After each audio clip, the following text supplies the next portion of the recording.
honor of the late Harry Carey this season. Top of the first, a very rare moment. Not Mickey Morandini taking off for the steal, but Charles Johnson hucking it into center field. It's an error. First error in 173 games for Johnson.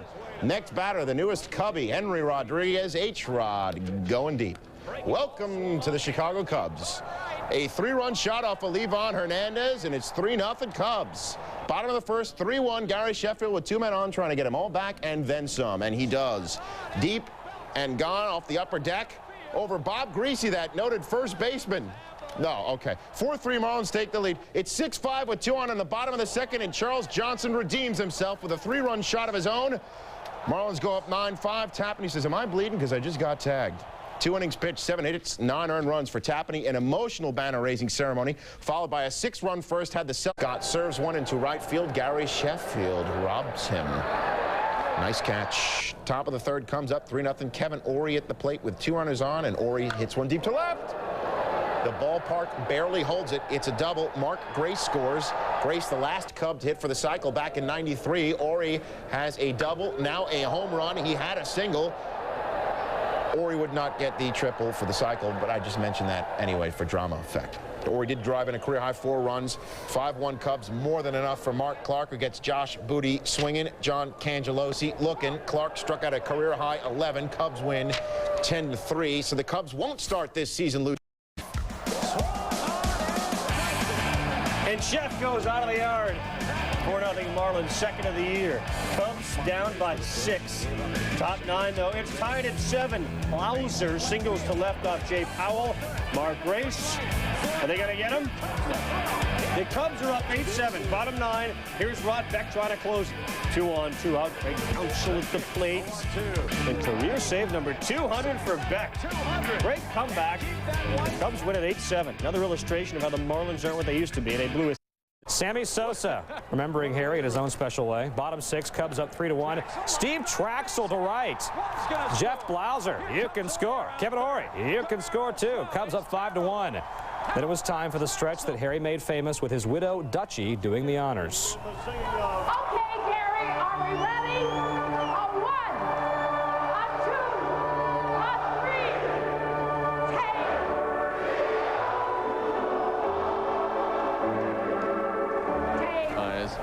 And well done. Top 9, Cubs up 6-2. Rod Beck in. Runners on the corners. Beck against Mark Grudzielanek, who grounds into the 1. 6, 3. Double play. Cubs win. Cubs win. Cubs win. 6-2. Johnson can cover with the best of them. He gets back there and just can't hang on. Valdez will score from first. Grudzielanek goes to third on the error. This game is tied at 1. Bottom 3 still tied at 1, and they are waiting for Geyser Sosa to go off. And Sammy does.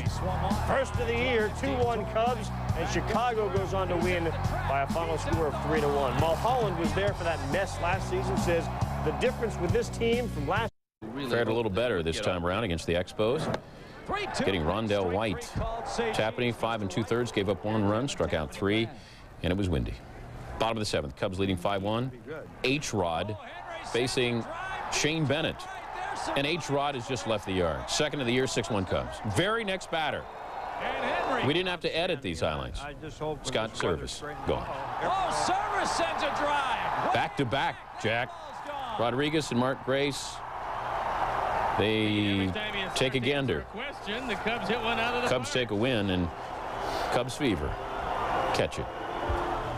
7-2 the final in this one. The Cubs, who started last season 0-14, improved to 5-1 last season.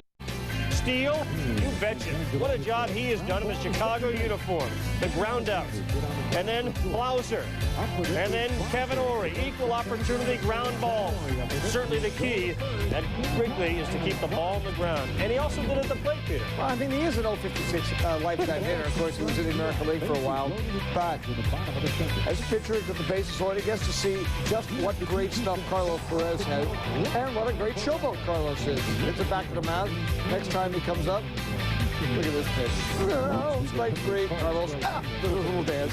Bottom 6 tied at 2. Clark's up with 2 on and 2 out. Peter gave you that ugly 056 number, but you know what?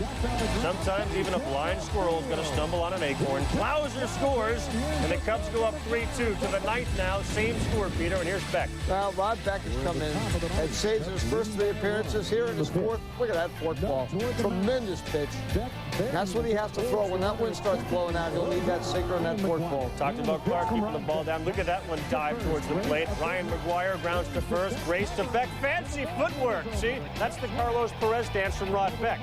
Fastest start for the Cubs since they on display at Wrigley. And oh my word, Al Leiter getting hit. He admits he can't hit. He can't hit. 3-0 Mets. Leiter's first career extra base hit came in the 4th, and it gave the Mets a 3-0 lead. Bottom 5, Matt Miesky to short. Ordonez, Baerga. No, 3-2 Mets. Harold, check out Leiter. Well, you love it when your pitcher's in the game. Come on. Oh. I mean, that's Al Leiter all the way. It's so fun to play behind a guy like that who is into the game. Yeah, well, then the rains came for an hour and 45. You should have seen him jumping around inside the clubhouse. Bottom 9, 3-2 Mets, 2 down. Blauser's on first. Franco gets Grace. The hit one to Ordonez. It's all over. The Mets win 3-2. Look at the Mets, though. They do commit 2 errors. They have been. Henry Rodriguez loves the chilly weather. The wind was blowing in from left. Strong like bull. He knocks it out. He's got 3. Bottom 2, 2-zip. Mickey Morandini to the right field corner. Traxel, the pitcher, would come around to score. But look at Rich Becker, HR. Well, if you think you can't get to it and you can hold your hands up and call it a ground rule double, that's what you try to do.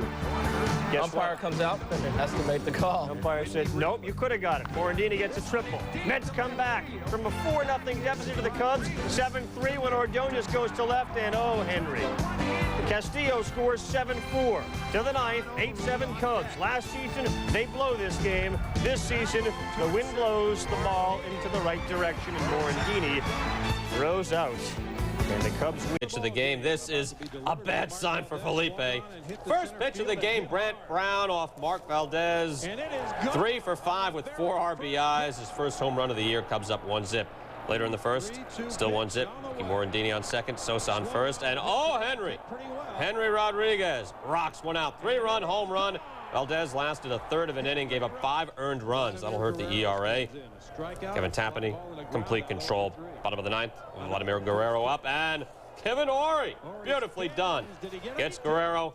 Cubs take it 13-0. Expos can't wait till these guys are off the schedule for a while. Cubbies. The Cubs, Jose Hernandez, Carlos Perez, wicked. Next batter, Blauser. There it is, 3-2. Pops it up to Vladimir Guerrero and right. If you didn't know it, Carlos Perez tells you he works himself out of a jam. Expos grab the lead in the bottom of the inning. Expos up 4-3. Sosa, yard work. Solo shot, second of the season. This game is tied at 4. To the 9th, Sosa needs a triple to hit for the cycle. Uguet Urbina. Ooh, don't style too much. You're going to get payback. It stayed tied at 4 in the bottom of the 10th. No outs for Zolonix at first. Santangelo bunts to move the runner up. Ory picks it up. No, he looked like he had it, but it's safe. Everybody's all right. Next batter, Vlade Guerrero. Deep to center field, Brent Brown. He hit that so hard it was knuckling. The Expos win 5-4 in 10 innings. Here they come. 2 wins now. A perfect 10th inning for Steve Klein, who was recalled from Ottawa. The Cubs, a block. In a few words, I know it would. French. Dustin Hermanson, who pitched well, was caught in a pickle, didn't know whether to come home. Shouldn't have. Scott Room Service blocks the plate. Bottom of the 3rd, 2 out. This is Kerry Wood giving it up to Brad Fulmer. Fulmer went 4 for 4. This 2-run double score. Santangelo and Vladimir Guerrero. 2-0 Les Expos. Bottom of the 8th, only in Montreal. Oh, no! That pitch couldn't break a plane of glass. Well, it just did. Sacre bleu, Bunny LaRocque lives. By the way, the Expos won it 4-1. Made. Why shouldn't they win 88 games this year? Blauser, high cheese, and he's got no knife to cut it. Oh, breaking ball. Bottom 4, 1-0, first and second. Brian McRae, Jeremy Gonzalez. It comes in fast, but boy, does it go out even quicker. He reached out and just jerked that ball back. You got an extremely quick bat to pull that outside pitch. Bernard Gilkey scores from second base. The Mets are on top 2-0. 3 batters later, they're loaded. Contact on the ball If you have confidence on a mound as a pitcher, do you think it helps as a hitter? Oh, well, it's helping out Leiter. The Mets lead 4-0. They go on to win 6-0. And for Al Leiter, it was his second hit of the season. And the Mets continue to just play good baseball. They beat the Cubs by a final score of 6-0. And some Yankee fans still around. Get out of Queens already. Oh, they're kids. They can hang. Bottom of the second, no score, 2 outs. Tim Spear on first. Rick Reed.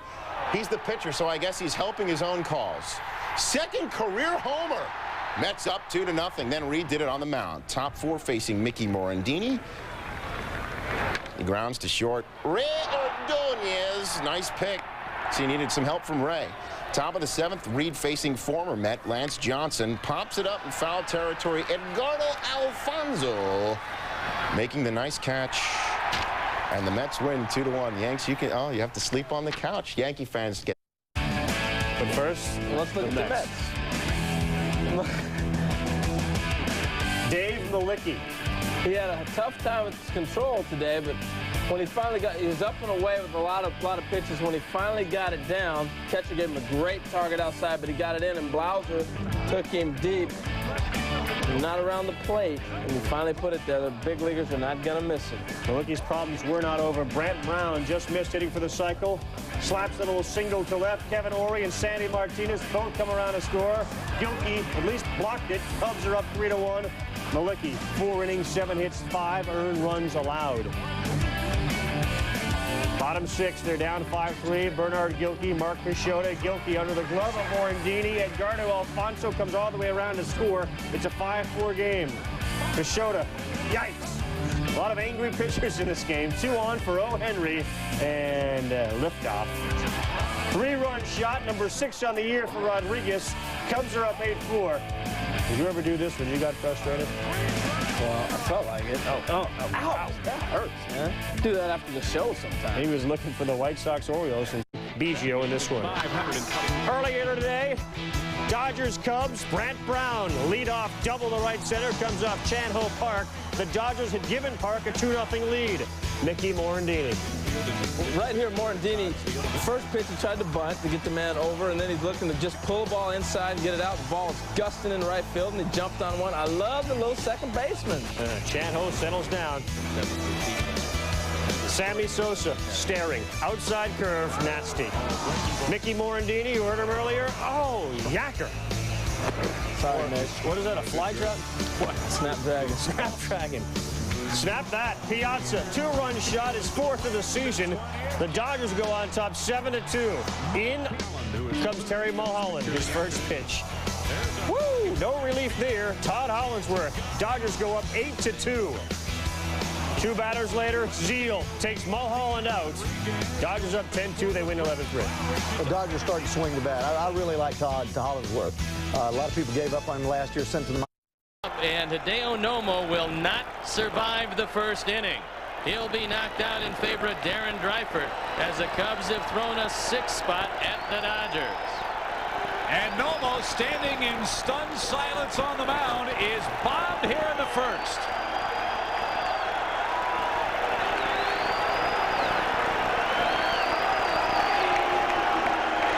Nomo walks 5. He surrenders 3 hits, 6 runs so far, and he's not out of the woods just yet. 6-0 Cubs lead. Darren Dreifert on. We'll tell you about him when we come right back.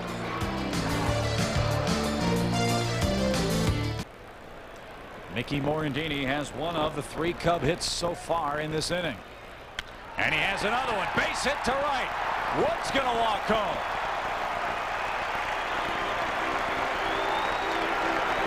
Morandini's 10th RBI, his 2nd hit of the inning.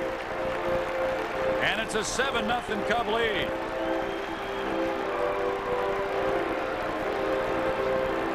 Well, the merry-go-round continues. And this fastball up and out over the plate just drilled into right field. And there's a look at Kerry Wood as he scores. And if you're thinking about one of these 2 pitchers with first inning jitters, you'd think it would be Kerry Wood. Don't pick me, Seattle. Well, they picked him. They picked the right guy. Sosa bouncing ball toward the hole. Off Seal's glove into shallow left field. Scoring easily is Brown. That ball ate the Dodger third baseman alive. I would think that would be an error. Zeal having a big problem here in the first inning, but we'll have to wait and see how it's scored. In any event, the score is 8-0, as we'll take another look at it. Sammy bounces this one towards Zeal. He just lets the ball play him, and it does go as an error.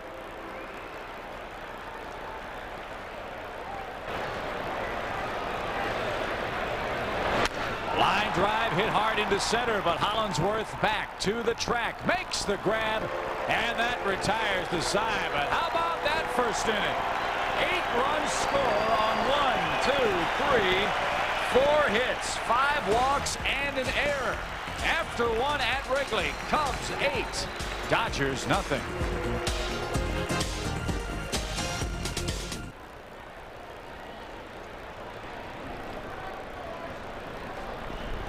My partner Steve Lyons once told me about that baseball phrase only because he couldn't hit that pitch. And Dreifert couldn't hit that one either, and he strikes out swinging.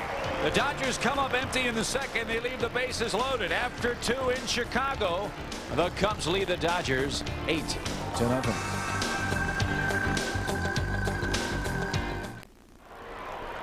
Top of the Dodger order due in the top of the third inning. You see the score.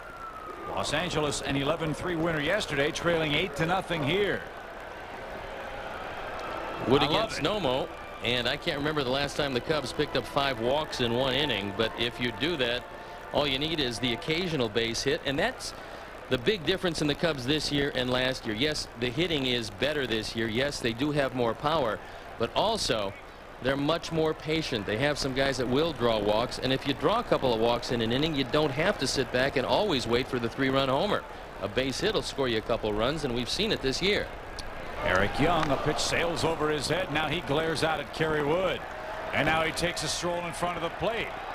Well, first of all, Kerry's not going to back down, and second of all, if Eric thought he was trying to knock him down 8 runs down, that's ridiculous.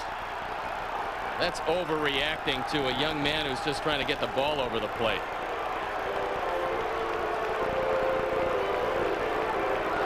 And Young probably trying to fire up his mates a little bit too here and getting ahead of the young right-hander.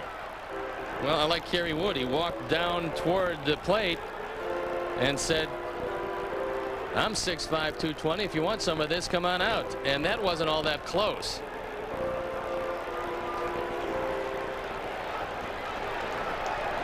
Who was your first catcher when you came to the major leagues? Dick Dietz. They called him the Mule. How instrumental was he in helping you along as you progressed? Did he go? Foul tipped into the glove of Service.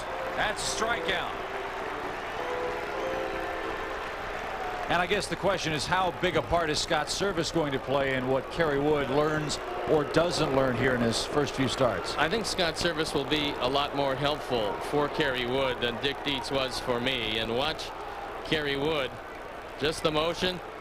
And we told you about swinging at a few more high pitches from Kerry Wood, and from the Southwest Airlines Plainview camera you see an excellent example of that. And I don't think you need a setup pitch here. I would just throw one more curveball and adios. Fastball, strike 3 called. Say cheese. Zeal saying, hey, why didn't you throw that to me first? But 2 big curveballs and then a laser beam fastball retires the Dodgers in the third. It's 8-0 Cubs.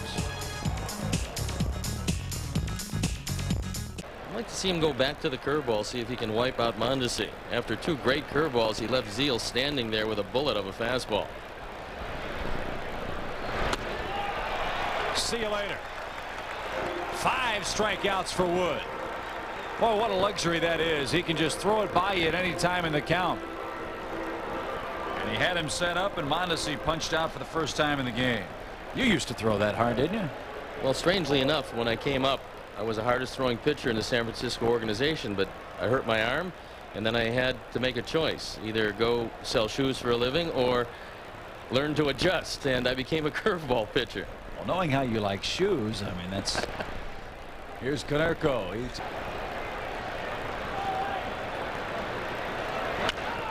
Well, he just laid the bat out on the ball. Blauser will throw him out. Close play, though.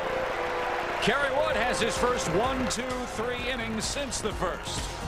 And after 3.5, Cubs leading 800-0.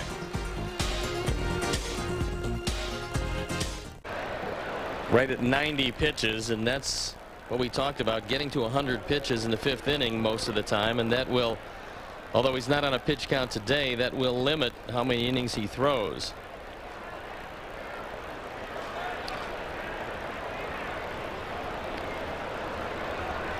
So here's Dreifert. He tries to bunt and fouls it back.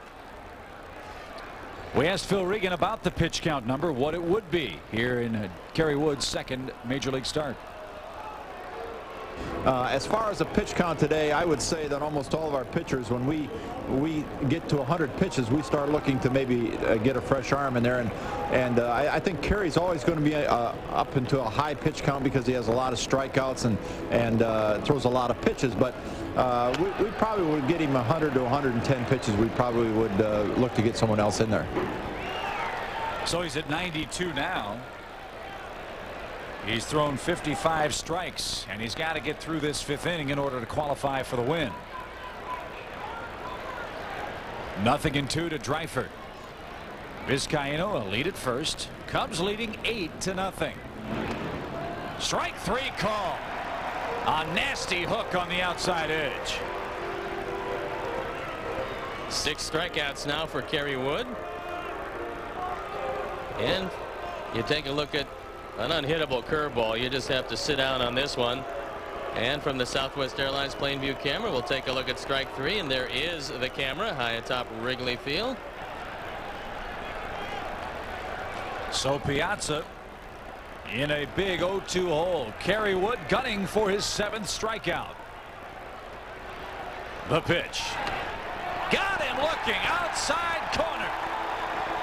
And Wood qualifies for the win. But still some work to be done. We go to the bottom half of the 5th inning. Boy, that's a nasty hook right there. Cubs shutting out the Dodgers 8-0.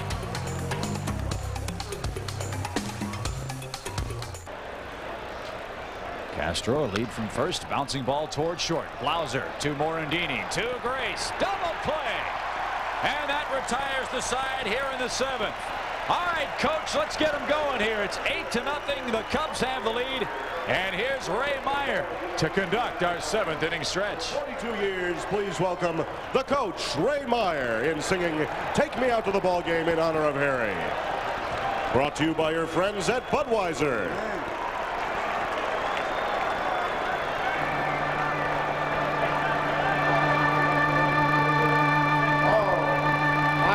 If Harry's listening, I hope he is, because I need a lot of help. Oh, please come and sing as loud as you can. Drown me out. All right, let's go. 1, 2, 3. Take me out to the ball. Take me out.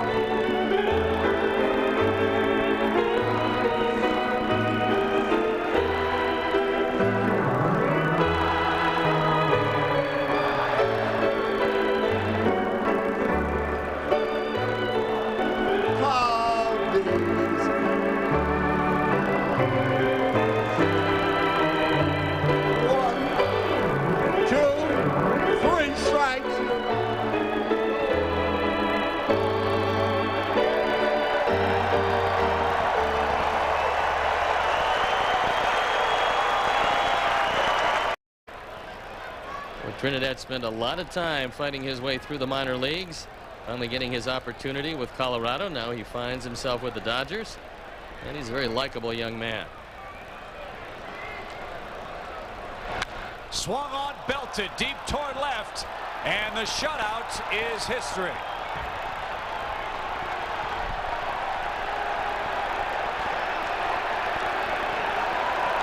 Well, we like him a lot less now. Right. And Trinidad Hubbard just smokes that one. And a crowd demanding that that defective baseball be returned to the field of play, and there it is. We'll take another look at it. as Terry Adams hangs a slider. And Trinidad Hubbard goes down and gets it. And there's not much doubt about how far this one's going to go. Only the back fence stops it. It was a rocket. So it's 8-1 Cubs. Here's Paul Konerko. Yankees pound Detroit 8-3. Konerko strikes out. And now Kerry Wood's 1 out away.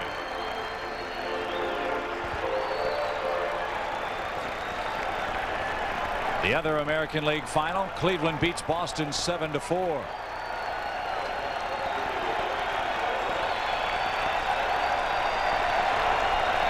So Guerrero, the final Dodger hope, and what's left of this huge crowd today at Wrigley Field, stands to see Adams finish him off.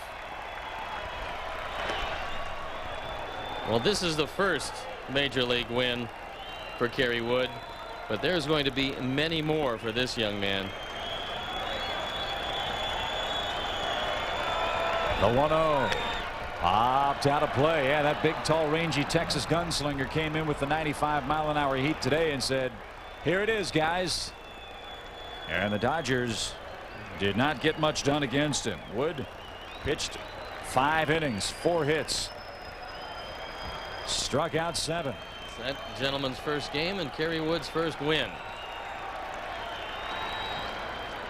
2 balls and a strike. Let's pause a moment for station identification.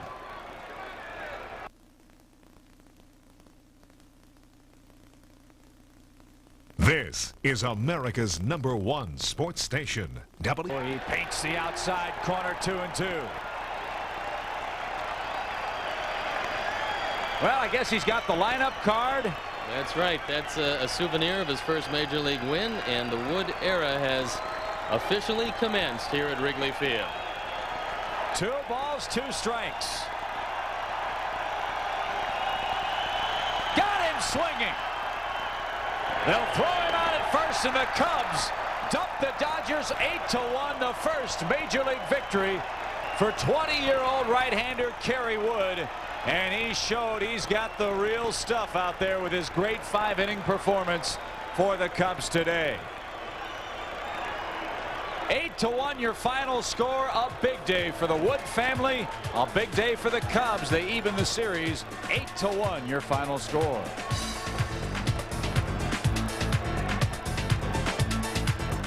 Hubbard shot up the middle. Gonzalez, and he gets him at first. 3rd inning.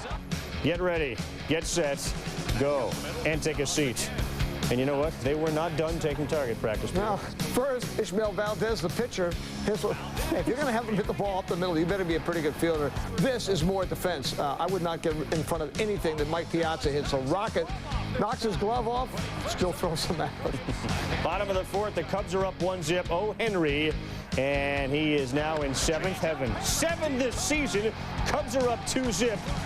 Valdez came in owning O. Henry in this game, holding him to a 167 average. Hollinsworth in right, and Sosa and Brant Brown can't come up with the hits. Hollinsworth goes 2 for 4. He would later score in a Luke double. 7th inning stretch. The man doing the honoring of the late Harry Carey's Vince Root for the Cubbies. If they don't win, it's a shame. Root for the Cubbies. Wow, 9th inning, Dodgers down 2-1, 2 down. 2nd and 3rd, Rod Beck in motion. Vizcaíno staring. He goes 0 for 4, and the Cubs win 2-1 the final. Straight dating to last season. Bottom 1 Pods up 1-0. Gets Brant Brown. First pitch a strike. 3rd pitch fouled off. 4th pitch gets Brown swinging. Took 44 seconds in real time. It's important we cut it down for you because on the mound for the Cubs, the human gridlock, Steve Traxel. I mean, his fielders, they're deep in contemplation. It's getting chilly. You know, some other slow things. The longest 9-inning baseball game, Traxel did not pitch. It was 4 hours, 22 minutes. And all of a sudden, the fans saw that Traxel had a shot clock violation. By the way, Steve Traxel makes his offseason home in Mesa, Arizona, and the slowest animal is a 3-toed sloth. No, the 3-toed sloth? Yes, who is warming in the Cubs bullpen. Okay. The coach is still coaching. And then Gilligan's Island. A 3-hour tour took 3 years and 31 years of reruns, and Traxel didn't throw a pitch through the entire thing. And finally, a pitch.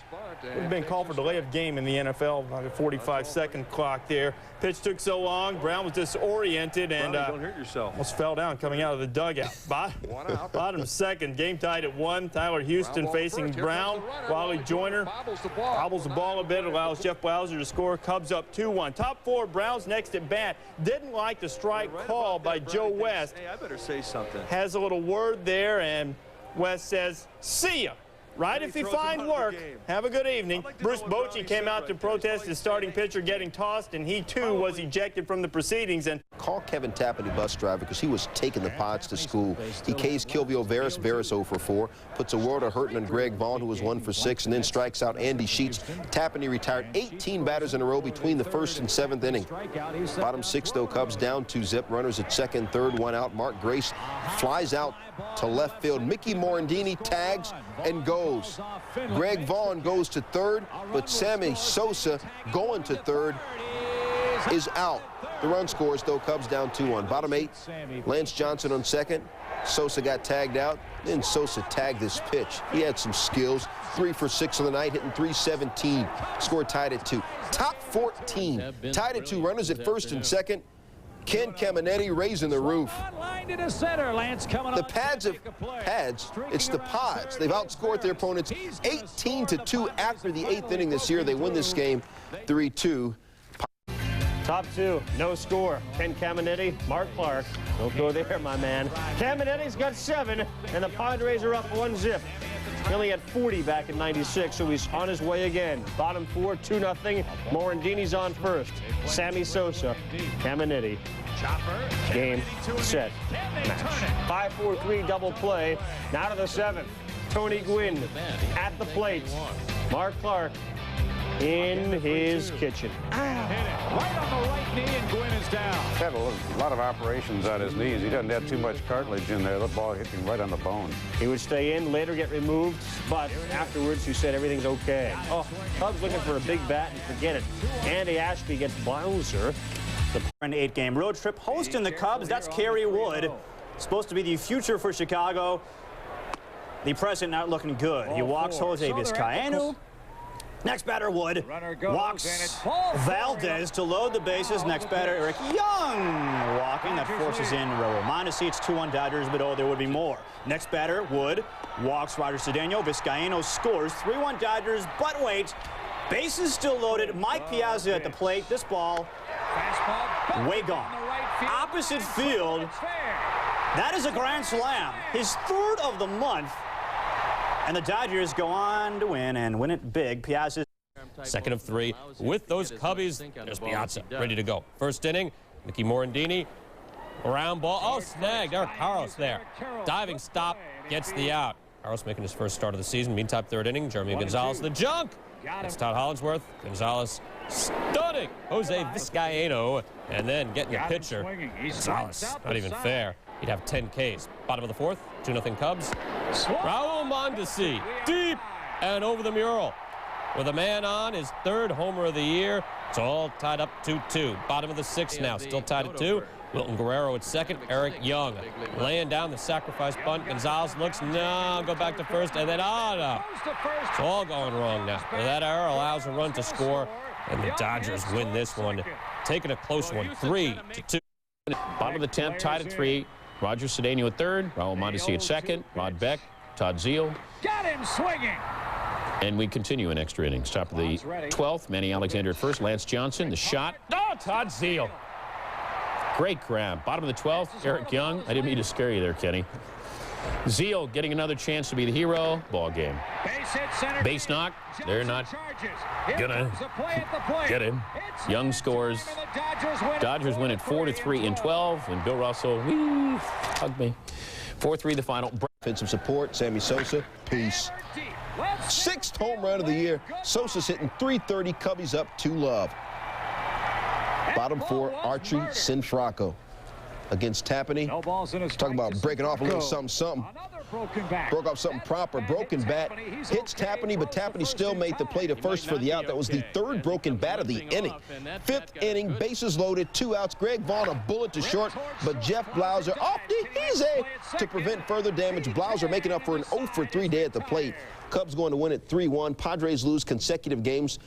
Second inning. Tony Gwynn up with runners on first and second, base hit. Silvio Veras come on down. Gwynn's second hit of the night. Padres lead 3-1. Uh-oh. If we're going to count Gwynn's hits, how many do you think he had? That's number 3. That's number 4. Legging out an infield single. St. Louis. And bottom of the 8th, a home run cherry on top of a 5-hit night. Third homer of the year. Solo shot. San Diego goes on to win 7-3. Tony Gwynn. Cardinals, Mark McGwire facing Wood. Gets him on the high fastball. He would strike out Big Mac twice, and then the fog rolls into Wrigley. And you know what? This is similar to a game in Chicago back in 1988. Remember the famous fog ball? How would the fog affect Thursday's game? Sammy Sosa fights the fog and... oh, makes a nice catch. How do you see that one? John Mabry trying to do the same, but he doesn't fare as well. Loses the ball in the fog. Top of the 8th, the fog doesn't affect Big Mac. He crushes his 11th dinger of the year. Jose Hernandez never even saw it. It was 1 for 4, 2 RBI. And then how about Dick Vitale?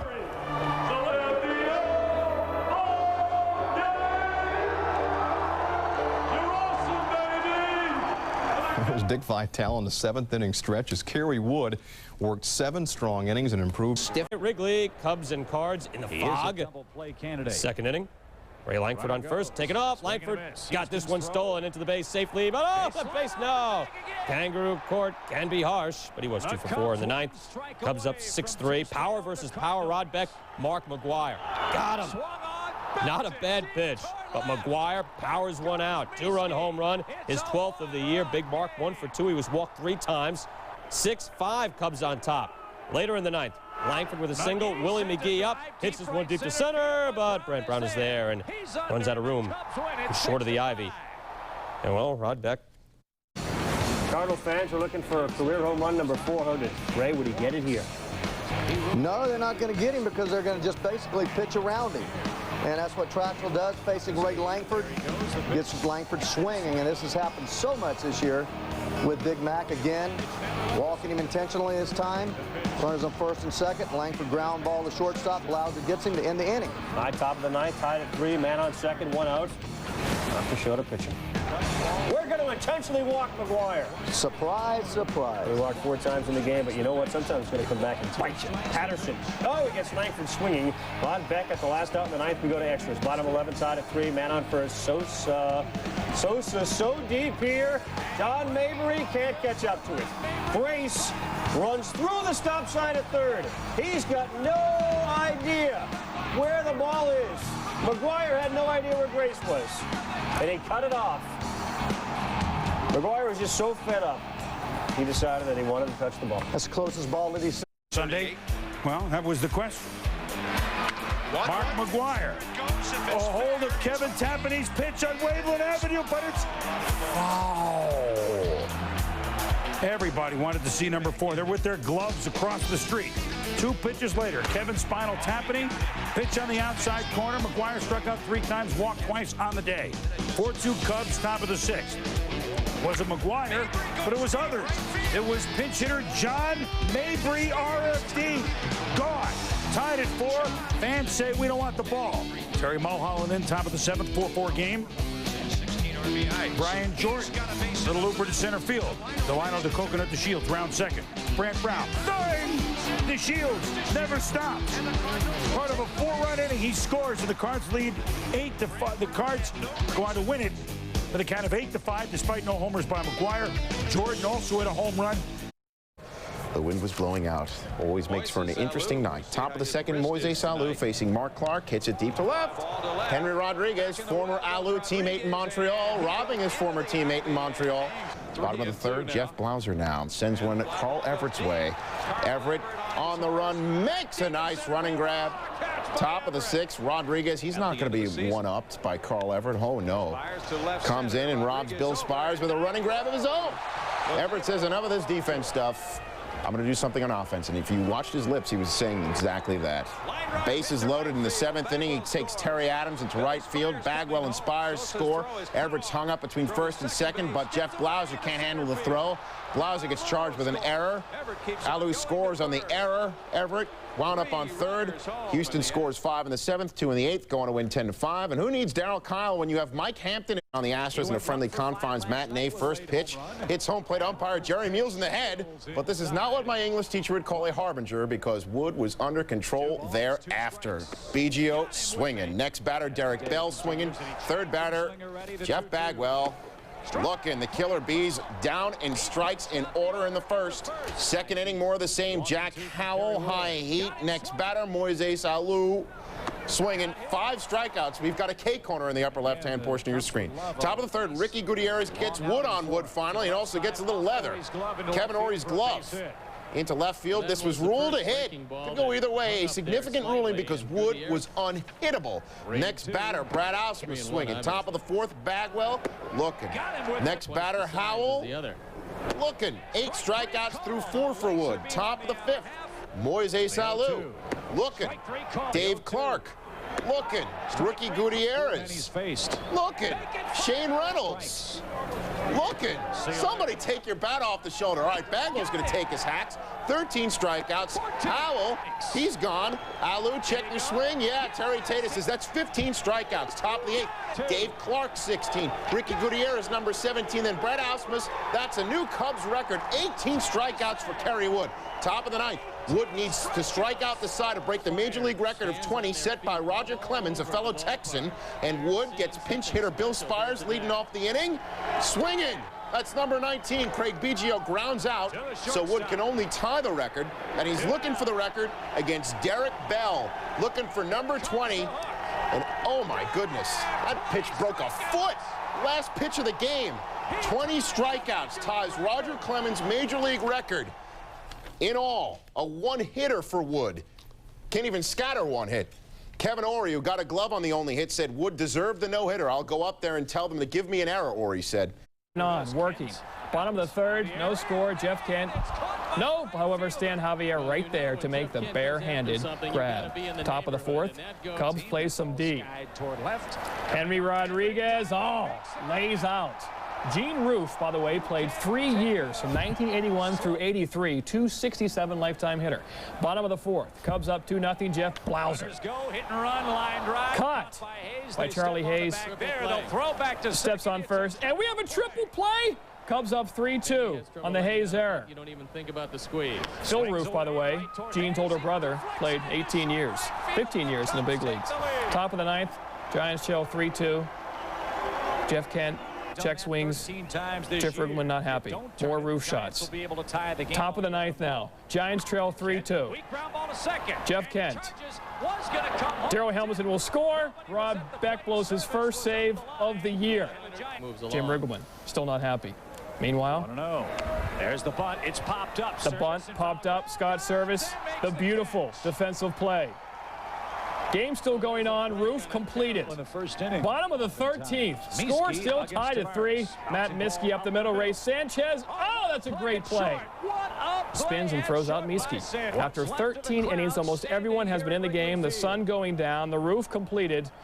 Bottom of the 14th. The 2-0. Mark Grace. Swung on, belted down the right. There, but for the grace of Mark goes the game. Cubs win in 14. The Cubs are 13-6 at Wrigley. The Cubs and Giants now have scoreless. Top of the 1st, 2 on for Barry Bonds and the Giants' monetary giant facing Kevin Tapani. It's over his head. Darryl Hamilton scores on the double. 1-0 Giants. Bonds went 3 for 3. Now 2-0 Giants. Bottom of the 5th. Man on second. There's that pitcher, Tapani. Base hit to right center off Danny Darwin. Sandy Martinez heading home. Here comes Hamilton's throw. Doug Mirabelli makes the tag. Why? Because Martinez completely forgot what he was trying to get on the slide. Home plate! The Giants congratulate Hamilton on a strong throw, but it was a bad slide. 5-1 Giants. They go on to win it. 42, winner. And that would leave the building on a windy day when it's blowing out. And even when it's blowing in. Cubs are up 2-0. And you know what? That's all they would need because they had Jeremy Gonzalez on the hill. Well, he was getting out of jams all day long. He fakes the third on that old first play and catches Alex Diaz with nobody out. I mean, you don't do it with 2 outs, but with nobody out, my goodness. And then obviously Gonzalez getting out of more jams, gets Jeff Kent to fly out to right field. For the day, 7 out of 9 innings, he had runners in scoring position and did not allow a run. That's decent. Now to the 9th, nobody's on. And Marvin Bernard, check please. Also his 2nd career shutout. The Cubs win 6-0. Kevin Ory breaks out of a 4-for-54 slump.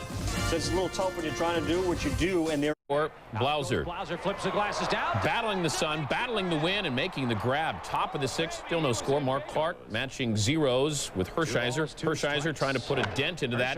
Kevin Ory comes up throwing. Clark pitched 8 scoreless innings. Top of the 9th, still no score. Darryl Hamilton at first. Bill Miller hits a bullet. Sammy Sosa comes up throwing. Moving toward 3rd, Hamilton. Sosa. Blauser can't come up with a short hop. Bounces away. Hamilton scores. Clark frustrated. Giants go on to win it by the final of 3-0 in pursuit of his first National League win in nearly 4 years. Point is, after the 20 strikeout games, the Rocket came up with 2 very impressive pitching performances. In '86, he struck out 8. In '96, he struck out 10. The magic number for Wood was 33. That would set a new Major League record. All right, bottom 1-0 Cubs. Devo, early on, he was chasing some cheese. 96 miles an hour. Say goodnight. Top 2, Cubs are up 2-0. And guess what? Kerry Wood can use the wood. This time he takes an Anderson pitch to right, or he comes around to score. Kerry Wood, so excited, says he got caught in a rundown and said, you know what, it's more important for my team for me to pitch and strike guys out. It's 3-0. In the bottom of the 2nd, Anderson. See ya. 3rd inning, Peter, and it's just like Wood started heating up as the game went on. Absolutely. Got into his rhythm. He was going, you know, he had that 96, but he was throwing mainly 93 the 1st inning. Got up to 96, 97, all the way to 99 as the game went along. Great breaking ball there. He has those 2 different curveballs, the high heat there. And the thing is, he can throw strikes, so he went 22 innings without walking a batter. To me, that's absolutely remarkable. Batista was his 8th. Things going so well. Scott Services one at low and outside. Oops, that works high and tight as well. That's number 9. Then on the 6th, Diamondbacks fans are all stunned. Wood gets David DeLucci on the check swing. That's 10. Jay Bell, for whom the bell tolls, he's got 11. Guess what? He's back at the plate. That is not deja vu. Still a hit. Still an RBI. 2 for 3 with 2 runs batted in. Then in the 7th, Travis Lee chasing some high heat. And he had no shot. It was in the glove when he swung. That's a dozen Ks. Yamil Benitez is the only thing that stands between Wood and the record books. And Benitez says, you know what? I'm going to make it look real impressive. Swinging 13 Ks, 33 in consecutive starts. That's a Major League record. And if you're scoring at home, it's also 13 punchados. 4-2 the final score as Kerry Wood dominates. In the 7th, he got hit a little bit. He also got his record, and then he got taken out. All-star ballot, pitcher's not on. Top of the 6th, tied at 3. He knew that. I was kidding. Mark Grace for the 2nd time in 2 games, going yard. Oh, splash down. Oh, there was a lot of rejoicing out there. Hey now. Hey, whoa now. This is a family show. Bottom 8, Arizona down 6-3. Kelly Stinnett, who took Wood deep in 9 earlier. He is a lumberjack, and he's okay. A 3-run shot for Stinnett that ties it at 6, his 3rd job of the year. Top of the 9th, we're tied at 6, 2 outs. Felix Rodriguez has walked the bases full. He is facing Mark Grace. A 3-2 pitch. That's a tad high and outside, and that will get you beat, and it did. The Cubs win. Vinny Castilla, cuz I just won a rack. 15th of the year, tying Junior and Big Cat for the big lead. But Jim Riggleman's team getting their hit on. Brant Brown starts it off. Brent, 3 for 6, 2 runs. Mickey Morandini, 2 for 6, RBI, 2 runs. Sammy Sosa, 2 for 5, 2 RBI, 1 run. Mark Grace, 2 for 4, RBI, 1 run. Henry Rodriguez, 3 for 5, 2 RBI, 1 run. Jose Hernandez, 2 for 5, home run, 2 RBI. Kevin Ory, 1 for 4. Scott Service, 3 for 5. Don't worry, Don. We don't forget your pitcher. Steve Traxel, it's all good. Traxel's hitting .412 this year, the pitcher. Cubs, a season-high 19 hits. They won it. Bases loaded. Booyah! Oh, Henry's 4th career grand slam, 9th jack of the year. Cubs up 7-1. Bottom 8, Rockies down 7-5. Vinny Castilla, cuz I'm just trying to rack. Big league best, 16th homer of the season. Castilla racking all game. He was 5 for 6 at the plate, but the Rockies down 7-6. Bottom 9, Rockies down 9-7. Runners at first and third. Rod Beck schools Todd Helton to end the game. Rockies stranded a team record 17 runners in the game. Cannot win like that. Kevin Tapani wins for the but not Friday night. Bottom of second, Jeremy Gonzalez pitching. Reggie Sanders unloads a 3-run blast, his second of the year. He was 2 for 4 with 4 RBI. That makes it 3-0 Reds. Still second now. The Reds now leading when Jim Riggleman has seen enough and pulls Gonzalez. Don Wenger, the new pitcher, and he walks Willie Green. Dimitri Young scores at 6-0 Reds. Pitching coach Phil Regan very nervous. Next batter, bases still loaded. Wenger walks Sanders. Sanders 4 RBI in the second inning. Eddie Taubensee scores 7-0 Reds. Then Eduardo Perez singles to right. 2 more runs score, capping off the 9-run second inning. The Reds sent 14 batters to the plate in the inning. 9-0 Reds. At this point, Gonzalez not happy as he responsible for 8 of the 9 runs in the second inning, and he takes the loss as the Reds now have won 3 straight and moved over the 500 mark for the first time since the 5th game of the season as the loss ended the Cubs' 4-game winning streak. The Reds had not scored 9 runs in an inning since May 16, 1993. Manager Jim Riggleman hoping to snap the Reds' 3-game winning streak. Bottom of the second, Brett Boone, as you can see on first. Reggie Sanders with the ground ball to Kevin Ory. He throws to Manny Alexander at second, but you know what? He drops the ball. But second base umpire Jerry Crawford calls Boone out. Jack McKeon does not agree, and look at him. He gets tossed. His first ejection in 105 games as the Reds manager, and he got his money's worth on that one. Top of the third, Cubs up 1-0. 2 men on for Sammy Sosa. Gone. Drills his 8th home run of the year off of Scott Sullivan. His only hit of the day. He had 3 RBIs. The Cubs go on to win. Mark Clark won his first game since April 6th as the right-hand. Magnificent with 20 and 13 strikeout efforts. He starts with Chris Steins. The very first red he faces gets some heat. Then it's Ed Taubensee, remarkably leading the National League in batting, but he gets caught looking, as does Reggie Sanders. But Woods has a nail-biting fetish, and that might affect him, Dave. Well, they certainly were examining it the whole game. David Weathers in the 3rd inning. All of a sudden, for the first time in 3 games, the control starts to desert him. Finally goes 3-2 and then walks him. And 6 pitches later, all of a sudden, Kerry Wood looks like he may be getting in some trouble. Dimitri Young, who now gets the benefit of playing in left field instead of right where he can't really field, strikes out on a chasing a fastball out of the zone. Willie Green looks at a curveball, and then Sean Casey's in a horrific slump since coming back to the lineup, also strikes out, and Weathers is not going to walk this time. 7 strikeouts through 5, and needed 10 for the 3-game National League record. He needed 14 to tie Nolan Ryan. But Jose Hernandez breaks open a tight game with this bases-loaded single off Weathers to score Grace and Rodriguez. Then Wood gets Brett Boone swinging, but eventually that cut, which may have been caused by a soda pop can, eventually got to Wood. He had to leave the game. Mark Grace hit a 2-run homer, finishes the week batting over 400. All 5 of his homers this season have been this week. Terry Mulholland came on after the Wood injury, his first major league save. The Reds promoted Wood's record attempt and drew 33,000, but with a very new look. He had been wearing number 5. He switches to number 10 now. Jim Riggleman's Cubs facing this team, and they start the night 2 games out of first base. Raul Mondesi takes the hanging curve from Traxel. It's the 5th time he has homered off Traxel in his career. It's the 9th of the season for Mondesi. Dodgers break a 1-all tie. 3-1. We're still in the 4th. Todd Hollandsworth is at 3rd. Eric Young, the leadoff hitter off Traxel. Grant Brown, not known for his defense. He's in there for his offense and his left-handed bat, but he makes a spectacular catch. Full extension. Brown has earned the starting center field job no matter what the health of Lance Johnson. What the heck has happened to Mark Grace's bat? Exploding in the past week.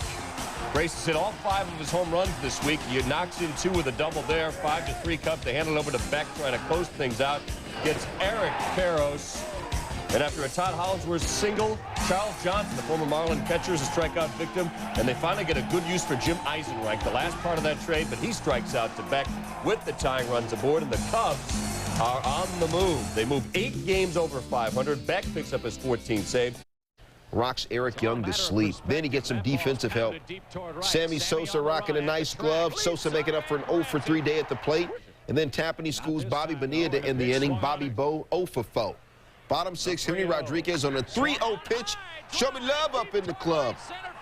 10th homer of the year, said Hideo Nomo. Take a look at the video. I just got hit. Cubs lead 3-zip. more defensive help. Bonilla lines one off Tapani to Jeff Blauser. Blauser flips to Mickey Morandini for the force. Tapani, I'm okay. In the 7th, Raul Mondesi. It's just Mondesi there. Yeah, just Mondesi. Right. He was Tapani's 8th strikeout victim. Tapani, a complete game 3-hit shutout. Jeremy Gonzalez gets Karros going the wrong way, caught in a rundown, and damage here. Blauser missed the tag, but ouch. Karros had to leave the game with a dislocated pinky. That's why you see so many players put a batting glove in your hand. That way you don't leave that finger exposed. Mark Grace, where's the power coming from? 3-3. He was 3 for 3 with 2 RBIs, 6th homer of the year. Now to the 7th. Well, Mulholland had an 0-2 count here on Cedeno, and he just tried to get a little bit too fine. He tried to go up and in with the cutter there, and then tried to get that breaking ball over. 3-2 breaking ball, and then the fastball up and away for ball 4, and ends up walking in a run. Charlie Johnson showing some crafty D in the bottom of the 8th. Blauser. A mile high. Johnson. Carl, as you would say, concentration. Look at this. Watch him stand. That is just concentration, standing with that ball up against the brick fence. Nice catch. He told me I would have climbed over that brick wall. All right, Dodgers over the Cubs, 7-3. Cubs for a game 6-0 lifetime against his former team. Andres Galarraga has left the building. Number 16 for the Big Cat. It's 2-1 Atlanta. Then in the 7th, decision time for Bobby Cox, right? Yeah, Bobby had to make a decision whether to hit for the 8-hole hitter or the 9-hole hitter, Greg Maddux. Chooses to use Gerald Williams here against Bob Patterson with first base open. Patterson goes at him. Was it the right move? Yes. 3-run home run deep to right field. Braves lead 5-2. And guess what? That's more than enough for Mr. Maddux. In the 8th, Sandy Martinez. Strikeout victim. Hitting 269. Brant Brown. Sit. Mickey Morandini staring. Greg Maddux, standard. 7-0 now, lifetime against the Cubs, and not a good sign. Bobby Cox comes out to see what's wrong. You see Smoltz follows through on Nashville. He left the game in the 3rd. His right elbow, which had arthroscopic surgery to have some bone chips removed, will be examined tomorrow. Next pitch for the man on first, Grace to double the right to score Sammy Sosa. That gave the Cubs a 1-0 lead. 2 out in the 5th. After a walk to Ozzie Guillen, Chipper Jones. Then Kerry Wood goes to a changeup here, walks in the next batter, Andres Galarraga. You got to remember this guy throws 95 miles an hour, breaking ball 3-1 to load the bases. Next batter, he shows you that nice yacker, 2-2 breaking ball to get out of the jam. But the big thing was he did not throw his fastball tonight nearly as much as he normally does. To the 9th, runners at the corners. The Braves are up 6-4. Lichtenberg facing Grace. Clearly the hottest hitter on the Cubs team comes through again. It scores Brant Brown and also brings Jose Hernandez plateward. And we are tied at 6 as we go to extra frames. Now in the 11th, bases are loaded. Score still tied. Brian Edmondson, the pitcher. Tyler Houston, high chopper to the right side. Galarraga and Lockhart. Miscommunication. Sosa, Grace both come in. The Cubs would add a couple more, and they go on and win 10-6 in front of over 50,000. They rally to beat the Braves. Game 3 of this 4-game set tomorrow. Steve Traxel goes up against Tommy Glavine. Out of Schilling, who's Traxel. Braves at home against the Cubs. Except right off, you're going to get to Glavine. You got to get to him early. Manny Alexander, first batter of the game. It's a home run. But after that, Glavine settles in and then some. With the help of Michael Tucker. Tuckertown robs Alexander of another extra base hit. Glavine and Traxel both look good, Peter. Absolutely. Well, you know, Glavine's thrown harder than he may have ever thrown in his career. They've been getting him at 92 fairly regularly. Throws a fastball right by Sammy Sosa. And Traxel had terrific stuff today. Good fastball by Javi Lopez, who's not too easy to throw a fastball by. And then Glavine back, great inside fastball. He's back using the inside part of the plate a little bit better, as well as throwing the ball up by guys. 10 strikeout performance for Glavine. More on that in a moment. Jim Riggleman, interesting strategy in the 9th inning of a 1-1 game. They bring in the outfielder for the 5th infielder. Jose Hernandez, the 5th infielder. Mark Grace says, all right, go over here. But Michael Tucker made the catch, ruins the strategy. Former Brave Jeff C. through Blauser, can't get it. Batista scores, so the base hit in the bottom of the 9th inning. This one got spirited. Bottom of the 5th, 5-2. Curtis Pride aboard Andrew Jones, who is really lighting up the wood lately. turns on this Kevin Tapani pitch, ends up at the warning track. Pride turns on the speed, and he will make a collision with Sandy Martinez, knock him over, but he is meat. And Pride tries to pound him into submission. These two go at it hot and heavy. Martinez tried to throw Pride off him, and everyone got into it, including the pitchers. Now, with John Smoltz on the disabled list, I bet they're really happy to see Kevin Millwood piling in there like Matthew Barnaby. One thing about the Braves bench, it's a little improved this year and has a little more spirit with guys like Pride playing all out in that. Atlanta eventually built a 6-2 lead. Sammy Sosa, who had earlier earned a solo homer, takes Mike Cather deep into the center field bleachers. That's a 3-run shot. It's a 1-run game, but the Braves come right back in the 8th. The hanging breaking ball by Mark Machado. Andres Galarraga pounds it off the wall. Keith Lockhart and Chipper Jones will score. Lockhart had 4 hits in the game, and the Braves take 3 out of 4 from Chicago and improve to a franchise best 37-14 for their first 51. Jones had 4, the Braves season high 18 hits. He's hitting .249 now. Mark Wohlers pitched a hitless 9th in his return from the DL. Nothing. Doug Glanville up there. The pop fly into shallow center. Mickey Morandini on the run. The beautiful diving grab. The replay confirms what we already suspected. It was a nice catch. Morandini robbing the guy he was traded for this past offseason. Glanville 3 for 5 in the game, though. Top 7 were tied at 2. Kevin Jordan, the grounder. Jeff Blauser, oops. They throw it away. Desi Relaford scores. It is 3-2 Phils. Same inning. Phils up 4-2. Mark Peixoto uncorks the wild pitch. Scott Rowland at the plate there. Glanville scores. It's 5-2 Phils. Still top 7. Rico Bronya with a man aboard. There is no one aboard any longer. Deep and out. Number 8 on the year for Bronya. He was 3 for 5, tied a career high with 5 RBI as Philly rolls to the 10-5 win. The game, bottom first, Mark Grace has left the building. 2-run home run, his 7th of the year, and whatever he's eating for breakfast, we all want some. Top 6, Cubs are up 7-1. Bobby Abreu could hit with a Houston organization. That's why they didn't want to let him go. Guess what? He takes Mark Clark out. Abreu's 2nd of the game. Next batter, Mark Lewis. Chop Suey up the middle, but Mickey Morandini ranging to his right.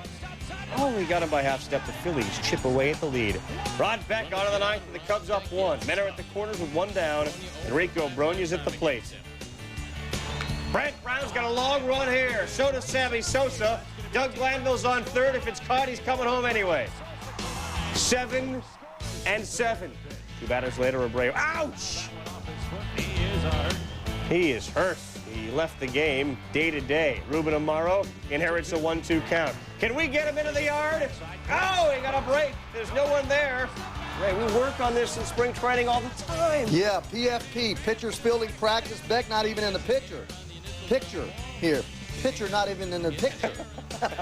As the ball goes almost in the dugout. Rod explaining where he was. Mark Grace, yard work. See, it went in the yard. Sosa running hard. Phil's get it in. Sosa, head down. Did he pick up the sign? Put on the brakes, and guess what? He did not have the anti-lock brake system working. Ray, take another look. Well, third base coach is way down the line, near home plate. Look at Sammy Sosa's head here. Always down, never looking at the coach, looking down at third base. Should have picked up the coach before then, and he's out. And when you're running that hard and they're screaming that loud, if somebody say, hey, Sammy, that's not going to work. Andres Galarraga gets him swinging. And then Ryan Klesko, who was 1 for 4, missing on the high heat. Andrew Jones can't check swing. Tom Glavine looks at a curve. He was 0 for 3. Chipper Jones missing the heat. Wood with 13 Ks in 7 innings. Now all the Cubs needed was some offense, but it wouldn't come from Sammy Sosa. Out with a jammed thumb. His 214-game consecutive streak is over. Bottom of 8, Mickey Morandini facing Glavine. Morandini with the grounder. It goes through the legs of Keith Lockhart. Manny Alexander scores. It's 3-2 Cubs. So bring on Rod Beck in the top of the 9th to close it out. But Curtis Pride, pinch hitting, has other ideas. Hits it deep to right center. Hey, that is gone. His first home run of the season. He was 1 for 1. We're tied at 3, so we go to extra innings. Bottom of 11 now. We're still tied at 3. Jason Hartke represents the winning run at 2nd, and Brant Brown comes through as he takes John Rocker deep to left center and gone.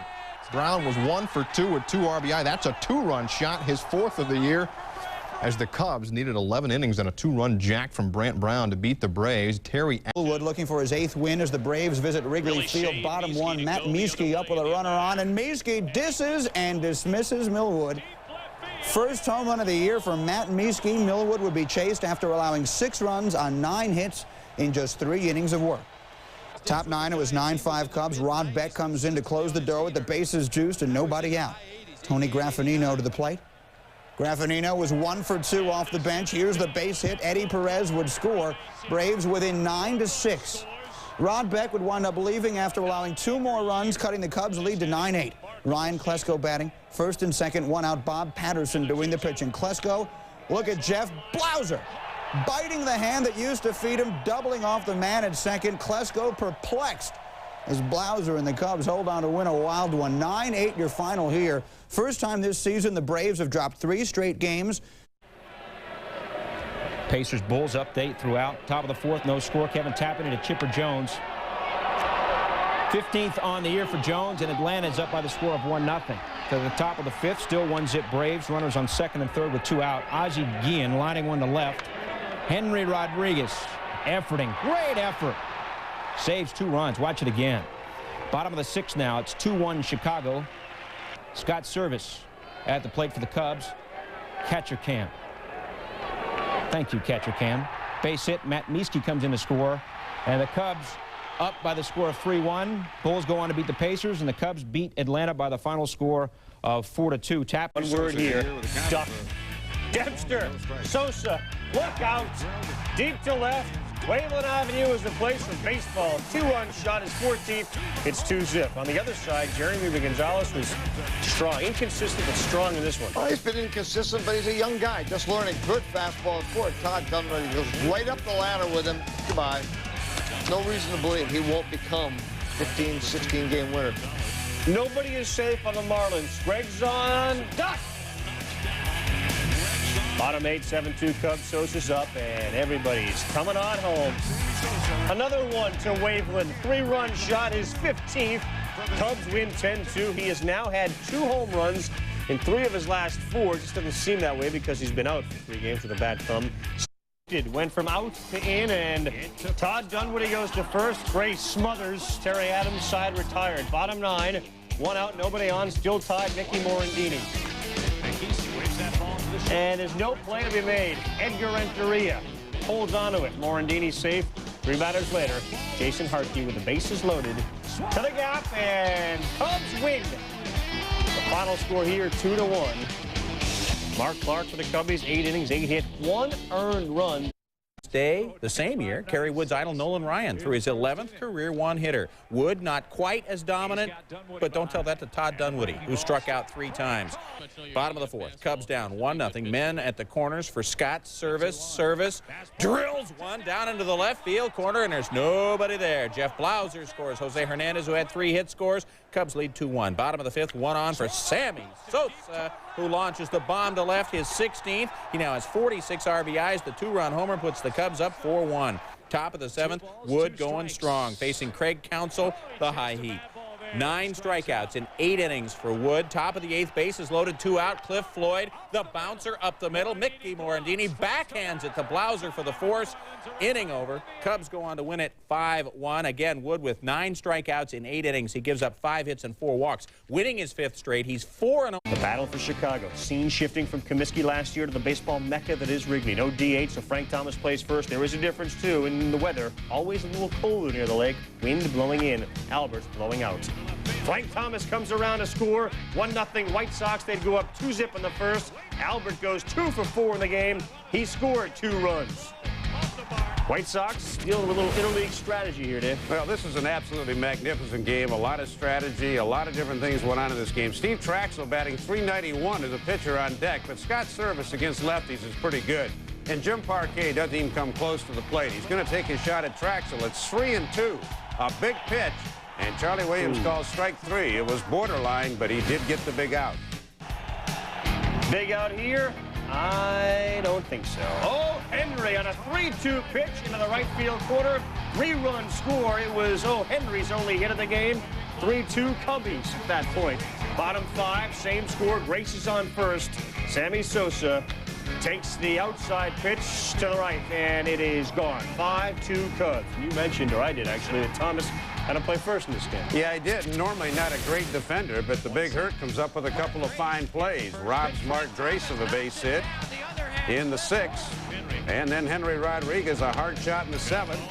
Probably should have gone to second for the 4th, but he still made a good play. He went 1 for 5 to plate to the 8th, tied at 5. Cordero's on first. Bad break here for, well, it's for Chicago. Which team? Well, single biggest play of the game. I mean, Cordero's going to score easily with 2 outs, and whoa, the ball goes in the ivy. It is a ground rule double. We got a stick up. Yeah, and Jerry Manuel, they're explaining the rule to him.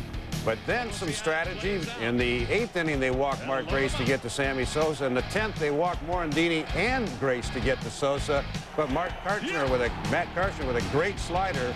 Now it goes 3-2 in the bottom of the 11th. And Jeff Blauser, what a pitch by Karchner. Now in the 12th, Brant Brown against Tony Castillo. 4 words. Been there, done that. Home run to end it for Brant Brown, his 6th of the year. Cubbies win it by a final score of 6-5. Not seen in this game. Ray Durham went 0 for 6. He struck out 5 times, but Brownie did that just about play his White Sox. Look at Sammy trying to fire up the crowd. This crowd doesn't need any firing up. Sosa, though, had a problem. He kept running. Mike Caruso to right. He never stopped running. Yoink. Ray Durham scores. It's 1-0 White Sox. Then in the bottom of the 6th, Derek White pinch hitting for Kevin Tapani. The game. Sosa told him before he went up to the plate, look for a high fastball. He got it, and the Cubs are up 6-5. In the bottom of the 7th, Sosa knew what to look for. Well, Sammy trying to make a little retribution for the play. You throw him a low fastball about thigh high, and most of the time it's going to end up there or on Waveland Avenue. Cubs are up 7-5. They win 7-6. I don't mean to laugh, but I don't know that I've ever seen somebody come harder at a ball and just sort of... Southside none. And Mike Soraka hit hard early. Very tough time. Mickey Morandini, 337 with a base hit. Mark Grace, Sammy Sosa broke his bat, a base hit. Then Matt Mieske walks, and then Jose Hernandez, one of the best utility guys in baseball, crushes a home run. 5-1, bottom of the 1st. Hernandez to right field, and watch Will Cordero. He comes in to try to make a stand-up double for Hernandez. 10-2 Cubs. Bottom of the 5th. Sammy say it ain't Sosa. What a ride he's had the last week and a half. His 10th homer in his last 9 games. 13-2 Cubs. The party is on at the expense of the White Sox. The sweep is imminent. The bow for Sosa. The first time the Cubs have won 3 straight 3-game series since 1938. Was that Gabby Hartnett, the homer into the Glowman? They roll the White Sox. Tomorrow night, LaTroy Hawkins, C. Rodriguez.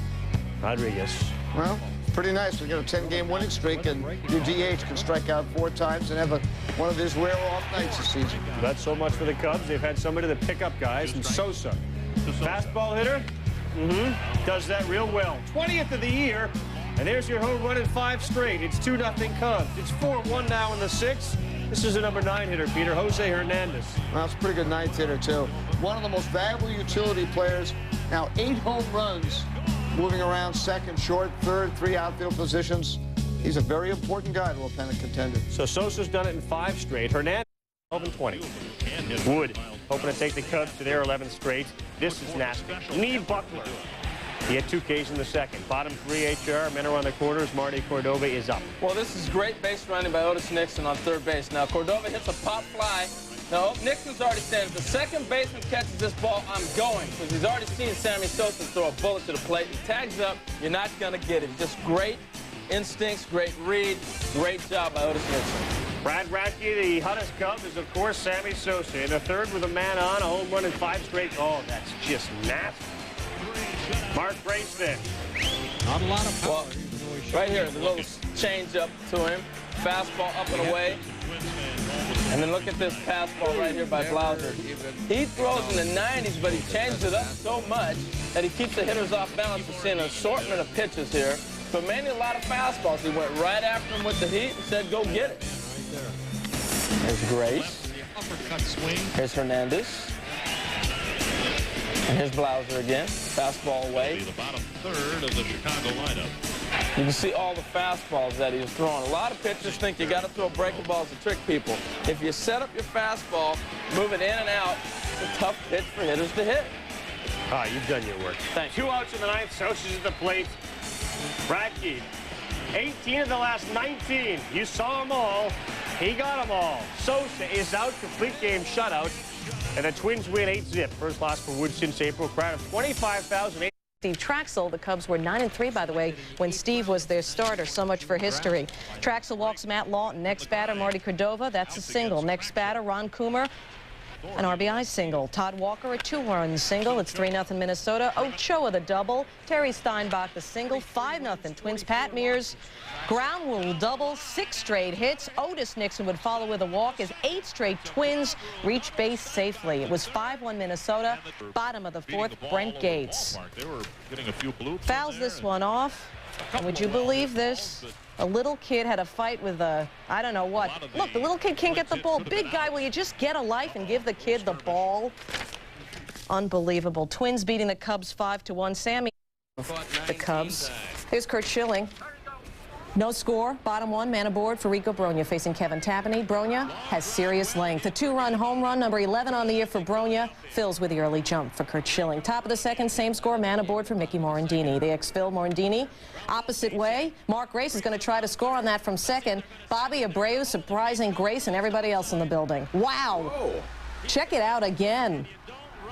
Abreu forcing Mark Grace to go head over heels, and he's out. Top of the 5th, now 3-0, and that's all Schilling would need. Schilling, a season-high 13 strikeouts in this game, 8th time in his career, 38th time in his career, 9th time this season he struck out 10 or more in a ball game. Swing and a miss. Mark Leiter helped the shutout become a reality, pitching 2 innings of 1-hit relief to combine on that shutout with Schilling. A shutout that would not have happened if it wasn't for Bobby Abreu's defensive play. Ironically, in Schilling's last start, he was plagued by a bad throw by Abreu to the plate, which Friday in Philly. The Phils were within 6.5 at first. They were up 6-2 in the 6th when Sammy Sosa goes off the scoreboard and Mark Portugal. His 12th homer in 14 games is down to a 2-run game. Then Henry Rodriguez. Ground ball here. Great play by Kevin Jordan. Comes up. Good throw here. Pitcher getting over there late. Looks trying to find a bag. You do this 100 times. PFT in spring training. Wow. In the top of the 10th, Morandini up, had a great day. Squeezes home. Spradlin late covering first. Mark Lewis, bad throw, double pump. 2 batters later, runners on the corner. Matt Mieske lays down a perfect little squeeze here. What's this? Just sweet little baseball by Jim Riggleman and great slide Morandini. In the bottom of the 10th, people running everywhere. I can't even keep up with it. 2 on, 2 out now. Rod Beck facing Scott Rowland, and back come the Phils. Down 10-7. Great backhanded play by Jose Hernandez, but he can't get Rowland. And the former Cub, Doug Glanville, answers for Morandini. It's a 2-run game. Tying run at the plate. Hanging pitch to Kevin Jordan, but Sosa's got it in the corner. And Beck and the Cubs hold on for a late rallying 10-8 win to snap their 3-game losing streak. They're within a game of the Astros again. Visiting the Phillies. What's this? Steve Carlton, a Hall of Famer? You can't go wrong if your name's Carlton in Philadelphia, right? Well, look at this coming up. A new Carlton taking the mound. Carlton Lower looking to make his mark in his first Major League start with the Phils. Well, when he has terrific stuff. Hard curveball, changeup. Jeff Bowser couldn't touch him there. Pitching to Mark Clark. Oh, nice little changeup. Look who's Lower impressing. Kerry Wood, of course. Top 3rd tied at 1. Lower getting some D. Rico Brogna, what a robbery of a Brant Brown liner. Bottom 6 fills up 2-1. Mike Lieberthal finds room down the line. What a shot. That would be enough to score Rico Brogna to put the Phillies up 3-1 in this game. And Lower would take care of the rest. Top of the 9th, 4-2 Phils. Getting Mickey Morandini, who came in very hot, hitting 400 in his last 21 games. 8 Ks for Lower. And then with a runner on first, 1 out, getting Sammy Sosa to ground into the game-ending 5-4-3 double play. Most impressive about Lower's performance, he did not walk a single batter, and he allowed just 5 hits. With a loss, the Cubs fall 2 games back of the Astros in the NL Central.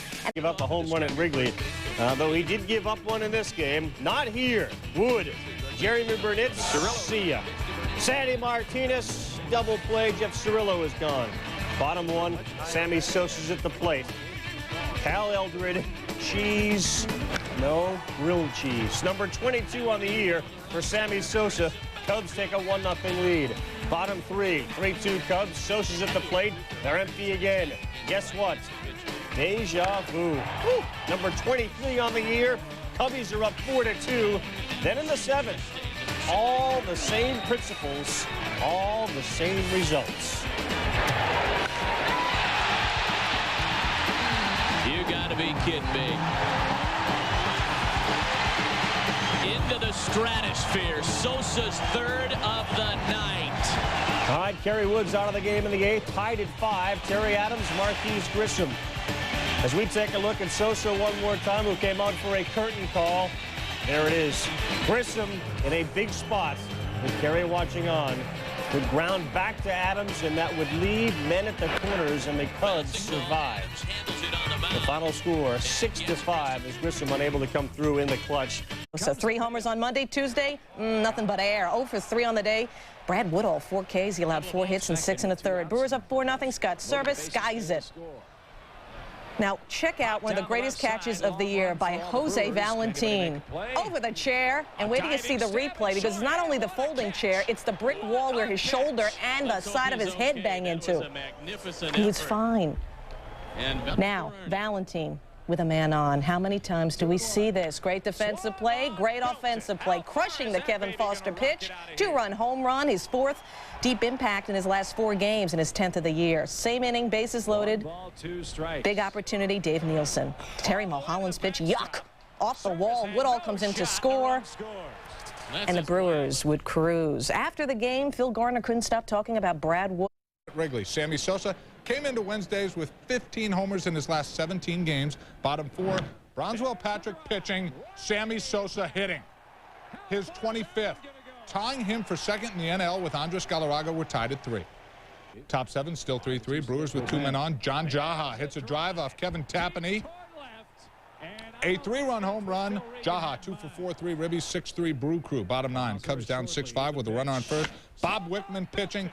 Jose Hernandez hits a drive to left center for a 2-run home run, his 2nd home run of the game. He was 3 for 4, 4 ribbies. Cubs now down 6-5. Still bottom 9. Cubs down 1 with 2 outs and a runner on first. Don't put that in your mouth. Mickey Morandini lines out to second. That ends the game. Whew. Gives Bob Wickman his 5th save. Brewers win it 6-5. Sosa.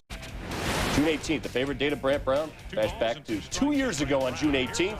Off Ismael Valdez, he hit 3 home runs in a doubleheader with the Dodgers. This afternoon, June 18th, facing Mark Portugal in his first at bat after the Phils had 4 in the first. Brant Brown crushes a solo shot, his 8th of the year, 4-1. Cubs up 5-4. Portugal still pitching, and this time Brown pulls it off the back screen, heading for Sheffield, his 9th of the year. And what about this? Well, he goes the other way with the left-hander. When you're hot, you're going to hit anybody, and he is on a tear right now. Comes out for a curtain call. Not something you see often in Wrigley Field. Wrigley, wind blowing out. Sammy doesn't need any help the way he's been hit. Sosa against Carlton Lower. A pitch that couldn't get much higher. A solo shot is 26th into the Waveland bleachers, 1-0. Comes down 5-3, though, in the 5th when Sammy gets at it again. What makes Sammy run? His 14th home run in June. That's 1 shy of the Major League record, and that ties the game at 5. And it's hoping Sosa will hit 3 home runs like Brant Brown did on Thursday. That would mean you'd have to lose that lid for the hat trick. But Brown gets into one. Bottom of the 9th with a runner aboard and the Cubs down by 2. He ties it with a tater on the Sheffield off Mark Leiter. That's his 11th home run. It's 8-8. Same score in the 12th. And a booted ball by Jose Hernandez. Scott Rowland is safe. He would score the go-ahead run on a sac fly. Bottom of the 12th. Tying runners at second. But he gets Jason Hardkey. Jerry Spradlin ends the game in 3rd, 1 out. Scott Rowland at the plate. The 0-2 from Kerry Looking. Nasty stuff. Next batter, Rico Peronia. Looking. Wood gets out of the inning, but he would give up 4 runs through 3. But that doesn't matter when you've got the hottest player on the planet on your team. Sammy Sosa, perhaps a bit wind-aided, but who cares? 2-run shot gone, number 28. Cubs fans need some spelling. 4-3 is your score. Top of the 5th, Bobby Abreu swinging. Wood struck out 11 in his 7 1/3, and then the bottom of the 6th, he strikes with some wood of his own, busting out the whooping stick. First Major League homer to straightaway center. Cubs up 7-4, and in the bottom of the 6th, Sosa looking for the June home run record, and he got it. Deep and gone, 440 feet. He does it in majestic style. 16 home runs in June, 29th on the year. Cubs win 9-4. Sosa with his 6th multi-homer game during his torrid 21-game stretch and his Sosa, but not have to deal with Wood. Cubs trail 2-0. Former Phil Mickey Morandini against Tyler Green. Nice double play here as they get out of that jam. Next batter, though, is the red-hot Sammy Sosa. Sammy's done it again. 21 homers in 22 games, 30th of the year.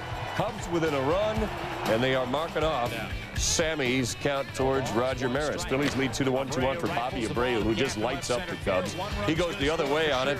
Scott Rowland scores easily. Rico Brogna's going to come around. Here comes the relay from Manny Alexander, and he beats it. Abreu 3 hits and 4 RBIs in the day. Tyler Green had some problems, though, Dave. Well, bases loaded in the 6th, down up by 2. This is when you separate the men from the boys. He struck out Henry Rodriguez and Hernandez, and that was the ball game as Tyler Green went on to win it 7-2. Jose Hernandez couldn't catch up with that one. 5-1-0 Cleveland. Henry Rodriguez, home run off Dwight Gooden, his 14th. That ties the game at 1 apiece. Neil Henry bar is coming down. 6th inning, 1-1, runners on the corners. 3-0 count for Sammy Sosa. Had the green light, but he goes 5-4-3 to end the inning. 7th inning, Kenny Lofton's on first. The pitch up by Kevin Tapani. Scott Service winging it down, but that's stolen base number 24 of the year for Lofton. He's on second now, little O. Omar Vizquel goes up the middle. Lofton will score easily. Cleveland up by a count of 2-1. To the 8th inning, 2-1 Indians. Sandy Martinez out on second. Paul Asemacher a bit wild. Martinez headed for third. Sandy Alomar with the good hose. Gets the out there. To the 9th, 3-1 Indians, 1 on. Sammy Sosa's the tying run. But he's 0 for 9 career against Mike Jackson, and make it 0 for 10 now as he pops out. Sosa 0 for 4 for the night. Show them what they've won. The Indians, a baseball game, 3-1 over the Cubs.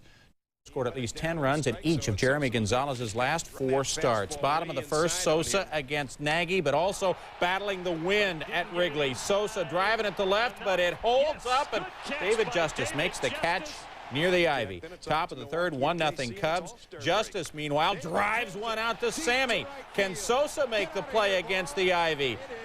No, it bounces off the wall. Justice would end up at second and later score to tie the game at 1. Bottom of the 6th, 3-1 Indians, 1 on for Henry Rodriguez, and he blasts one off Charlie Nagy. Rodriguez is 15th, Nagy's 21st. That leads the big leagues in allowing them, but he's first in June. Game tied at 3. Here's Ron Harper and his daughter. Me out to the crowd. Peanuts and popcorn too. Popcorn too. Harper's got to go out and see some more baseball. Huh? Top of the 8th, 4-3 Cubbies. Travis Fryman to left field. The wind had subsided. Welcome to Waveland Avenue, his 12th. Game tied at 4. Bottom of the 9th, 5-4 Cleveland. 2 out with Sammy Sosa up facing Mike Jackson, and he pumped it up. Fryman makes the catch in foul territory. 5-4, the Indians win. While the Cubs bullpen gave up 2 runs and 6 hits in 3 innings, the Cubs at Detroit, 1-zip Cubs, top 1. Sammy facing Seth Grisinger. Call Sammy bus driver because he's taking everybody to school. 31st Jack of the year, 18th this month. That ties a major league record for home runs in any month. 22nd home run in his last 25 games, 2-zip Cubs.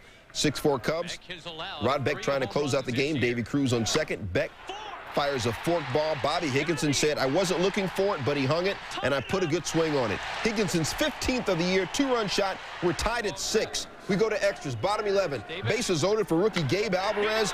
Straight butter. Alvarez hitting .429 with 2 homers and 5 RBI after just 3 career games. Said Gabe, who was mobbed, I have to keep this all in perspective. Tigers win at 7-6. 3-0 count. And he throws it outside for Sosa, goes after it, grounds out to second. Keep that in mind, pitching him outside. Kerry Wood gets the recently acquired Geronimo Baroa, 8 Ks for Wood on the night. Bottom 6, Baroa's revenge, 2-minute board. The off-speed pitch. Brant Brown can't make the grab, 2-run score. Brown injured his left shoulder and went to the hospital. Top 7, Sosa facing Moeller and looking for the outside pitch. 1-0. Gone. 32nd on the year. 19th this month. A major league record. And a great moment, though. Not only doing that, but the Detroit fans, realizing they're seeing a piece of history, they want a curtain call from Sammy, and they get it. Bottom 7, tied at 3, 2-minute board, gone. Tony Clark. You don't see many balls hit the dead center in Tiger Stadium and live to tell about it. 17th on the year, 10 homers this month for Clark. Tigers win this one by the final of 6-4. Bottom of the 3rd, it's Jose Offerman. Up 1 on, 2 all game. Offerman connects his 4th of the year. That gives him 19 in his career. As many as Sosa's hit this month. Cubs down 5-2. Tyler Houston goes downtown. He's just off the disabled list. 418 feet later, Cubs are within 2. And the 8th is still a 2-run game. Sosa with the bases empty. The 2-2 pitch. Connects. Going the other way. Has he done a lot this year? But Larry Sutton freezes in his tracks, makes the grab, and Sosa settles for a single on the night. Tying one at the plate, pinch hitter Manny Alexander. Matt Wisnett baffles him. Royals go on to win it 6-3. The Cubs facing Mickey Morandini with 2 on. Morandini, the fly to right, and all of a sudden, here comes Larry Sutton. The belly flop catch. It was still 2-zip Cubs after 4. You go to the 5th. Sammy Sosa at the plate. He's got 32 home runs. He gets one, and he jumps on it. The drive to right, going to hit the top of the wall. Manny Alexander coming all the way around from first to score. Sammy misses number 33 by about 1.5 feet. Check this out. Right off the top of the wall. 3-zip Cubs. Bottom 8 runners at the corners. Royals down 3-2. Sutton drives one to right. Jeff King scores. We're tied at 3. We'll play some more. Bottom 10, Johnny Damon with 2 on. If this is fair, this is over. And it drops safely. Jeff Conine scores. The Royals win it 4-3 in 10. Maybe Johnny was worried about his job security. We'll talk about that in a second. And I think he's got a hose. Top of the 2nd, 1 out, Royals. Pat Rapp walked the bases loaded, facing Kevin Ory. Inning-ending double play. Well, no. Jose Offerman. 2 runs come in on the air. Cubs go up 2-0. Bottom of the 6th, Royals down 5-1. Dean Palmer facing Jeremy Gonzalez. Gone. 16th on the year. Royals down 5-2. 2 batters later, Shane Mack at the plate. Looked like he was sitting on that pitch all the way. 6th home run of the year. Royals down 5-3. Then the Cubs get downright defensive. Hal Morris. That ball hit sharply. Manny Alexander robs Morris of a hit. Cubs fans, they're everywhere. They're pumped. They hold on to win it by the final of 6-3. Even though the first, runners on first and third, no score. Matt Williams. It's in a deep left field. His 14th of the year. Williams, 12-game hitting streak, 2. Diamondbacks up 3-0. Clark had some decent stuff going, though. Dave DeLucci just watching that. Mark Clark, 10 strikeouts, 6th inning. Cubs down 4-1. Sammy Sosa. He's leaving. That's more beer for us. Sosa 0 for 3, 2 Ks to that point. That was Chip Carey into a disco field. Andy Fox going for his 6th of the year. Diamondbacks up 5-2. Now to the 8th. Sosa again. 3-2 count. Science! Takes Alan Embry deep. 20th homer in June. 33rd of the year. The 20 in June extending his own record. Cubs down 5-4. Greg Olson on the mound and Manny Alexander the pop.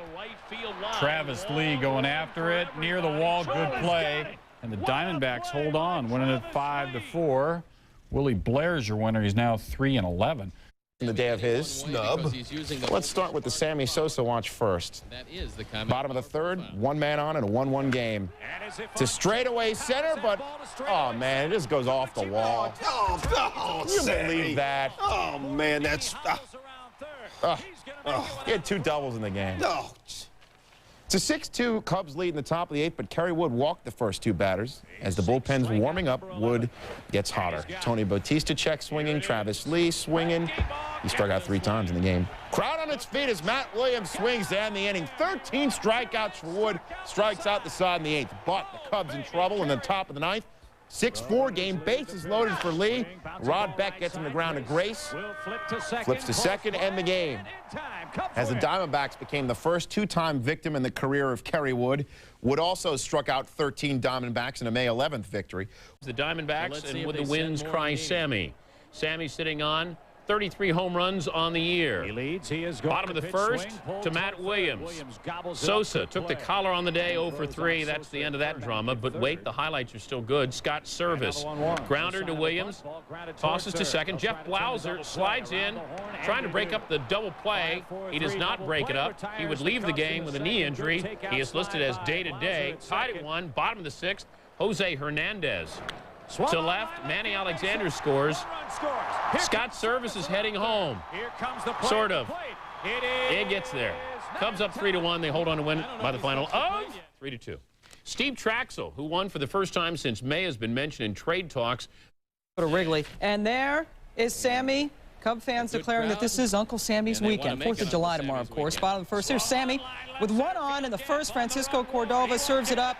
That's a double to left center. Mickey Morandini tries to score from first.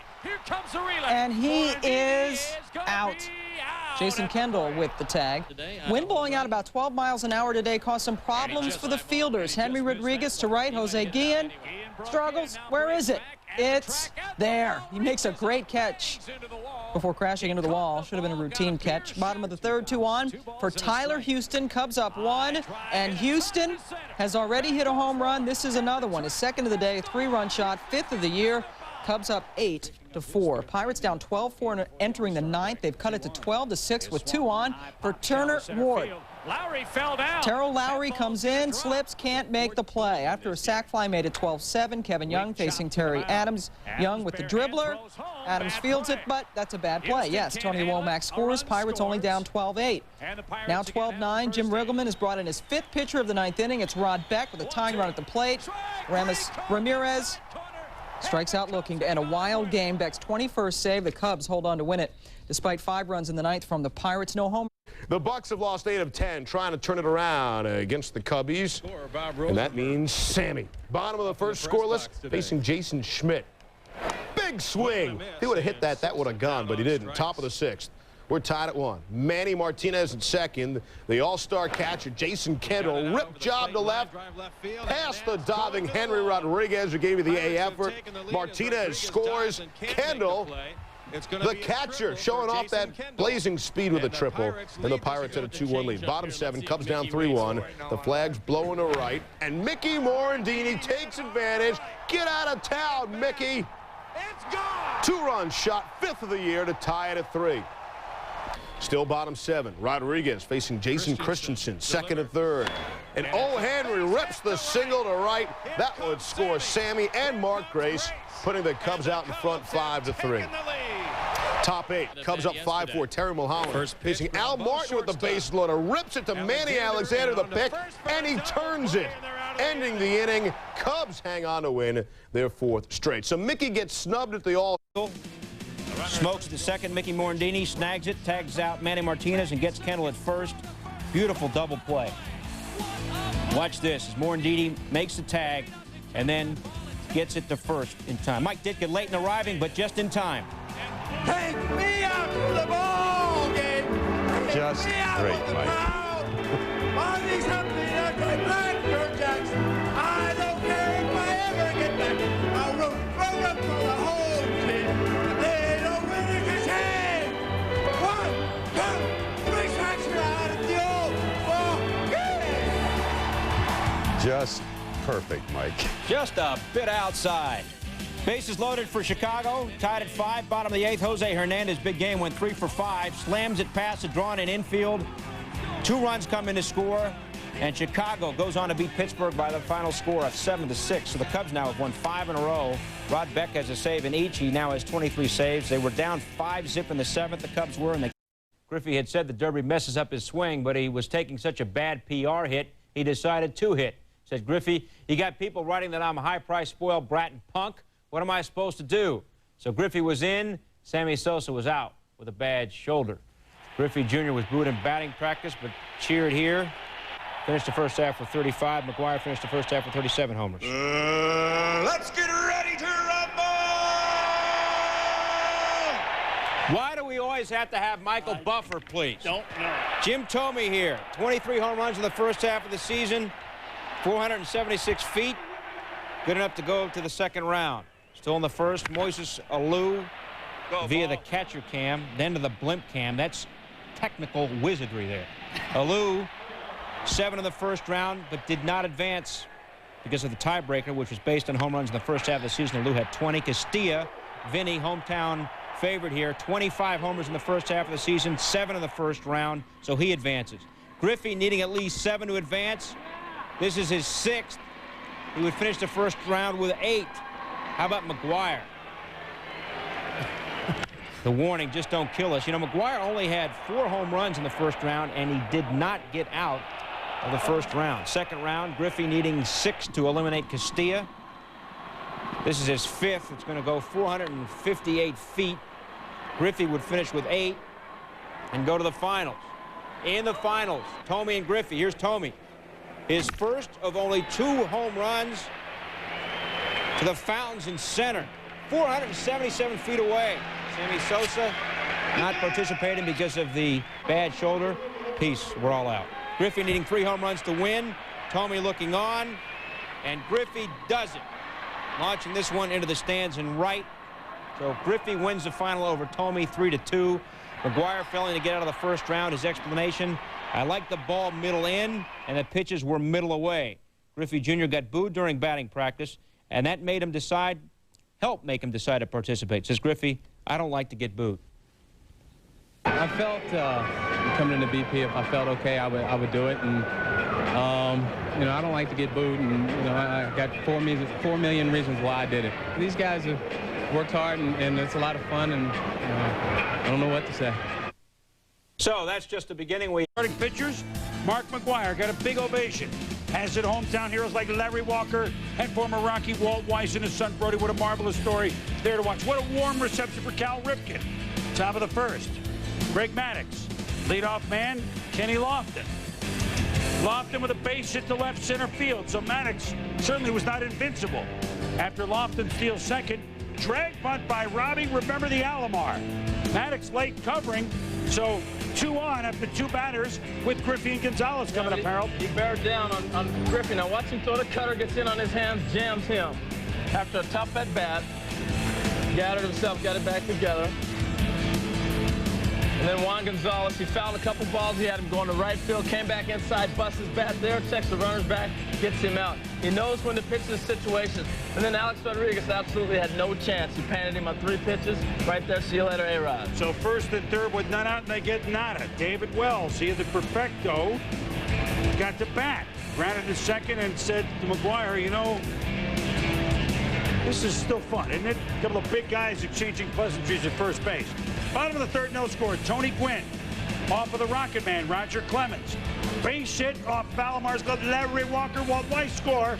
Gwynn comes through, 2-0 National League. 2 on for Mark McGuire. They have faced each other many times in the American League, and Clemens, case of 4 for 48 lifetime. McGuire against Clemens still remains 2-0 National League. Cal Ripken will rally off of Tom Glavine, second nicest pitcher. Missed the home run by a foot. Missed it by that much. A-Rod and I-Rod come around to score.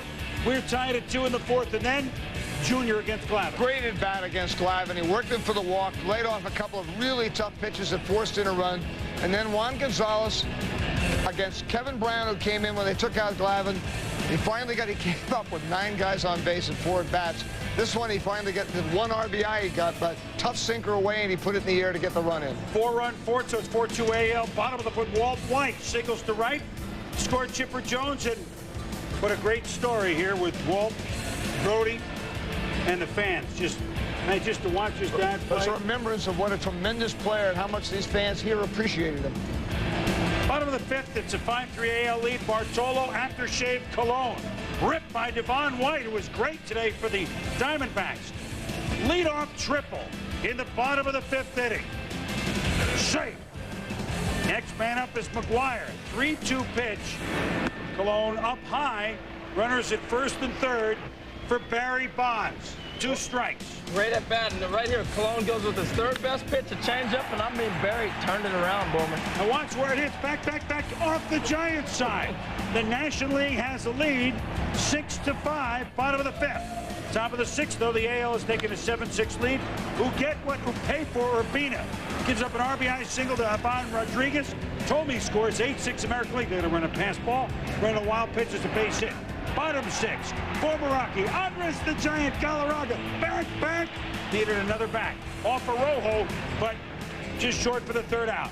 Top of the 7th. Well, this is Robbie Alomar, back, gone. A-Rod homered earlier for the American League. Alomar homers here at 9-6. Then, brother Sandy, a little blooper in the 8th. Hit and run scores. Rafael Emerson, Lake and Palmero, it's 10-6. Coors Field, you're never out of it. Greg Vaughn, pinch hitting, Padre. Singles to left, Moises Alou scores. Edgar Renteria scores, 10-8.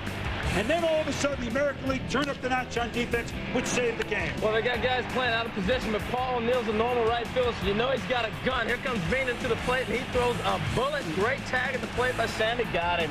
And then with 1 out, watch the play Vizquel makes Harold at short. Well, Omar, you know he can handle it. Look at the footwork, the graceful touch the bag, and throw the first to get him. Doubles up Galarraga, so it's 10-8 after 8. This is called insurance. Manny Ramirez to right, Dante Bichette dumps the throw home. But Darren Erstad is safe, beating the tag by Javi Lopez, so 2 runs are in. Omar Vizquel, his first All-Star game off of Robbie the Flying Nen. Renteria showing why he is such a great player. And he's going to let Omar know, you're not the only one that can bear a hand. I can Colombia bow to Venezuela. Yeah, there you go. It's a World Cup game. When it was all over, the highest scoring All-Star game ever. The longest All-Star game ever. League, the Mets' Benny Agbayani got married at home plate before the game. International League manager Mar Foley checking it out. Bottom 1, Columbus's Mike Lowell. Peace. Solo jack to left. International League up 2-zip. Lowell ended up being the game MVP. 2 batters later with the runner in second. There's Estelea getting his hit on. Singles in Willis Otañez. International League up 3-zip. Check this out. Between innings, Shark McGuire, Ken Garaffi, and Harry Canary. All righty then. Bottom 2, same score. Pacific Coast League's Armando Rios trying to keep his team in the game. Jobin Cabrera hits it in the gap, but Rios stops it and fires a strike to second. Cabrera's gone. Top 3. Wasn't all bad for the Pacific Coast League. Terry Shumpert hits a solo homer to left. International League up 3-1 at that point. Remember those funny-looking, goofy guys you saw? Terry Shumpert, who's hit 12. How about this? Cal Ripken Jr. and Pee Wee Geese. You gotta love. Top of second, 4-3 Brewers. 1 on for Sammy Sosa. That's nothing. The 0-2 pitch. Bombinoza, his 34th. It was an 0-2 pitch. 5-4 Cubs. 2 batters later, there's 1 on. Did you see Sosa? You can slow down. Henry Rodriguez. 2 balls, no strikes against Jeff Juden. Home run. His 20th. Not in this game. That would be a record. 7-4, the Cubs up. 3rd inning, 7-4 Cubs. 2 on for Marquise Grissom. Everyone throw your hands in the air and wave them around as though there are no repercussions. His 6th of the year. That'll reach him. 7-7 baseball game. They're in the 6th. Runners at the corners. Mark Loretta, not a home run. Goes to right center. Dave Nielsen coming to score. Brewers up 10-9. They added some more. A couple empty netters. 12-9. That is your final. Brew Crew hosting the Cubs. Top of the 2nd, Cubs down 1-0. Sammy Sosa faces Scott Carl, and he faced him the way that he loves to do it. A little hop, a little skip, a little jump, and a souvenir to Priority Mill. The game's tied up at the 1s on his 35th of the season. Cub fans in Milwaukee love it. Sosa becomes the 2nd Cub to hit 35 homers in 4 straight seasons. Mr. Cub, Ernie Banks, the other guy. That's the commissioner, so he can't cheer anymore for Milwaukee, Bud Selig. Bases loaded. Kerry Wood, nails Mark Loretta with the pitch. Game was tied at 2. It's not tied anymore. Darren Jackson comes home. Jim Riggleman can't believe it. 3-2 Brew Crew. Bottom of the 8th, still 3-2. 2 on for Bobby Hughes. Singles the center field off Terry Adams. Darren Jackson will come around, and Jose Valentin will also score. 5-2 Brewers, and Bernie Brewer loving it. Kerry Wood hoping the Cubs can salvage the game. Top of the ninth, Cubs down 6-2. 2 on, 2 out for Jose Hernandez. And, oh, he's swinging the right way. And he's swinging the right field. And I don't think you're going to get to that one, huh? Off Bob Wickman. 3-run homer. Hernandez 13, Cubs down 6-5. Maybe Wickman just wanted a save situation, huh? Wickman just trying to hold on here. Next batter, Mickey Morandini. I'll see you when I see you. Cubs fall short, 6-5. Has never hit a grand slam in his career. Jose Valentin can't make the play. Steve Traxel scores. Cubs would go up 6-0 after 3. In the top of the 7th, after Mark Grace had homered, next man up, it's Henry Rodriguez. He had 2 home runs in the game. This one off Cal Eldred, who gave up 8 runs in 4 2/3. Rodriguez finished the day with 22 home runs on the year. 8-2 Chicago. Bottom 8, 11-3 Cubs. Marquise Grissom, who went 1 for 5. The liner to left center. Bob Hamlin and Jeff Cirillo coming to score. Grissom would end up at second, and it's now an 11-5 ball game. 11-8. 2 out in the 8th. Rod Beck, the Cubs' 5th pitcher of the inning, in to face John Jaha as a tying run is at the plate with 2 on, and Beck strikes him out. So it's 11-8 Cubs after 8. Bottom 9. Beck against Jeremy Burnitz. Can't handle the grounder. And look at this hustle by Rod Beck. The earth is moving under his feet, but he got it to first in time. His 24th save on the year. And Chicago wins it by the final count of 11-8. First win since June 8th. These are a couple of teams that the Cards have to hop over.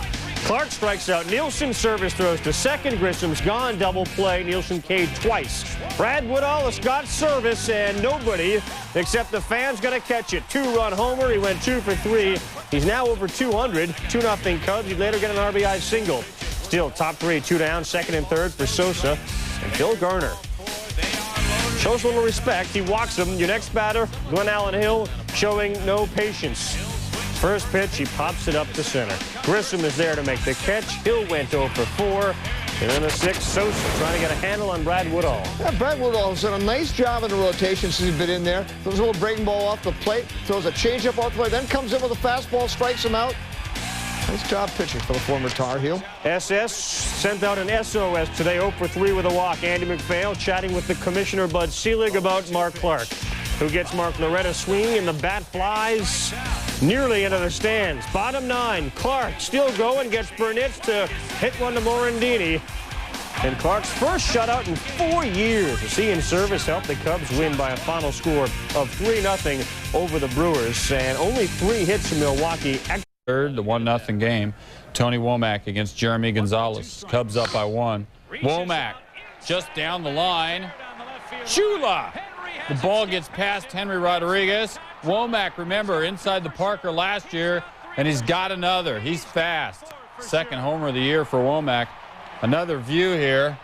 Karam, point to Womack. No air charged on the play to the 6th, 1-1 game. Runner on third, infield in for the Cubs. Al Martin to Jeff Blauser, can only go to first. Turner Ward scores 2-1 Pittsburgh. Gonzalez got the hook and the microphone. Said something. Anyway, new pitcher Tony Fossis against Tony Womack. Runner on second. Not anymore because Little Blue drops in right. Lou Collier scoring 3-1 Pirates. Gonzalez didn't swear this time, but he's still showing his emotions. 8th inning. He wanted to be in the game. That's the deal.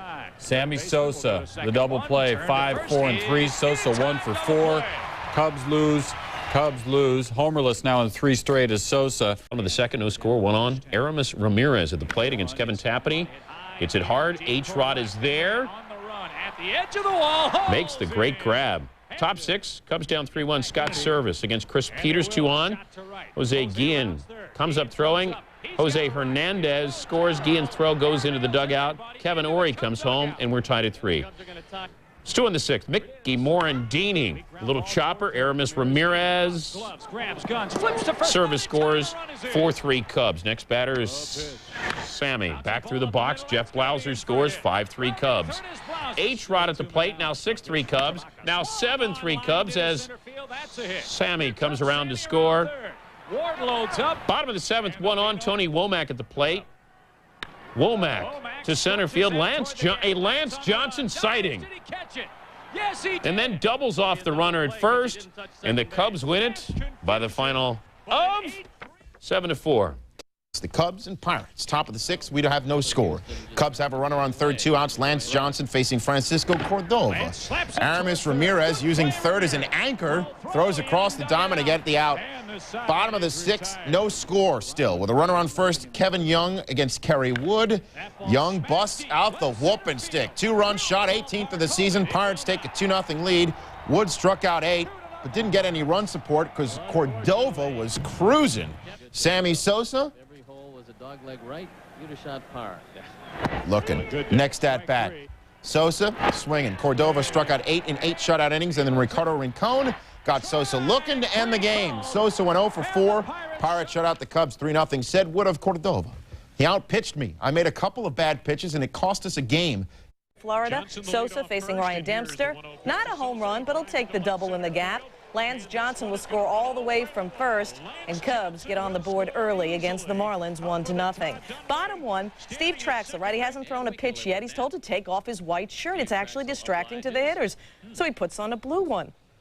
Situation. So, Traxel facing Todd Zeal. No challenge there. So much for the white shirt theory. Same inning. Derek Lee can't find it. Traxel with 9 Ks in the game. Top of the 6th, Cubs up 4-1. Man on first. Sammy Sosa against Oyala. Ooh la la. 440-foot blast. Number 36 on the year for Sosa. Sammy drives in half of the Cubs' runs in a 6-1 victory over the Marlins. At the plate, it's Todd Zeal. Off Mark Clark. His 11th of the year, goes 2 for 3 in the game, 2-1 Marlins. Top of the 8th, Cubs down a run. Sammy Sosa at the plate and Mike Manti. Yeah, get him. We go to the top of the 9th, 2-1 Marlins. Pinch hitter Tyler Houston and Manti. In his last 3 outings, Manti's last 10 outs have been recorded by way of strikeout. Marlins 2-1 winners. Brian Meadows pitching 7 strong to win his 5th straight decision. Todd Dunwoody had his 16th multi-hit game. Top of the 1st, runner at first, Mickey Morandini off Ludwig's hand. Morandini beats the throw to first. So we turn on the Wayback Machine. May 2nd against the Padres, Wally Joyner at the plate. Line drive fractured Ludwig's right forearm. Last year, the July 13th, Rondell White off Ludwig's leg. Ludwig, for the 3rd straight start, gets hit by a line drive. He would leave with a contusion on his right hand. Top 12 tied at 4-2 on. Lance Johnson drops the bunt. Ray Stanifer throws it to 3rd, or at least a reasonable facsimile. Jose Hernandez scores. Cliff Floyd has some problems. Matt Niesky comes around to score. Cubs win this one by the final of 7-6. Despite Let's go on for Javi Lopez. Lopez up the middle. The ex-Brave Jeff Blauser, the diving play, 6-4 and 3. Denny Nagel making the start. We flash back to June 27, 1995. Nagel, a grand slam for the Pirates. That was against the Cubs. Now, how many times do you see it? A guy hits a grand slam on June 27, 1995. Then he pitches tonight. The 3rd base is loaded for the Cubs pitcher, Kevin Tapani. Tapani off a Nagel grand slam. First homer ever, and it's a big one. 5-0 the Cubs. It just looks like a guy reached out and pulled it over. 5-0. Top of 4, 6-0 Cubs. Blauser against Nagel. There's a drive. There's a drive. 3-run homer, 2nd of the year. 9-0 Cubs, and winning this thing by a count of 11-4. So the Cubs have now beaten the Braves 4 straight times. Tapani was the 7th Cubs pitcher to hit a grand slam. His former team freaks 327 hitter Mickey Morandini on a pitch in the dirt, and then Maddox's personal catcher Eddie Perez guns down Morandini at first. Bottom 2, I am feeling you, Kerry Wood gets Perez. 11 Ks in the game, averaging 13 Ks per 9 innings. It will be a record if Wood keeps it up. Bottom 3, 1-zip Cubs. Andrew Jones on second for Ozzie Guillen. Guillen the base hit to center. Jones got a slow jump but still tries to score. Bad move. Lance Johnson nails him at the plate. Said, Jones, I was just trying to be aggressive in a 1-0 game. Watch again. Jones runs right through Braves 3rd base coach Bobby Dew's stop sign. Top 4, 2-zip Cubs. Man on 3rd for former Brave Jeff Blauser. Nice squeeze. Tyler Houston scores from 3rd. 3-zip Cubs. Top 8, Lance Johnson hangs a looper. Andrew Jones doesn't make much of an effort to catch it. Bobby Cox said after it, you got to respect the game. It was obvious he didn't try for the ball. Watch it again. Cox actually pulled Jones in the middle of the inning. A tense dugout. Ask what he said to Jones. Cox said a lot. Ask what Jones said in his defense. Cox said not much. Bottom 8, 3-zip cuts. Terry Mulholland on for Wood with 2 men on. Wood, who said later, I just went out and turned it up a little bit, watches as Mulholland gets pinch hitter Javi Lopez. Kerry Wood is the bomb. Double-digit strikeouts for the 6th time in 18 big league starts. I like to do stuff like that, but to me it was an obvious, you know. Is there any other carryover discipline action from you on that? Well, he's about to go broke already. I mean, besides tonight. I mean, I doubt if he's going to make any more money the rest of the damn season. I've taken enough money from him already that it's a joke. I give 100% when I go out there, especially defense. You know, I don't play around in defense, and you know, I just lost my concentration right there. Lost his concentration, and obviously. First and second for Sosa. Rips the Javier Vasquez pitch down the left field line. Lance Johnson would score on the play. Game tied at 2. Top 6. Vladimir Guerrero at the plate. Oh, Guerrero! Oh, que c'est loin! Que c'est haut! Ça va dans la rue Waveland, ça! Oh, quel coup de circuit! Et c'est la vingtaine pour Guerrero! Oh, yeah. Mon Dieu! Not sure that was French even. Guerrero's 20th there. Bottom of the 7th, tied at 3. Lance Johnson, but Vladimir Guerrero, how many times do you see it? Guerrero makes a great catch after it's a home run. Bottom of the 8th, Johnson up with the bases loaded. Wrigley crowd on their feet, base hit. Jeff Blauser and Jose Hernandez coming around to score, and it's 5-3 Chicago. 2 batters later, Cubs have 2 on for Sammy. Get out of town! He means it, his 37th homer of the year. And the Cub fans to celebrate, what do? That's right. Doesn't make a whole lot of sense. Chicago wins 9-5 as Sosa gets it done. It's his Go right-hander Jeremy Powell making his big league debut. That's Mark Clark facing Orlando Cabrera, and a great catch by Sammy Sosa. Bottom of the 5th, 1-0 Cubs. Powell facing Scott Service, who sends it deep to left center for his 5th homer of the year. Cubs take a 2-0 lead. Top of the 9th, nobody out. Mark Gruzelenik at first. Expos down 2-1. He takes off for second. Umpire Bob Davidson calls him out stealing, but take another look. The replay shows Gruzelenik might have gotten his left hand in before the tag. That's important because Vladimir Guerrero then followed with a double, though that wouldn't matter. Rod Beck, Bob Henley, fly ball. Henry Rodriguez catches it. Beck's 29th save of the season, his 12th in a row, and the blowing hard. Not good for the new left fielder, right? No, Todd's going to have a tough time out there. The wind blowing there, you've got to get used to wind, ground, fences in the outfield, and that ball just with the wind blowing in, he couldn't catch up to it, running along with it. Then again, ball hit the left field. He's just standing there looking for the ball. Didn't even break. Ordonez goes out and becomes a left fielder and makes the play. Puts a lot more pressure on the shortstop, no doubt about it. Hundley at the plate. Little revenge. Oh, did he crush that? But look at Sosa. Go back to the wall and couldn't come up with it. Give Hundley a double. He'd score later to make it 3-zip. He hit the ball real hard in this game. Armando Reynoso, first start in over a year. He was strong. He got out of a jab here. Ordonez to Lopez for the force. In the 7th, the Mets get a little scared. Ordonez at the plate, swinging. And we've seen this before. Guys take big cuts and then go down hard. He suffered what is called a strained external oblique muscle. Ray Ordonez day to day. We talk about all the firepower ball clubs have, but without Ordonez, that takes away the glue of this ball club.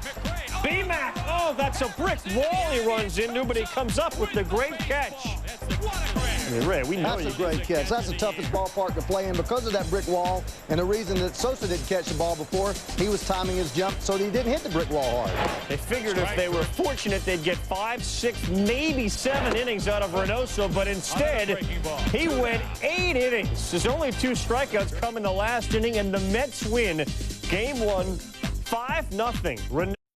Hundley's troubles from Game 1 would continue. Houston, we don't have a problem. Tyler, Grace ends up on third. Houston on second. That's an error. Take another look. Well, he's just running, and he gets his glove in front of his eyes. He couldn't even see the ball because his glove gets in front of his eyes. I did that one time in my career, and you can't look through that glove very well. Not a lot of holes in it. In the sixth, the Mets down 1-0. The Cubs starter, Don Weigert, has taken out. Mulholland brought in to turn Baerga around to the right side. Guess what? It didn't work. Lance Johnson comes in. That's by him. The former Met makes a miscue. Piazza and Franco all the way from first score. Give Baerga a double. The Mets are up 2-1. Bottom 7, same score. Glenn Allen Hill, his first home run since being picked up. And this game is now tied 2 apiece to the 8th. Cubs are up 1. Piazza. Those hits weren't going through early on. Hussey comes in to score. His 56th RBI. We're tied at 3. Same inning, 3 batters later.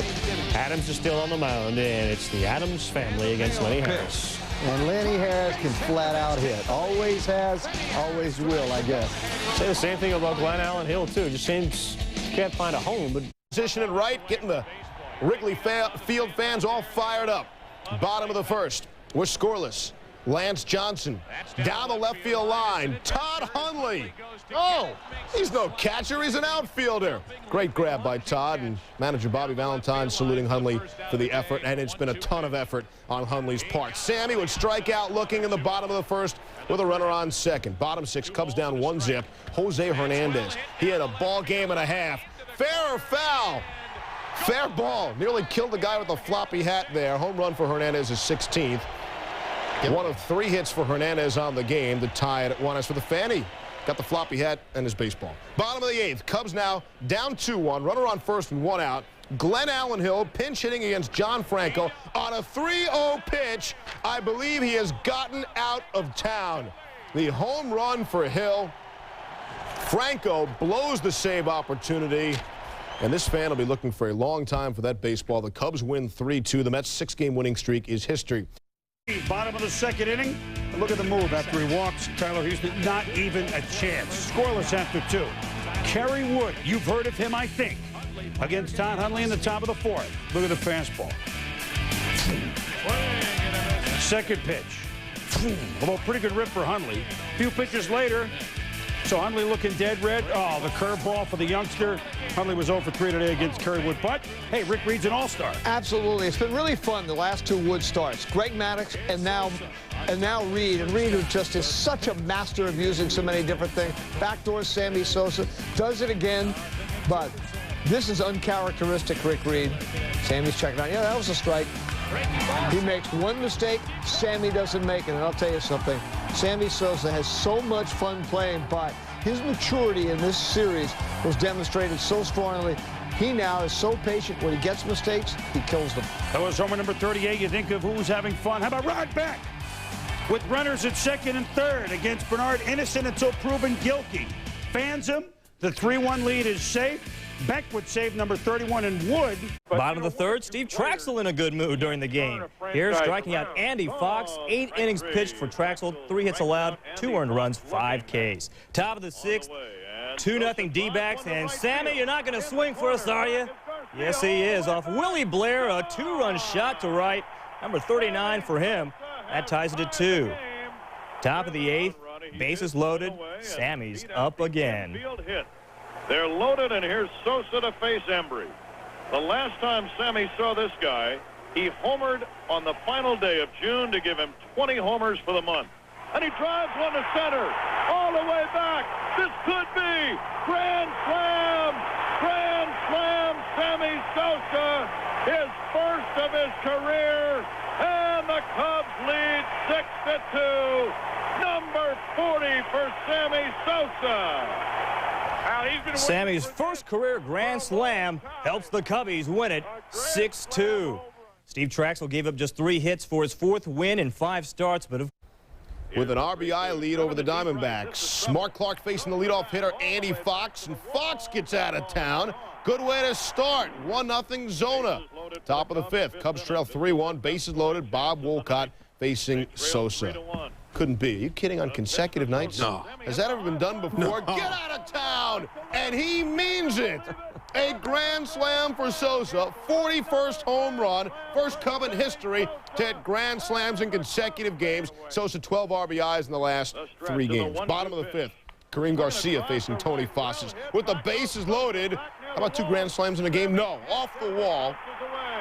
A bases-clearing triple would score Fox, David DeLucia, and Jay Bell, and Arizona would hang on a 7-5 win, but Sosa's 10 RBIs in the series still won more than the 9 total runs Arizona has scoreless.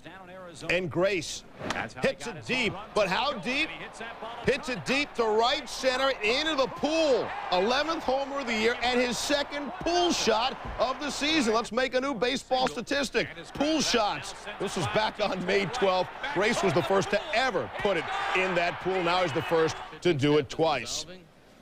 Next batter was Henry Rodriguez. Rodriguez hits it out. Not in the pool, but it still counts as a home run. So 2-zip Chicago as we go back-to-back jacks. Top of the third. It's now 3-0. 2 on, nobody out. And Grace doubles down the right field line. Mickey Morandini coming around to score. Grace 2 for 5. 2 ribs on the night. It's 4-0 Chicago. Top of the fourth. 6-0 Cubs. What about Sammy? Sammy bidding for home run number 42 against Willie Banks. Not this time. Caught looking on the inside corner. Sosa would strike out twice. Gives him 100 Ks on the year. And the Cubs win. In the cacti with strange sun patterns, shadows at the bob.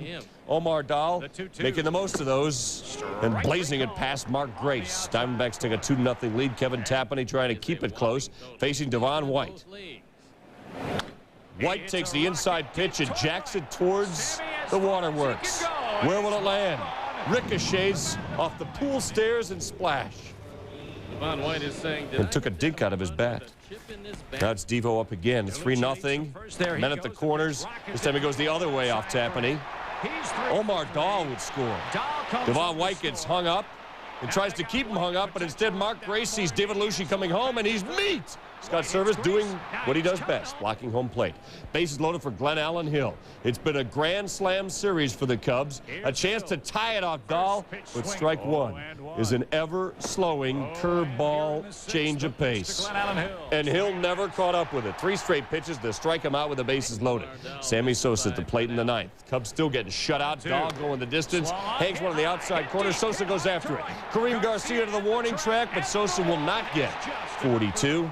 Instead, he gets that one infield hit in the night that loaded the bases. In the series, he goes 5 for 14 with 3 homers and 11 RBIs, but he sits at 106. 15-mile-per-hour winds blowing in does not matter. Sammy Sosa bashes one into the breeze off Jamie Wright, right into the basket center field. Home run number 42. 1-0 Cubbies. 2 batters later, Henry Rodriguez is up with 1 on. And he, too, smashes one out to left center off right, a 2-run shot. Number 26 for O. Henry. First of 2 home runs in the game. 3-0 Cubs after the first inning. In the 6th, Rockies down 4-0. Ellis Burks, final at bat as a Rocky. He went down 0 for 3 in today's game. Packed his bags, was traded. Top of the 9th, 9-1 Cubs. Todd Helton up. Laces one deep to right. Sosa runs it down right into the wall. Did it all today. And the Cubs go on to win 9-1. The Rockies lost 10 of their last 11. Ellis Burks, the new Giant. Meet Darryl Hamilton, the new Rocky. Top of the 2nd. Could be an auspicious beginning for Darryl. Bases loaded, nobody out. But he lines out. He went 0 for 5 on the day. This inning would end on a double play. The Wrigley winds were blowing. Sammy Sosa sends one into the draft. Could it be number 43? No, it would be higher in the show if it was. Hamilton makes the catch. Sosa went 0 for 4 on the day. Top of the 9th, 2 outs. Rockies trailing 3-2. Larry Walker on first with his 4th hit of the day. Dante Bichette sends one right field. Sosa can't make the catch. It goes past him. Larry Walker scores to tie the game at 3. Dante Bichette comes all the way in. It's 4-3, but you saw Sosa raise his arms. Why? Because he says the ball's out of play. It got stuck underneath the padding. There's padding on the walls, too. So they send Walker back to 3rd, Bichette back to 2nd, so it's still 3-2 Cubs. Vinny Castilla comes up next. Sosa grabs this one, and the Cubs win a wild one. Beck gets his 32nd saves. Cubs win 3-2. Said Sammy of the ground rule double call. It was a good call. It saved the game. Facing Pedro Estacio. Sosa lines at the left, right at Dante Bichette. Sosa 0 for 2, a couple of walks. Top of the 5th, Chicago a 3-0 lead. Nobody out with Jeff Reed on 2nd off Mark Clark. Nice fake. With everybody charging, he lines a shot to left. Astacio had scored to cut the lead to 3-2. Bichette on third, the top of the sixth, with Todd Helton at the plate. Popped to shallow left. Manny Alexander going back. Henry Rodriguez coming in. Alexander makes the catch. Bichette, who was going to stay at third, heads home after Alexander fell. Bichette would tie the game at 3. Alexander would leave with a sprained left ankle. Top 7. We're tied at 3. Runners on the corners. Tony Foss's in now. And Nafi Perez, bloop single, back over second. It would fall. Reed scores the go-ahead run. It's not fair. But on Harry Carey Day, the Cubs lose at Wrigley by a score of 6-3. Rockies had scored just 4 runs in their previous 3 games, only they're off the DL. But it wouldn't play for long. Top of the third, he's hit by a pitch right on his hand. The trainer would come out to look, probably spray that freezing cold stuff on it, and he'd have to leave the game after the inning. His replacement is Tony Batista. In the top of the 5th, 1 on. Batista gets out of town. A 2-run shot of Don Wengert, and then does his best Sammy Sosa. The Cubs come back. Bottom of the 7th, 2 on for Mark Grace. Get out of town. And you mean it. Grace means it. It's an important home run. A 3-run shot, his 12th of the year, so the Cubs now trail 5-4, and here we go. Later that inning, Manny Alexander, the go-ahead run. Hits it to the gap in left center, but that's where Devo is patrolling. And he doesn't let the Ivy affect him at all. Devon White makes the catch, preserving the Arizona lead. Bottom 8, Cubs trailing 6-5, 1 on for Sammy, facing Greg Olson. And Olson's going to win this battle as Sosa pops it up. Bernard Gilkey there to make the catch and finish it off. Diamondbacks win 6-5. They've won 4 of their last 5. And this note on phenom Kerry Wood. He will start on Wednesday, but probably will skip the following start in San Francisco. As an aside, the Cubs hosted Arizona Tuesday. Omar Dahl, bottom 4. Rock Sammy Sosa. Mickey Morandini said later, Dahl is tricky, and with 2 strikes, you're not looking to do much but make contact. Kevin Tapani also blowing up. Top 5, 1 on, nobody out. Bernard Gilkey grounds to second. Mickey Morandini dives to make this stop and throw Gilkey out from his knees. Tapani only gave up 4 hits in 8 innings. Dahl in trouble, 2 on, 2 out, bottom 8. After 3 straight foul balls, Morandini lines to right. Tyler Houston scores. D-backs try to catch Lance Johnson and Morandini in rundowns, but cannot. 1-zip Cubs, runners safe at second and third. As I said, they cannot. 1-zip Cubs, runners safe at second and third, to reiterate my point. 2 batters later, Glenn Allen Hill, big up respect. After Dahl and Tapani went toe-to-toe, and Morandini saying, I didn't see either one tiring. Glenn Allen Hill lined to left. Johnson scores. Cubs win it 2-zip. Kareem Reed. Kareem down the right field line. Jay Bell scores. Devon White scores. It's a triple for Garcia. Diamondbacks go up 3-0 on Kerry Wood, who they say may miss his next start. Take some time off because of that dead arm. Wood facing Andy Fox in the second, and crazy like a fox with a bomb to right. Solo shot. And it's 4-1 Arizona. Bottom of the 3rd. 5-1 D-back. Sammy Sosa with a man on. And the little kid wants Sammy to hit it there. It's high. It's deep. Aloha means goodbye. Number 43 for Sosa as they fight for the souvenir. Cubs down 5-3. Bottom of the 5th.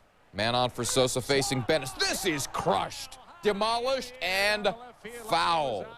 Buck Showalter. That's all, man. All right, same at bat. Ends without a bang, but a whisper. Smoke. Smoke from Bennis. 7-3 Diamondbacks. Wood facing. Oh, Andy Stankiewicz behind the back. Glove save and a beauty. Bottom of the 9th. It's a 10-7 game. Arizona leading. Mickey Morandini on at first. Guy's got a net. This guy he likes to watch. Watching Sammy and hoping for something dramatic instead. Greg Olson gets him to ground into a 6-4-3 DP, and the Cubs go down to defeat 10-7. The Diamondbacks take 2 out of 3 from the Cubs. Chicago losing despite Sosa's 43rd home run. Cubs, Sammy had walked, advanced to third. Henry Rodriguez grounds 1 toward right. McGuire gets it, but McGuire throws it away. Sosa and Mark Grace would score on the error, and the Cubs were up 3-0 in the 1st. In the bottom of the 1st, Steve Traxel, who'd really been burning it up for the Cubs. McGuire fist one into right field. Brian Jordan scores. McGuire gets his runs back. Pat Kelly also scores 3-2 Cards. Still in the first, now 3-3 Kent Bottenfield. Oh, suicide, squeeze me. Come on and squeeze me. I love the way you do. Ray Langford would score. Fernando Tatis would come around to score. 5-3 Cards. Next batter, Luis Ordaz. Bouncing one to his counterpart, Manny Alexander. Manny, oh! Somehow that was ruled a hit. 6-3 Cards. Still in the first. It's now 8-3. Still in the first, I said. Ray Langford. It's not the size of the stick. It's all about finding the sweet spot. A 3-run job is 20th. It's 11-3. Next batter. Okay, this will end the inning. Ron gets grounder. Oh, no. Thrown away by Jose Hernandez. The teams combined for 14 runs in the first inning, one short of the National League record. The game is now out of reach. Sammy, and I mean that, coming up empty. Sosa 0 for 3 as the Cardinals cruise. And goodbye. Takes Mark Clark into the people. His 46th of the year. The Cards still down 3-1. Top 9, it was 5-3 Cards. Sammy Sosa with a man aboard, and Sammy gets one back on McGuire. Ties the game up with the 2-run shot into the flowers, number 44 for Sosa. It's 5-all, bottom 9. McGuire on first. Ray Langford strikes out his first 5 at-bats of the game. We're going extras. Top 10, same score, 2 on. 1 aboard for Mark Grace. Sosa on deck. Mark Pekajzik gets Grace to swing with a 3-0 pitch. That is a double play. Pekajzik gets out of the jam, didn't have to face Sammy. Top 11, still 5-5. A man on. Tyler Houston pinch hitting. And there she goes, the 2-run drive off Curtis King. Houston puts the Cubs up 7-5. We go to the bottom of the 11th. Rod Beck on. His long hair flowing in the wind. 2 out, 1 on for Langford. The Cards down to their last out. Langford, after 5 strikeouts, finds the bullpen back there, and he ties the game up at 7. Let's play some more. Top 12. Runners on the corners for Sammy. The spank into right field. Mickey Morandini will come around. The Cubs take the 8-7 lead. Bottom 12. Yeah, you got to need a new program. Beck again, another chance. And this time, Eli Marrero. I'm not kidding you. It's into the bullpen. We're tied at 8 after 12. Beck nonplussed. 13th inning, bases bloated, nobody out. The Cubs shift to 5 infielders and only 2 outfielders. There's no holes in that infield. It's sealed tight. Langford, it's white knuckle time. Try to play the hero and sneak one through, and somehow he finds the hole. Morandini comes around. Past Morandini, excuse me, Pat Kelly comes around. Tony La Russa is pumped. Sosa and the Cubbies lose a heartbreaker, 9-8 in 13 innings, 1 for the ages. The big Jordan on second. McGuire not getting any pitches to hit. You see Wanger go in with a fastball, then away with another fastball, and then way outside with a fastball called a strike. Now 4th breaking ball down and away. 5th pitch is another breaking ball, just not getting pitches to hit. But if Ray Langford keeps swinging the bat the way he's swinging it and giving him protection, you're going to have to start going at McGuire. Here's another ground rule double to left field. Hill could not get to it. Jordan scores. And again, Langford starting to swing a bat well. Maybe McGuire get better balls. John Mabry here, pinch hitter in the 6th with a game tied at 1. Second pinch hit homer of the year for him is 8th on the year overall. Cards up 2-1. Cards still up 2-1 in the 9th. Sammy Sosa up 1 on, 2 out. Jeff Brantley on the hill. Ring them up, sit them down. Cards win 2-1. Sosa 1 for 2, walked 3 times, but he couldn't come through there. And the Cards win it by the final score of 2-1. So after the 2 teams combined for 36 runs in the last 2 games, a low. Bonds.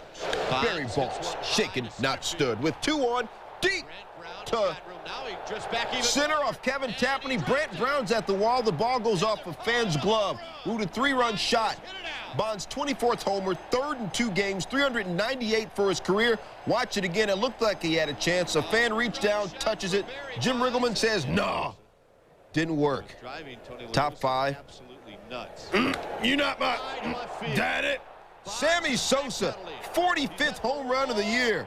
You know, Barry Bonds, who's a 3-time MVP in the 90s, said Sosa should have been the MVP the last 5 years. Number 45 on the year. Cubs down 5-4. Next batter, Mark Grace smokes a drive to right, solo homer. His 13th. Back-to-back jacks were tied at 5. Next batter, Henry Rodriguez. Oh, no, they didn't, y'all. Back-to-back-to-back jacks. The sixth time in Cubs history they've gone back-to-back-to-back. They did it on 8 pitches. Cubs up 6-5. 7-5 Cubs, top 7. Sammy Sosa, uncut funk. Sosa hits a high drive. Get out the tape measure. Long gone. Number 46 for Sammy. His second of the night.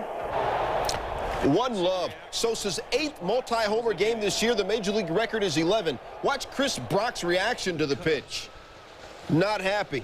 Top 9, 1 out. Sosa waits for another possible at-bat. Glenn Allen Hill lines to center. Ellis Burks appears to be able to get the out. He drops the ball and stumbles. It's an error for Burks, and it allows Sosa to get another at-bat. 2 batters later, 2 outs. Sammy comes to the plate. Everybody's just hollering. Sosa tied with McGuire with 46 jacks, but Jeff Kent makes the catch. Sosa finished 2 for 5 with those 2 homers, 116 RBI. He's your National League RBI leader. Bottom 9, 2 outs. Giants down 8-5, 2 on. Barry Bonds facing former Giant Rod Beck in his first appearance back in San Fran. Bonds deep to right. But who's at the wall? The guy that Barry says is the MVP. Sammy Sosa brings it back in the yard. Beck gets his 34th save of the year. And Bonds has a nice arm. Giants lose the game. San Francisco for the Cubs, set to go after getting hit hard in his last outing. Top of the first, 1 out. Runner on first, Oral Hershiser throwing for San Francisco. And Sammy Sosa going 6-4-3. Sosa 1 for 2. Scored 3 runs in the game. Bottom of third, 1-0 Giants. Runners at the corner, nobody out. Bonds ripping this thing off of Wood down the line. Martin Bernard coming, Stan Javier coming to score. Bonds is still fast. He'll run into third with a triple. 3-0 the Giants. Wood yanked after giving up 5 runs and 4+, took it out on his mitt. 7th inning, Cubs coming back. Tied the game at 5. The bases are loaded, 1 out. 3-0 pitch. Jose Mesa. High. And again, he walks in the go-ahead run for the 3rd time in the last week. Cubs up 6-5. Now tied at 6. Barry Bonds is at first, no out. Jeff Kent. He's tall. Off of Terry Adams, 2nd homer of the game. 2-run dong. Giants up 8-6.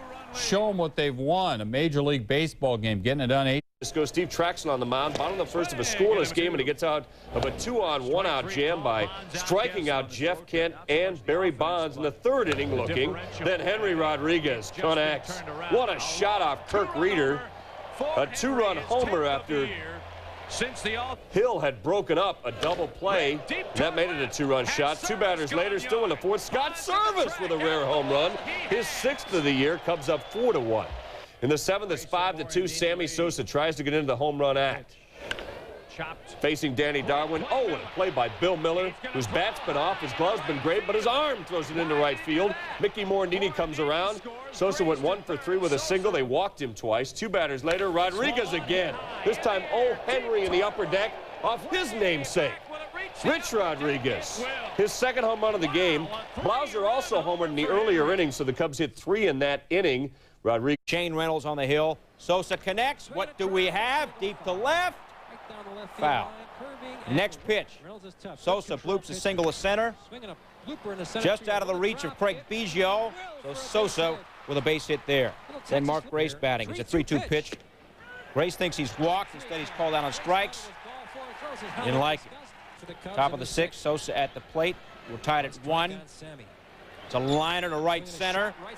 Mickey Morandini scores all the way from first. Sosa would go to second and end up with a double. And at this point, it is 2-1 in favor of Chicago. Mark Clark now batting the pitcher in the top of the 6th. Base hit! Mark Grace and Jose Hernandez score. It's 5-1 Cubs. Randy Johnson doesn't have a hit so far as an Astro. He said, I don't know how we did that. Bottom of the 8th, 6-2 Cubs. Moises Alou, however, 2-run home run, is 33rd on the year. It's now a 6-4 ball game. Cubs up 2. Bottom 9, runners on first and second. Rod Beck against Ricky Gutierrez, grounds to third. Cubs get the force at second. Beck, his 35th save of the year, and the Cubs win it by the final score of 6-4. The Astros' 7-game win streak never had a hit against. 0 for 24 with 8 strikeouts in his career.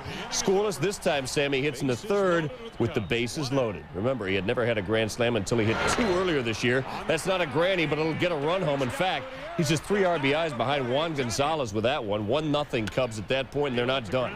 Glenn Allen Hill, pool shot off Jeff Bagwell. Jeff Blauser says, follow me. Sosa comes around. Cubs up 3-0. By the 7th, though, the lead had dwindled to 4-3. Tying runners at third. Brett Ausmus. Check swing. Manny Alexander, and the one thing that Scott Service does better than anyone right now, he blocks home plate. The former Astro thwarting his old team. Carl Everett can't get home. Larry Durker wasn't pleased, but Service did an outstanding job. Cubs holding on to a 4-3 lead in the 9th now. Moise Alou is already homered in this game. Fouled off a few pitches, then in a full count, lazy slider from Rod Beck. He hits a towering home run, his 35th of the year. He's also right up there with Sosa in the RBI chase, and the game has now gone to extra innings. 4-4. Terry Mulholland with 2 outs and the man on third. He gets the comebacker, but throws it away. Derek Bell knocks in Tim Bogar in the bottom of the 11th. Billy Wagner with his longest outing since being hit with a line drive. 5 walks as well. He's got about 20-plus friends and family there to watch. Chicago, by the way, needing a big bounce-back effort after Saturday's 11th inning meltdown, when all they needed was 1 out for a win. Batter, the 1-0. Ground ball back to Mulholland. He's got it. Throw off the glove of Grace. A throwing error, and the Astros have beaten the Cubs. That was a heartbreaker, but Kerry Wood breaking some hearts in the bottom of the 2nd. Again, struck out 20 Astros back on the 6th of May. And he struck out looking on Astros. You got Alou looking at a breaking ball. Then in his next at-bat, this is what makes him so tough. Well, we really saw how special he is today, Carl, to bounce back after that last night. He hit 98 on the gun. As well as fastball throws by Craig Biggio. Great slider, curveball. He threw a 3-2 changeup to Billy Spires in the 8th inning that should have been illegal. Here's Bergman, and he wasn't bad either. Sosa goes chasing. Then in the 4th, scoreless, Sosa back at the plate. And Sammy has delivered his 47th home run. 1-0 Cubs as he goes over the wall. Then in the 11th, bases loaded. 2 down for Manny Alexander. They've already had 1 heartbreak in this series, where they have another. Tied at 1. Manny slaps it to right. Morandini scores. Grace allegedly ran right through the stop sign, and he was out. 2-1 Cubs, bottom 11. Here comes Houston. Beck, Alou, hit hard, but right at Blauser at short, and Rod Beck gets the save. Sammy and the Cubs win by a final score of 2-1. And the Cubs, of course, entered the day 9 behind Houston in the standings, so they move up a game there. First no score, runner at third, Steve Traxel against McGuire. Ball is loose. Scott Service gets the out. Throwback home. Delino to Shields. Mark Grace. Double play. Sammy's first at bat. 2nd inning. Keep in mind the wind blowing in at 15 miles per hour. It is deep, but to the other side of the Liz Fair pole. Next pitch, it's Sosa. It is not deep, and it is certainly playable. Sosa would strike out in his 2nd at bat. Battling the wind, puts it away. Top 4, Cardinals. Third base coach, Renee Latchman, standing out of the coach's box, trying to give the cameras a good look at McGuire. And Traxel seemed to have Big Red's number. Even the kids making the strikeout call. Yeah, punch him out. Bottom 6, 2-1 Cubs. It's Sosa, line shot. Fernando Tatis. Great grab. Next 2 batters would get base hits. So with 2 men aboard, Lance Johnson. The 2-1. Change, rip to the right. Past McGuire. Brant Brown comes all the way around from 2nd to score. 3-1 Cubs, 7th inning stretch. Digger Phelps thinks that the 40,000 fans came out to hear him sing. Sorry, Digger. A 1, a 2, a 3.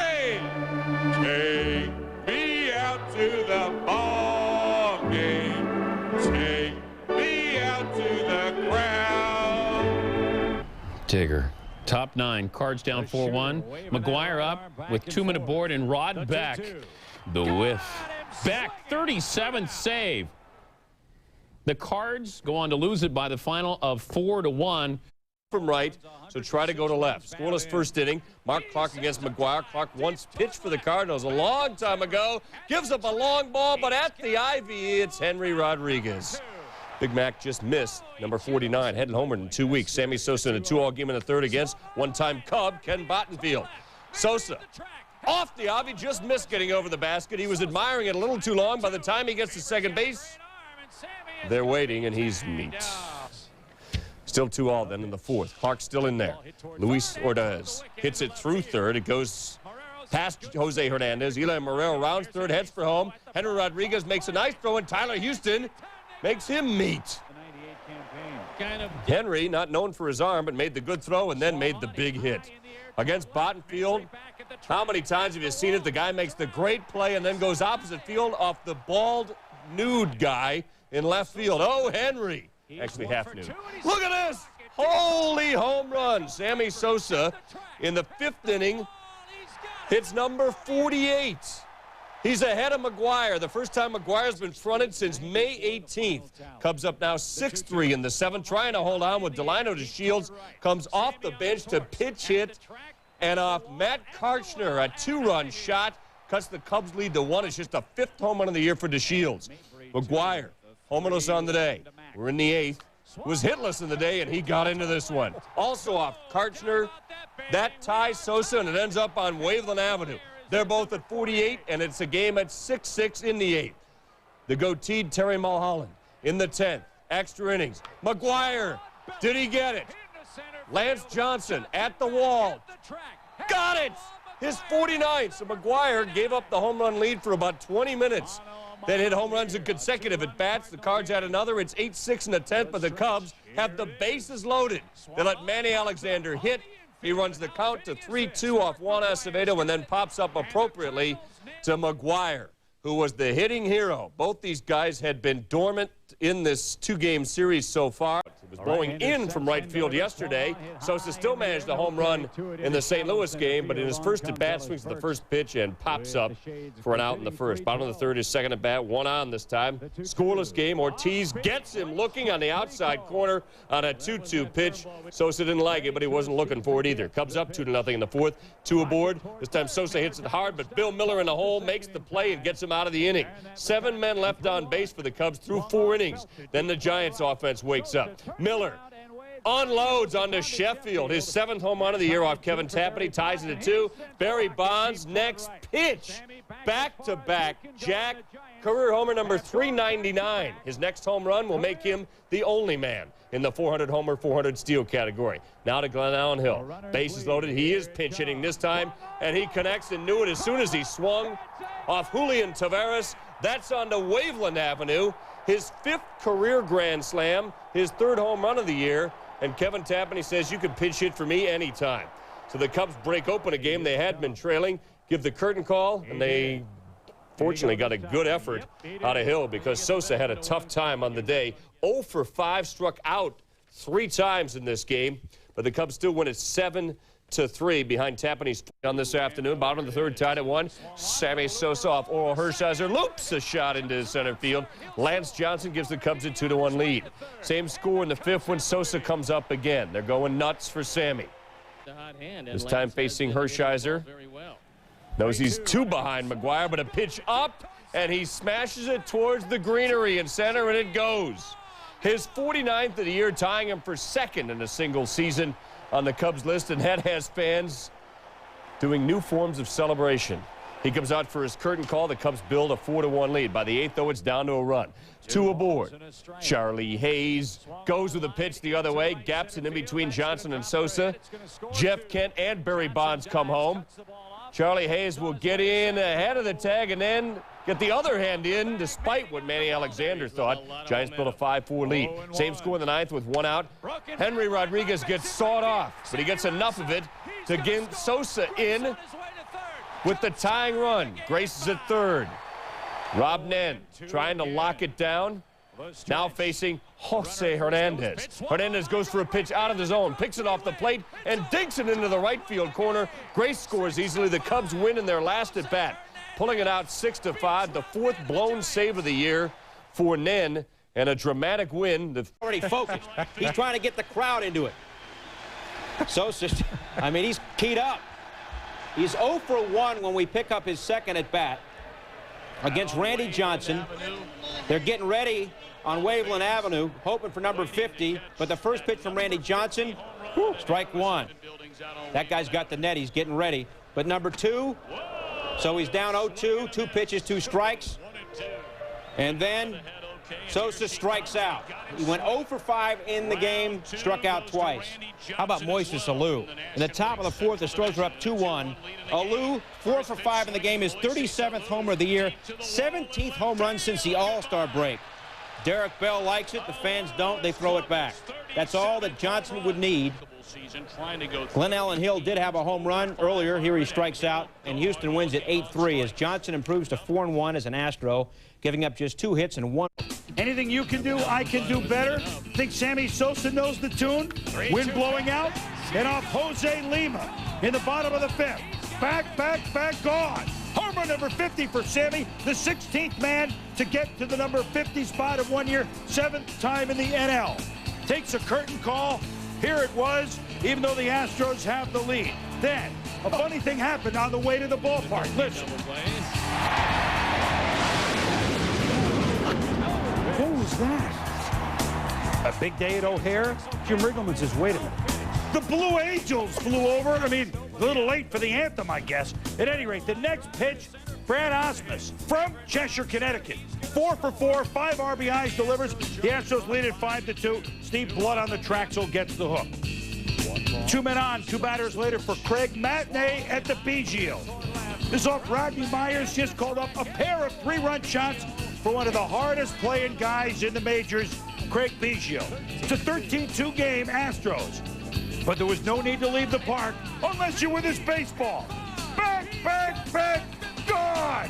51 for Sammy Sosa. His 9th multi-homer game of the year. National League record is 10, Ralph Kiner.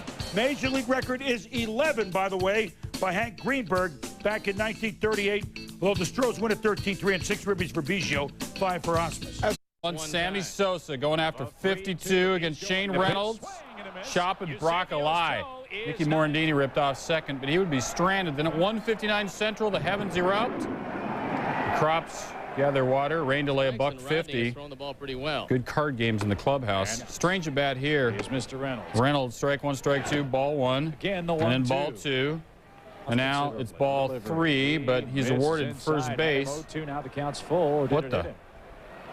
Jim Quick says go to first, Reynolds. Now the umpires converge. They try to find out what's going on. The Cubs manager Jim Riggleman comes out and argues it's 3-2.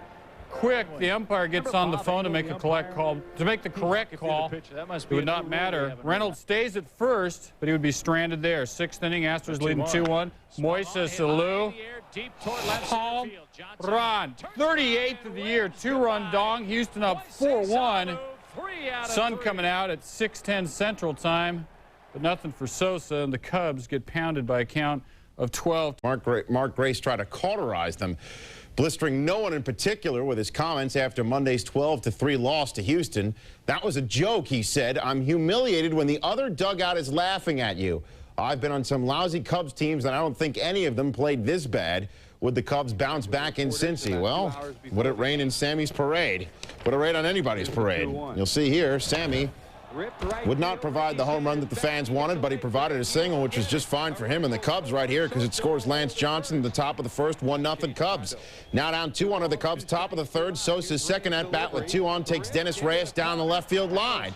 Johnson and Mark Grace come on down.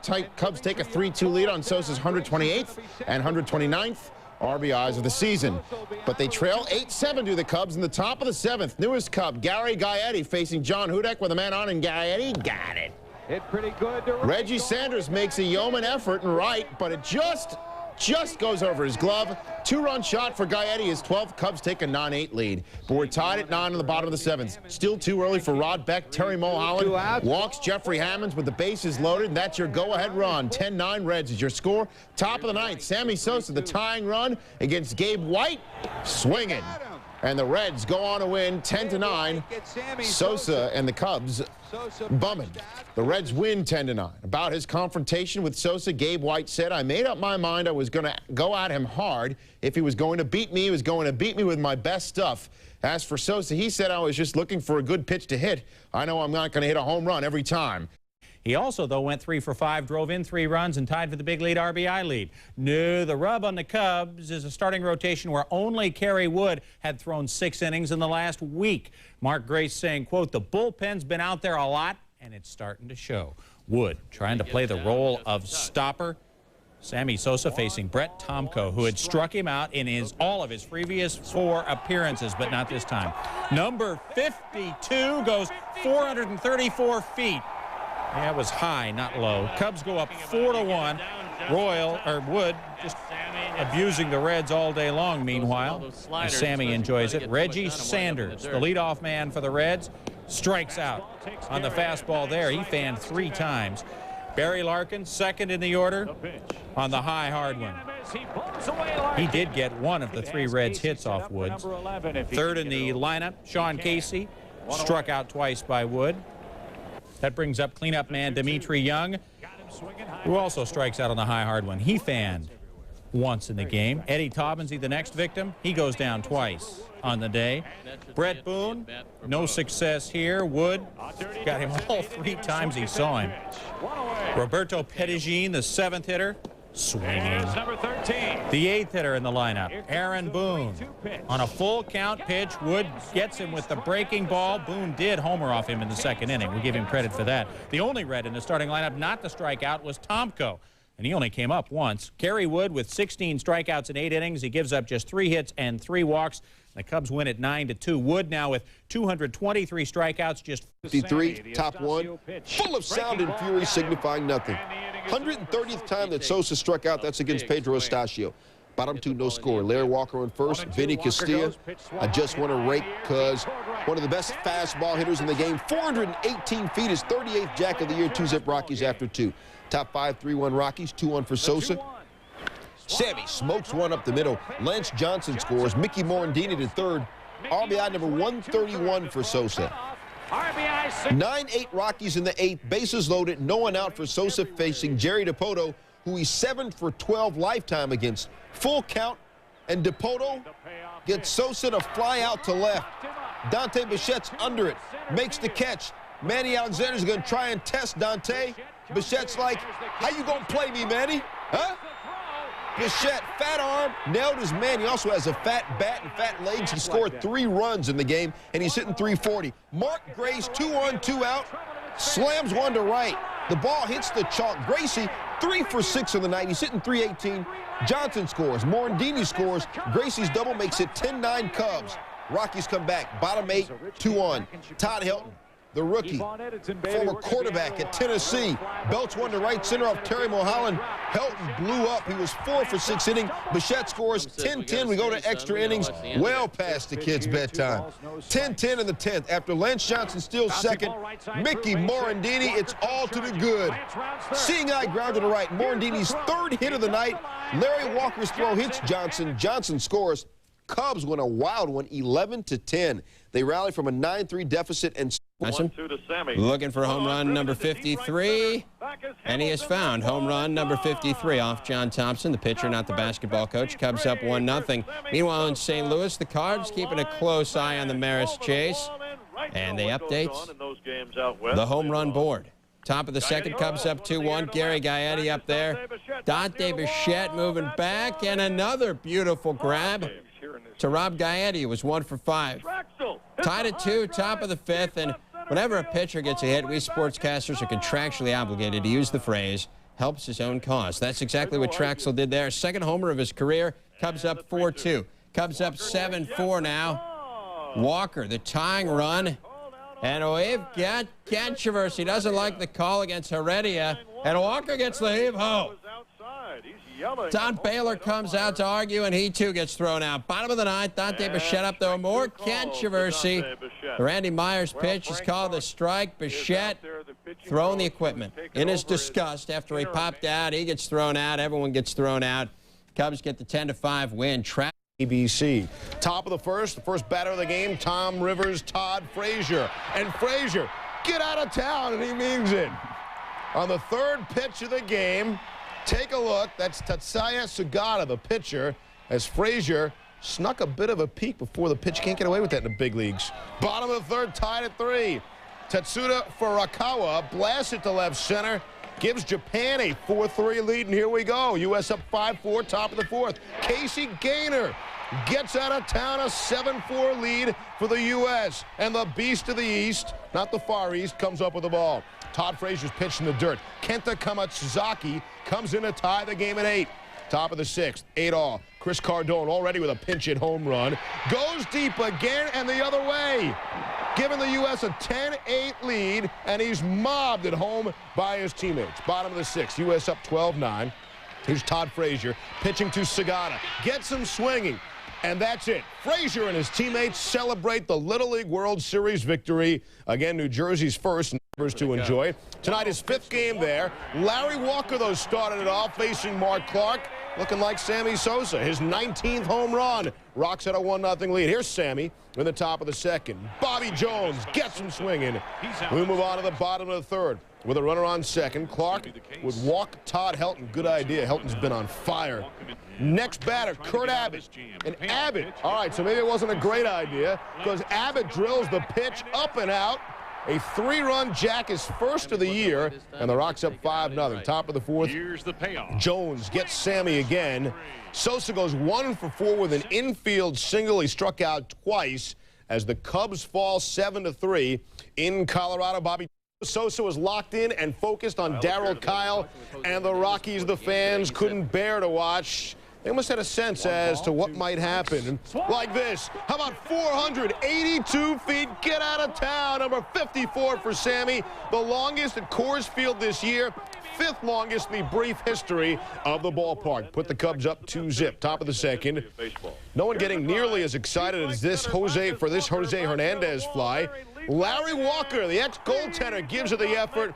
Glove save, but it trickles off his glove and over the wall for home run number 21. Cubs at a 3-0 lead. Then, of course, Hernandez and Sosa would discuss hitting strategies. I'd go with Sosa there. Bottom of the ninth, Rocks down 4-3-2 on. Rod Beck to close it out. Gets John Vanderwall there. 2 outs. Don Baylor couldn't bear to watch what appeared to be another losing effort. Beck gets Jeff Reed to pop to shallow left to end it. Cubs win 4-3. Beck his 39th save. Sammy in a second, but first, how about bat? You got my daddy. 2-run homer. Number 55, ties McGuire. 14th straight series he's homered. Cubs down 4-2. Take another look. Sosa with that patented traditional homer hop. He gets started. 30 homers at Wrigley this year. Said Brett Tomko, who served it up, I don't think anybody is hotter than Sammy Sosa, including McGuire. 4-2 Reds, bottom 4. Gary Gaetti lines the left. Dimitri Young, he had a nice bat, 2 for 4 in the day, but a soft glove. He said, my bat is 9th error of the year. Next batter, Kerry Wood, the pitcher pulling out his fat wood. 2nd career homer, only 59 behind Roger Maris. Cubs up 5-4. In the dugout, Sosa grabbed Wood, said, take a curtain call. Wood said later, I wouldn't want a pitcher to take a curtain call if I was in his park, and he hit a homer off me. Wood bigged up on the mound, 10 Ks in 6 innings. Cubs win the game 5-4. You saw Wood, he wouldn't come out for that curtain call, so Sosa jumped out of the dugout and took Wood's curtain call. Said, Kerry, he's been taking them all year. What's one more? Paris is the pitcher for the Reds and gets him swinging. And then Eddie Taubens, he fires a second, getting Lance Johnson, stealing your old, strike him out, throw him out, double play. 4-1 in the 6th. Sammy struggling. There's your first pitch, is ball 1. Second pitch, takes a fastball in the outside corner for a strike. Third pitch, swing and a miss. Fourth pitch, swing and a miss. Sosa would go 0 for 3. Still in the 6th inning. Runners on second and third, 2 down. Brant Brown steps to the plate. And Brown rips one through the hole. Lance Johnson and Mickey Morandini scores, so the Cubs are only down a run 4-3. Remember, the Cubs are in a race, unlike the Cardinals. 4-4 in the 8th. Sosa facing Gabe White. And Sammy late again on the fastball, trying to catch up to it. And Sosa would show some frustration in the dugout. The next batter, Mark Grace. How about Grace picking him up? Picking him up the other way. Solo shot, his 14th And the Cubs go on to win a very important ball game for them, 6-5. Again, Sosa goes 0 for 4 with 3 strikeouts. Rod Beck gets 3 hits for his 41st save. Cubs pull a half game ahead of the Mets. Keep up with McGuire. Top 3 runners at the corners. Barry Larkin, a 300 hitter, grounds into the 6-4 3-double play. Cubs get out of trouble. Bottom 6, Archbishop of Chicago, Francis Cardinal George in the booth. Sosa at the plate, divine intervention. Well, I want you to do one thing, Cardinal. I want you to bless this team because we need it. Sosa hits a drive to right field. Back goes Pettigini to the wall. Gone! As soon as the Cardinal walks in here, Sammy hits his 56th home run. Sosa on and cracking. It's hindsight now, but he said later, before McGuire's night, Mark has the ability to come back tonight and hit 2 more. Steve Traxel was just blowing up. He got Jeffrey Hammonds, a 338 hitter. He got Brett Boone. He had 5 Ks. Bottom 7, the fans call for number 57, but Sosa swung in a 3-0 pitch. Flies out deep to left, but not enough. Still, he blew up. Sammy 2 for 4, hitting 312, 137 RBI this year. Top 8, Dimitri Young hums one to the gap in right center off Felix Heredia. Ed Talbotsi and Barry Larkin score 44th double of the year for Young, 2 Reds. Bottom 8, Gary Gaetti rocking the fat wood. With the Cubs down 2-1, his 14th homer of the season, a 2-run shot. He said afterwards, it's incredible to be able to do what Sammy and McGuire are doing. Cubs win 4-2. You know, there's a picture of Hack Wilson accompanied by his final 12 career against Jason Schmidt. Sammy, and I mean that. Top of the first, number 57, 1-0 Cubs. 15th straight series that Sosa's had a homer. Same score, top of the 4th. Sosa's second at bat, rips one into left field. The fans booed the single. Sosa would later score on a ground out. It's 2-0 Cubs. Still 2-0. Bottom 4, Mark Clark against Freddie Garcia. Garcia hammers one. There's one dog, Lance Johnson, against the wall of voodoo and making the catch and robbing Garcia of extra bases. Now it's 2-1 Cubs, bottom 6, Pirates with 2 on. Garcia up the middle. Jose Hernandez, the pick, the peg, the throw is a little high. Kevin Young would score on the infield single to tie it at 2. Still tied top 9. Here's Sammy with the bases loaded. Sosa down to third. Garcia knocks it down, can't make a play. Manny Alexander scores the go-ahead run. Sosa gets RBI number 139. Cubs win it. Loner, first inning, first at-bat facing rookie Sean Lawrence. 12 of Sammy's homers have come in the first inning. Could he make it 13? It's high enough, it's deep enough, it's just not fair enough. It curves foul. Same at-bat, 3-2 pitch, and Sammy shoots it into left center for the single. He would later score the Cubbies' first run. After a fielder's choice in the 3rd, Sammy came up again in the 6th, and a 417-foot shot to the opposite field. Number 58 for Sosa gave the Cubs a 3-2 lead. Check out the replay. Sosa knew it immediately. The signature hop for number 58. Sosa with the obligatory curtain call, and then his trademark home run tribute. Sammy would collect himself after the party, and he would go fishing. Jeff Tabaka outside, and Sammy goes after him. Strikes out in the 7th, then in the 9th. Ricardo Rincon, generous strike zone. 2 Ks for Sammy, who leads the majors with 142. As Dave said, Max second with 136. No matter, the Cubs win 8-4. Kevin Tapani with his 17th win. The whiff. 3-2 pitch, 143 strikeouts on the year for Sammy. Kerry Wood holding some wood and a sore elbow. Scratch because of that sore right elbow. In the 10th, tied at 3. Pirate fans looking to see number 59. Not today. The strikeout, double play. Mark Grace caught stealing second. Bottom 10, 1 out. Dave Stevens. Jason Kendall has just left the building. 12th on the year. Pirates win it by the final of 4-3. So Sosa goes homerless. Sammy Sosa giving you another reason to cheer for him. Cardinal fans had 60 reasons to cheer for their guy. A kiss for the kid, and McGuire was ready to go to work. Here we go, bottom of the 1st at Busch. The stadium is up and ready for McGuire to dig in. His parents looking on, so too the family of Roger Maris. Facing Mike Morgan, his first at bat. That ball is gone if it's fair. It is a home run, number 61. He has tied Maris. Congratulations, Mark McGuire. Hero to many, but one 10-year-old in particular. The celebration was on. And I believe, Stuart, they stole this from us. Yeah, what's up with that? Sammy with the polite golf clap. Roger Maris's family appreciated the moment. McGuire hugs in the dugout, and then a real special curtain call. Watch this. The signal to Roger Maris in heaven and Maris's family at the game. One more look. The swing. The trip around the bases complete with celebration from opposing players. And, of course, the left field bleachers, the lucky fan with a souvenir. We move on. Bottom of the third inning. 2-0 in favor of the Cardinals. Big Mac thinking about number 62. The umpire, Gary Darling, hands a special marked ball to the catcher, Scott Service, for McGuire's at bats. The Cubs on the top step of their dugout. Morgan facing McGuire.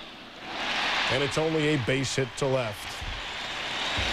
Mark McGuire would get another chance. Focused in the dugout. The fans ready in Big Mac land. Bottom of the seventh. Morgan still in there facing McGuire, and a shallow fly to center. Lance Johnson coming on to make the nice grab. We move to the top of the eighth now. Mike Busby facing Sammy Sosa. Sosa comes through the hole, base hit to left, and that means a meeting of baseball's Men of the Year at first base, and truly a special moment there as well. Top of the ninth, here we go. Runner on third, 2 down, Cards are up 3-2. Juan Acevedo facing Sammy Sosa, and he gets Sosa striking out to end it. The Cardinals win the game 3-2. Now, the entire Maris family was not in attendance. Roger's widow, 62-year-old Patricia, was released from the hospital Monday, one day after she was admitted for an irregular heartbeat, just hours before she was to watch McGuire. Big Mac now has 19 games left to break the record. Open for 62. Before the game, McGuire shaking hands with St. Louis legend and Hall of Famer Stan the Man. The family of Roger Maris grateful that their dad's mark is threatened by a class act. Tony La Russa at the game despite attending his mother's funeral earlier in the day. Top one, Sammy Sosa facing Kent Merker, and Sosa been doing work all year. Hey, forget the 58 homers. Sosa's hitting .313 with an NL high 140 RBI. Cubs scored 2 in the inning. They're up 2-0. Bottom one, McGuire's first at bat. Stuck at 61 homers. His son Matt looking on. But McGuire grounds harmlessly to Jose Hernandez, who throws him out at first. Still 2-0 Cubs. McGuire would have to wait. Home plate umpire Steve Ripley brings out specially marked balls for the occasion. Bottom four, Mark McGuire, 61, money time. Traxel winds and fires. Big Mac, swing, and a shot into the corner. It might make it. There it is, 62, folks.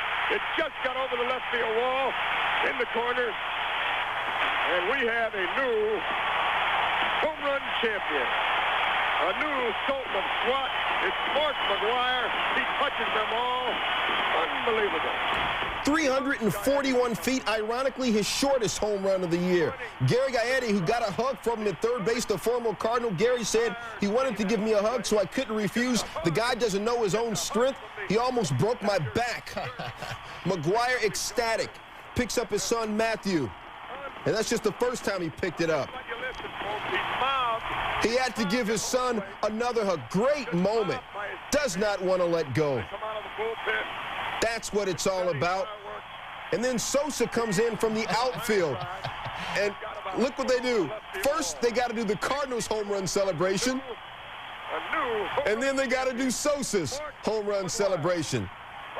These guys, fueled on by each other, they probably couldn't have done it without each other. McGuire jumps into the crowd, embraces the family of Roger Maris, whose record he broke, and then he took the mic. I truly believe in fate after what's happened this weekend. I dedicated this home run to the whole city of St. Louis and all the fans here. Thank you for all the support. It's unbelievable. Take another look. The flash bulbs go off. McGuire didn't know it was out. That's why he was racing down the first base line. Bang. The pitcher, Steve Traxel.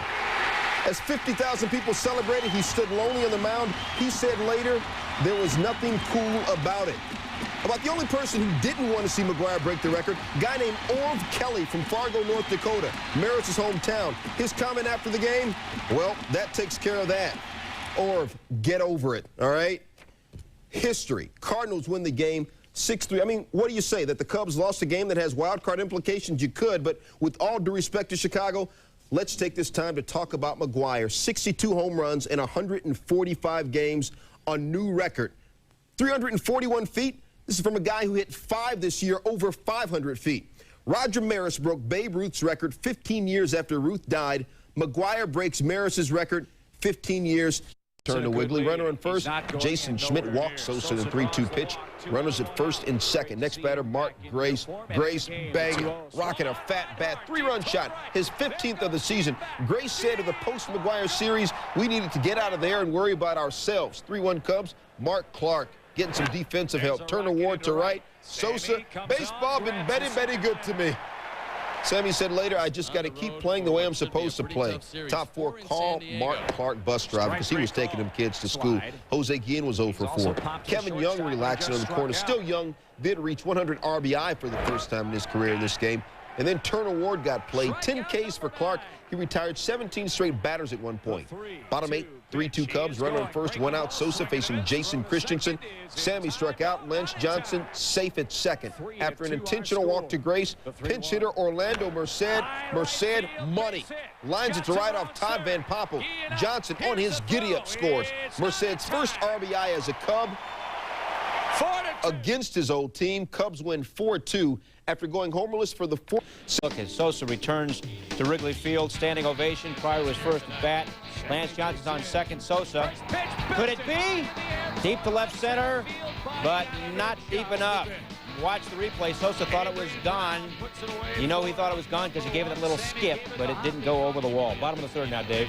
Well, one of the things Sammy has done is improve his plate discipline this year. That's one of the reasons he has 58 homers. He lays off Jose Silva's sinker, fouls off a fastball. Silva drops a nasty hook on it, but then Sammy goes to work, lays off the sinker, fouls off a tough hook. He used to strike out on both of those pitches, the low hook and the high fastball. He took them both to set it up for Mark Grace, a guy who's hit over 400 with a bases loaded lifetime. Make that 411 lifetime as he drives in a pair with a key single to center field. 3-0 Chicago. Now Sosa making a nifty effort here in foul territory to make the catch. Top of the 8th, 5-2 Cubs run on first. Kevin Tapani to Kevin Young. Smash the 3rd. Gary Gaetti starting the 5-4-3 double play. In the top of the 9th, Rod Beck coming in to close it. He's got 2 out. Tim Blaker to second. Mickey Morandini, normally reliable.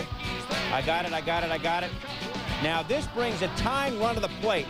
Pirates with 2 on, down 3. Tony Womack lines out. Gaetti makes the grab, and the Cubs win it by the final score of 5-2. Sosa goes 0 for 2 with a pair of walks. He hasn't homered in 5 games.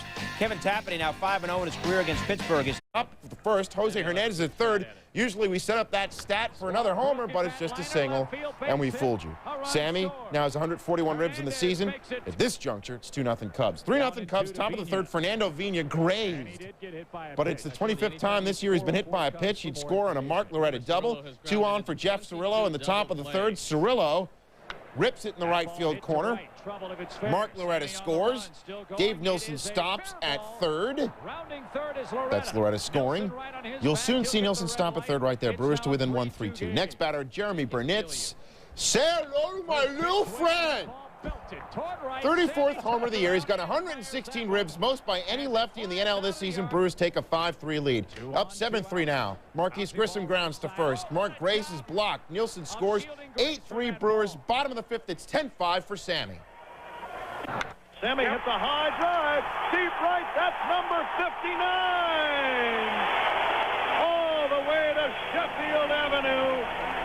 That's Pat Hughes of WGN Radio. Bottom of the 5th still. Jeff Blauser pinch hitting with 1 on. This one is not gone, just off. The Ivy Scott service scores on the triple by Blauser. Cubs within 1, 10-9. It's 11-9, 2 on. Mark Loretta watches a pitch sail over his head from Terry Adams. Eric Plunk running the bases. It's 12-9 Brewers. Vina now at 3rd. Loretta still batting. He's swinging and missing, but the pitch is wild again. It's 12-9, and the Brewers go on to win a usual 13-11 battle in Wrigley Field. Sammy hits 59, but Sprints out to his fans out in right field. Brujas had a 3-2 lead on the man who gave up the 62nd home run. Mike Morgan gave up almost 62 in one inning this afternoon. Burnett's Jeff Jenkins, and then Bobby Hughes hits one deep into the bleachers. 1, 2, 3 home runs in the inning for the Brewers. 11 runs on 14 hits in the third inning in this series. Mike Morgan is shell-shocked. It's not been a good week for him and Gopher balls. Top of the 7th, 10-5 Brewers. Jenkins aboard as they've doubled it up the Cubs right now in the ham hock. Bob Hamlin hits one through Mark Grace. Sosa's got to chase it into the right field bullpen. Jenkins going to try and score one of the best arms in baseball, but instead Sammy lobs it in. 11-5 Brewers. By the time Sosa comes up again, it's 12-5 and time for atonement. Here comes the 3-2, and Sammy drives one deep to left, and Sammy joins the babe. A 3-run homer for Sammy Sosa. He went from 0 to 60 in just one season. That was Pat Hughes on the call. The home run of Valerio de los Santos. And the fans having to brave a beer waterfall to get souvenir number 60 across the street on Waveland. But the Cubs are still down 12-8. By the 9th, it's 12-10. Bases loaded. Tyler Houston in the box. Houston hits a chopper off Bob Wickman. It gets through. Sosa will score. Glenn Allen Hill comes around. Hill had homered after Sosa in the earlier inning. The game is now tied at 12. 2 men out, winning run now at third, and it's Orlando Merced, the new Cub, who takes Wickman into the seats for a grand slam on a 1-0 pitch. And Sosa and his teammates rejoice on their latest teammates becoming the hero on a day which was designated for home runs. The 3 by the Brewers in the inning to blow out the game. Sosa. The wind blowing out at Wrigley as the fans streamed in on Beanie Baby Day. Bottom 5, Sammy up, 6-3 Cubs, and Bill Murray, who knows the pain of being a Cub fan, can't believe his eyes as Harry Carey's grandson Chip makes the call. 0-1. Swung on, belted. There it goes. Number 61. Move over, Nurse. Sosa's 61st. This one off Bronzewell Patrick, and the fans go heading for the streets. Bill looks on with a smile on his face. Sammy gets congrats and blows hugs and kisses to everyone. The fan, John Witt, caught the ball. They put him in a van for safety precautions. Sammy came out for a curtain call after his home run. Bottom 9, 10-8 Brewers, and Sammy comes calling again. Ed Belfour back in town. Waiting for number 62. And the streets ready. We go back to Chip Carey for another historic moment. It's almost unfair. The 2-1. Swung on, there she goes. Number 62. Move over, Big Mac. You got company.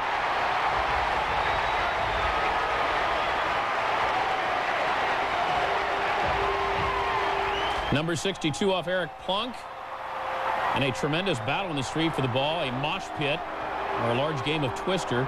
And finally, Sammy will come out to take the customary curtain call.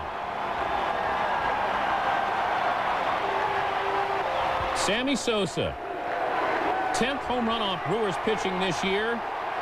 And look at it again. The fans knew it. Sammy with his little hop, he knew it as well. As for the game itself, bottom 10, tied at 10. Sammy on deck with Mark Grace up. 2 up, 2 down. Gone. Grace sends a drive. Deep right. Game-winning home run. Grace's 16th home run of the year. Sammy's pumped.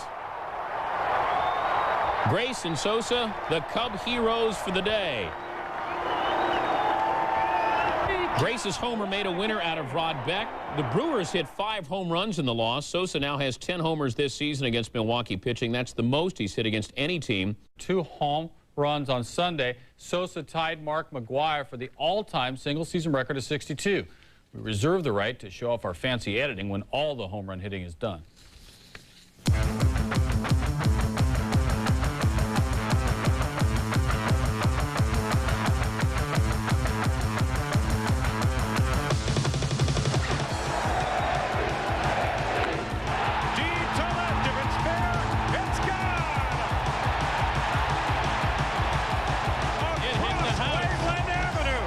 I'm not swinging the ball hard. I think I've been cheating myself, so I'm going up there and swing the ball the way I'm supposed to be swinging.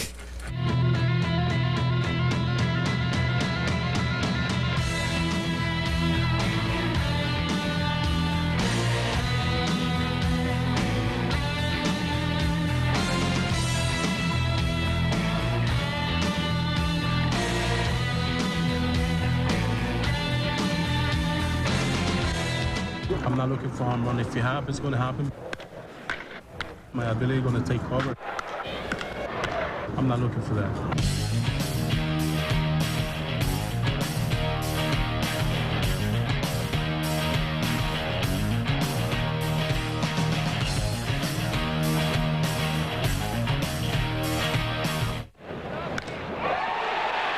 Good night now. Oh, my goodness. You got to be kidding me.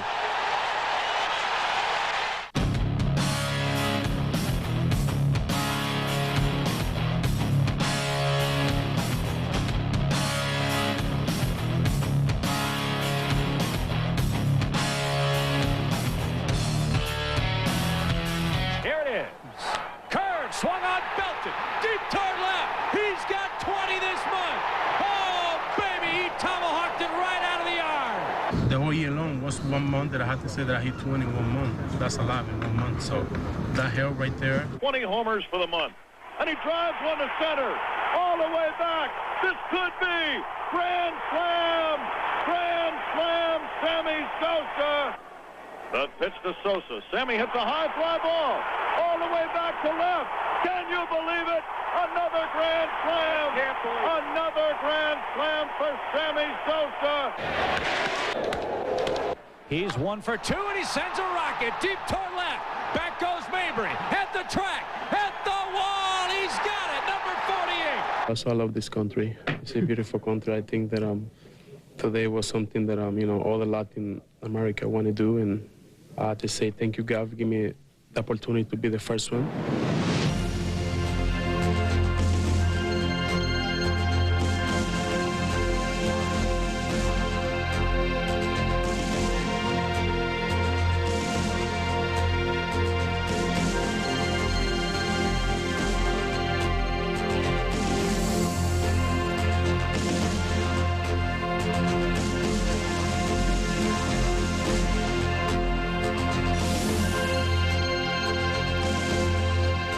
Here it is. Deep to right field. Way back there, and it is gone! Sammy Sosa becomes the Cubs' single-season all-time home run hitter.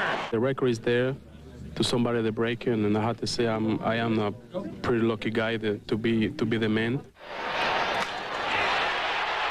Number 58 for Sammy Sosa. Sammy hits a high drive. Deep right, that's number 59. Here comes the 3-2, and Sammy drives one. Deep to left, and Sammy joins the babe. The 0-1. Swung on, belted. There it goes. Number 61. Move over, Maris. The 2-1. Swung on, there she goes. Number 62. Move over, Big Mac. You got company. Yeah, he does. Total by 1. Sterling Hitchcock, however, gets him looking in his first at-bat. Top of the 4th, Cubs up 1-0. This time, Sosa against Hitchcock. This time, Sosa swinging. Bottom of the 4th, still 1-0 Cubs. Greg Vaughn, one of the history chasers throughout this summer, takes Mark Clark deep and gone for his 49th shot of the season. We're tied at 1. That's your score in the top of the 7th. The media anxious. You know how we can get. Sosa swinging. 2 for 14 lifetime against Hitchcock. Top of the 8th, 3-2 Padres. Jose Hernandez goes the other way on Mark Langston. His 23rd home run ties this all-important game up at 3. Still the top of the 8th. Dan Masellion facing Sosa. And Sosa swinging. First time this season, Sosa has struck out 4 times in a game. Bottom of the 8th, Ken Caminiti against Matt Karchner. Deep to left center, number 29 of the season, 4-3 Padres. And they place that lead in the very capable hands of Trevor Hoffman, who gets H-Rod swinging to end the game. The Padres now 82-0 and leading after 8. Trevor Hoffman has 50 saves, becoming the 4th pitcher in Major League history. Sosa against the Padres, getting the standing ovation from the fans, but Kilby O'Barris robs him of a base hit. Sosa 0 for 2 at this point. Top 7. Sosa at the plate again against Kevin Brown. Yep. Singles to right center. FYI, though, since mid-August of '97, Kevin Brown and the Cubs pitcher Kevin Tapani, 1-2 in the major leagues in wins. Top 7, Mark Grace, as cool as the other side of the pillow. With Sosa on base, Gracie, his 17th homer of the year, a career high for Mark. 2-1 Cubs. Top 8, 4-1 Cubs. Sosa up facing Brian Boehringer. 4 Padre pitchers combined for 13 strikeouts. Padre fans trying to make Sosa feel at home. Waveland Avenue, class act by the Padre fans. But Sosa goes down looking. 158th time this year he struck out most in the bigs. Kevin Tapani hoping Rod Beck can close the door. Mark Sweeney, it was a big iron door right in Sweeney's mug. Beck's 47th save. Cubs win the game 4-2. Sosa does not get 63. Game wild card lead over the Mets headed in. For the second night in a row, they're trying to make Sammy feel at home. Top 1 against Joey Hamilton with Lance Johnson in first. Sosa doing work. Hard grounder by Caminetti. Ruled a single. Sosa 3 for 5 on the day to raise his average to 313. We'll have more, and guys, just please be patient. Top 3, Sammy against Hamilton. Deep to right, but not deep enough. Tony Gwynn hauls it in. Top 7, no score. Bases loaded for Sosa. Already with 3 home runs off Hamilton this season. Sosa, no homer. But, Sammy, it is your world, kid. The rest of us just paying rent. Scores Lance Johnson, Terry Mulholland. Sammy has said, hey, I have 62 homers now. It's good enough for me. Now I got to help my team to the playoffs. Cubs take a 2-zip lead. Bottom 7, Carlos Hernandez, no doubt. Number 9 on the year for his career against the Cubs. Hernandez hitting .359. We're tied at 2. Top 8, 2-2. Bases loaded for Sammy Sosa facing Brian Boehringer. Look out. 1-0 count, 2 down. Sosa waiting. Swung on! Deep! Mark McGwire! You got company! 63! Grand slam home run! Sammy Sosa! Sammy Sosa, his 3rd grand slam in his last 34 home runs. He went 246 career home runs without a grand slam. 63 of a year, 154 RBI to take over the RBI lead away from Juan Gonzalez. And you know Sammy's going to come out for the curtain call. Even from the opposing team, unbelievable. He is now tied with Mark McGwire, 63 home runs for the year. Ironically, Cubs win it. With that, another commentary. The fans, a little less wild for Sosa this time. There's Sosa watching Mickey Morandini. He's taking Stan Spencer way out and deep, and it does appear to be a home run. But Morandini pulling up at second because it wasn't ruled a home run. Riggleman's out to protest. Check out the ball once more. Definitely clears the wall. Does bounce back in. That's why things got confused. But finally they get it together. It's a homer. His 8th. Cubs up 1-0. 6th inning. Cubs are down 2-1. 2 on, 1 out for Sosa. And that's what she wants. Number 64. Sosa driving it toward that direction, but got under it a bit. And it's just a long fly ball. Next batter, Mark Grace. No signs for him. 2-out single. Lance Johnson will come to score from second. The game is tied at 2 apiece. 7th inning, score tied at 2. Sosa walked on 4 pitches. Grace again. Still nobody holding signs for him. Still ripping it off Randy Myers. Scores Johnson. Cubs are up 3-2. And Sosa likes what he sees. Grace 2 for 4 and 2 ribs. Tony Gwynn hitless in the game. Not anymore. 14th dong of the year. He has successfully reached the 18 to 39-year-old target audience. Homer ties the game at 3 apiece. 10th inning, still at 3. Gary Gaetti, the pinch hitter. He's going to get his name in the paper. Off of Trevor Hoffman. Cubs take the 4-3 lead. Now bottom of 10. Rod Beck, where it's at, against Carlos Hernandez. 2 out. Tying run 90 feet away. Bouncing ball, Beck kick save. Everybody's going to be safe, I think. Close play. No, they got him. And the Cubs win a miracle 4-3. And here's how it happened. Look again. The ball dorks off of Beck's leg. Jose Hernandez had to backhand it. The nice hose across. Carlos Hernandez will not be on the men's 100-meter relay team. He called him out. Beck with the kick save and winner. That'd be 4 by 100 anyway. He won't be running fast because he did not get to first there, and the Cubs pull away 4-3. So with that silly play, the Cubs extended their wild card lead to a barricade trying to protect the Waveland fans. Bottom of the first, Sosa against Steve Paris. Sammy didn't mean to. A little grounder, and Brett Boone booted it. Sosa would score on a Mark Grace double. Boone had a couple of boots on the day, uncharacteristic for him. Top second tied at 2. Reggie Sanders against Steve Traxel, and it's not the size of the stick. It's all about finding the sweet spot, and I'll bet that there's no big fight on Waveland over Sanders 14th. Reds up 3-2. Bottom 5, Cubs down 4-3. Mickey Morandini on second. Sosa swung on, missed. Breaking balls up there, but he couldn't connect. Top 6 tied at 4. Barry Larkin. Not quite there yet. Hammers one. Number 17, his third hit of the day. Larkin doing damage to the Cubs big time. Reds up 5-4. Bottom 6, 2 on, 2 out. Morandini. A little looper. Here comes Dimitri Young. Dimitri! Oh, Dimitri's a big fella, but he shows some grace and athleticism. Bottom 7, Cubs trailing 6-4. Sosa against Gabe White. He got way under it. Right up the chute. Brett Boone watches it for a long time. He stays with it. He wouldn't let that one get away. Sosa finishes 0 for 4 as the Cubs lose it by a score of 6-4. Sosa left 3 guys on base. Paris coming up with the win. Lead in the wild card. Hey, wonder what the cameras are looking at. Sosa facing Jason Beret. You know, Sammy hit number 56 off Jason, but this time missed one of 3 Ks on the day for Sosa, who leads the majors with 163 strikeouts. Runners on the corners for John Nunnally, and it's just a little crush off Dave Stevens. A 3-run home run. Nunnally 2nd of the game, 7th of the year. And rough day for Cubs skipper Jim Riggleman. Bottom 6, Tyler Houston. Goes deep. How deep? Check it out. Nunnally. Good speed. Good catch against the ivy. Bottom 9, Sosa's last chance for number 64. And that, folks, is original. Woo!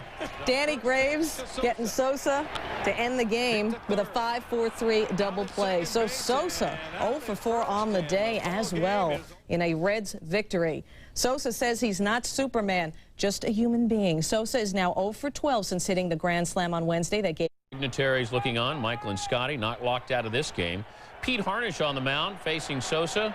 First pitch he saw, and he popped him up. Top 8, 1 on, 5-2 Reds. The Cubs, after all, are in a wild card chase. Brett Boone against Chris Haney. If it's fair, it's gone. Well, it may not have been fair, but it's gone. Haney says it's foul. Jim Riggleman argues with Harry Wendelstedt. And look at it again. It clearly looks like the ball was foul. Ruled a 2-run homer. Bottom 9, Sammy Sosa against Gabe White. Sosa 0 for 4 at this point with a couple of strikeouts. 0 for 5. Brett Boone circling. Ball game. Reds win it by the final of 7-3. This is the Reds' first 3-game sweep at Wrigley since 1989, which getting his props from Marquise Grissom before the game. In the top of the second, all business. Mickey Morandini flies out to Grissom in center. Grissom comes up throwing on Sosa, who's heading home. Collides with Bobby Hughes' shin guards in what Sosa described afterwards the wrong place. I think you know what Sosa means by that. He's shaken up, but he comes right back in the top of the third. Cubs up 2-0. Pulsfer gets him looking. Later in the third, Cubs up 3-0.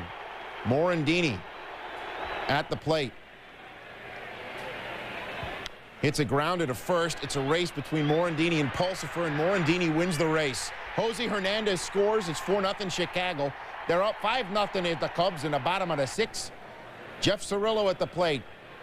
Cirillo grounds to Hernandez, who flips it to Morandini, and that's pretty and worthy of a second look. With the glove, no hands. Morandini uses a hand, though. Top of the 7th, Brewers down 5-0. Phil Garner makes a pitching change, checking out the balls, which was of issue over the weekend with St. Louis in town. Sosa at the plate, the pitching change, Al Reyes. And there it goes, deep to left, but it's foul. Sammy back for another chance. Swinging. Sosa 0 for 4 on the night. More on this in a moment. Bottom of the 9th, Brewers down 5-2. Rod Beck on the hill for Chicago. Arm swinging. Marquise Grissom at the plate. Bat swinging. Base hit. 2 batters later. 1 out. Here's Hughes at the plate. Drama building. Here's the pitch. Hughes, base hit. Grissom heads to third. We have runners on the corners. And Jim Riggleman watching Bobby Hamlin, the hammer, step to the plate, representing the tying run. Lots of ISOs, lots of bat swinging. And that'll wrap it up. Cubs win 5-2. Terry Mulholland with a clutch effort. He gave up 1 run on 6 hits and 8 strong to snap Chicago's 3-game losing streak after 2 nights of McGuire. The Cubs, time for the Mets atop the wild card race. Top of the second, Gary Gaetti walks against Rafael Roque. 2 batters later, Steve Traxel walks with 2 outs. Next batter, Lance Johnson walks to load the bases. Next batter, Jose Hernandez busts out the walking stick. Mickey Morandini come on down, 1-0 Cubs. Next batter, Mark Grace doesn't walk, but Roque balks. Steve Traxel makes it 2-0 Cubs. Top of the third now. Sammy Sosa facing Roque. Sosa walks. 2 batters later, Gary Gaetti at the plate. Gaetti rips one to left. Jeff Jenkins misplays the ball in left field, and my English teacher would call that a harbinger. More on that in a moment. 3-0 Cubs as Sosa scores. Top of the fourth, Lance Johnson facing Roque. He ropes one to Roque, who's Roque. Top of the fifth, Sammy Sosa takes one deep and gone off Roque, who gave up number 64 to McGuire, and now he's given up number 64 to Sosa. 17th pitcher to be touched by McGuire and Sosa this year. Brewers having all kinds of fielding problems. 3 of them converge, nobody catches it. Next inning, Sammy looking for number 65, and he got it. Here's the windup in the 2-2. Sosa drops into deep center field. Back is Tristan. Gone! Number 65. Sosa and McGuire are dead even once again. Number 65 came against Rod Henderson. Take another look. Sammy, 2 homers. Cubs with a 7-0 lead. Everything hunky-dory, right? Well, Milwaukee scored 4 in the 7th, 1 in the 8th, and it's 7-5 Cubs in the bottom of the 9th. Rod back in to close it with 1 on. That's Mark Loretta, that 1 on. Jeff Cirillo rips one into the left field corner. We now have runners on 2nd and 3rd. The tying runs on 2nd and 3rd in scoring position with 1 out. What is Jim Riggleman going to do with that open base? Well, he's going to intentionally walk Jeremy Burnitz. That's a no-brainer. It's 124 ribbies, gets the free pass. And now Marquise Grissom, a 3-2 count. Pops it up. Jose Hernandez, who's now at 3rd base, makes the catch, and we have 2 away. The Cubs dugout. Watching Rod Beck focus, looking for out number 3, and it's Jenkins, who misplayed one in left earlier. Fly ball to Brant Brown, who came in the 8th inning as a defensive replacement, and he drops it. With 2 outs, the runners were in motion, and everybody's coming on home. The Brewers win 8-7. The bases are cleared. The score is posted in San Francisco. Dusty loving it. Sammy Sosa bumming. 2 homers, 64 and 65 in vain. One more look in slow motion, which is how Brant Brown's going to view this play for perhaps the rest of his playing days. The Cubs fans in attendance bumming. 8-7, your final, a stunner. A lot. Chicago and Houston at the Astrodome. Sammy getting ready, and there's Brown starting after his infamous error. Bottom of the second, 2-1 Astros, and all of a sudden a Hitchcock movie broke out. There was a bird in the dome and was going after Brown. Both survived. Top of the fourth, 2-1 Stros. It's Sammy against Jose Lima, and Sammy Sosa has no boundaries. Number 66, upper deck job, 462 feet, ties the game at 2. Sammy in front in the home run chase for just the 2nd time all year. 157 RBI for him, 4th most in NL history. Bottom 5 with Brad Ausmus on 3rd. Jose Lima, shallow fly ball. Ausmus tagging Tyler Houston. Noob drops the ball. Ausmus is safe. It's 4-2 Stros. Top 6, same score. Mickey Morandini. The liner to right, Derek Bell. Great dive and catch. Morandini 0 for 3 in the game. The replay confirms what we already suspected. It was a nice catch. Bell also homered in the ballgame. Bottom 6, 5-2 Stros. Carl Everett, who left 6 batters on in the game, lining one to left. Brown atoning the nice running catch.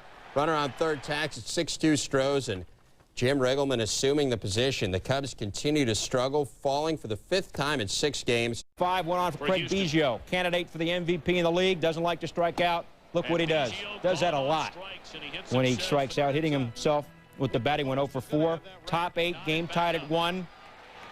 Sosa. Number 66, of course, last night, a single there. At this point, all the fans of the Astrodome say he's not going to bat again, we're going to leave. But look what happens. 2 batters later, 2 on for Gary Gaetti. Gaetti 2 for 4. Huge shot here in terms of its importance. Drives in Sosa, drives in Grace. 2-run double for Gaetti. It's 3-1. Still 3-1 as we go to the bottom of the ninth. Rod Beck on for the save. Jeff Bagwell for Houston. He went 3 for 4. That's his 34th home run of the year. He's hitting .302. Stroh's down just 1, 3-2. 3 batters later with a man on third. The batter is the ex-Cub Dave Clark. A 1-run game. Clark chops one in front of the plate. Beck will miss the tag and then hit Clark in the back. What do we have? Jim Riggleman can't believe what he's just seen. Eric Gregg, though, the ump, says Clark is out for being outside the baseline. Riggleman celebrates. Watch it again. Beck missed a tag. Clark goes more than 3 feet outside the baseline, is called out. Houston manager Larry Dierker, after the game, said they blew the call. He said it was an awful call, but the Cubs will take it as they... First, we go to the Astrodome. Kerry Wood sitting out the game, top first. Runners at second and third. Sammy Sosa at the plate. Sosa, 66 home runs. Takes the base hit route instead. Jose Hernandez scores 1-0. Cubs number 158 in the RBI race for Sosa.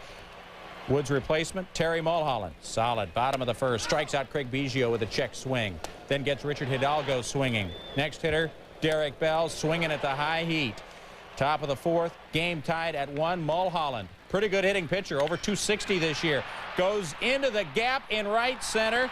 Past Richard Hidalgo. Mickey Morandini scores. Scott Service scores. This all set up when Craig Biggio butchered a double play ball. Cubs leading it 3-1. Jim Riggleman keeping an eye on the Mets and Giants scores. Craig Biggio smoking one to second, but Morandini makes the great play to rob him. Bottom of the eighth. Mulholland facing Jeff Bagwell. Bagwell lines a shot at third past the diving Gary Gaetti. Hidalgo scores. Cubs lead is cut to 3-2. Phil Regan out to talk things over with Mulholland. 2 hitters later, Sean Berry. The high blooper into shallow center.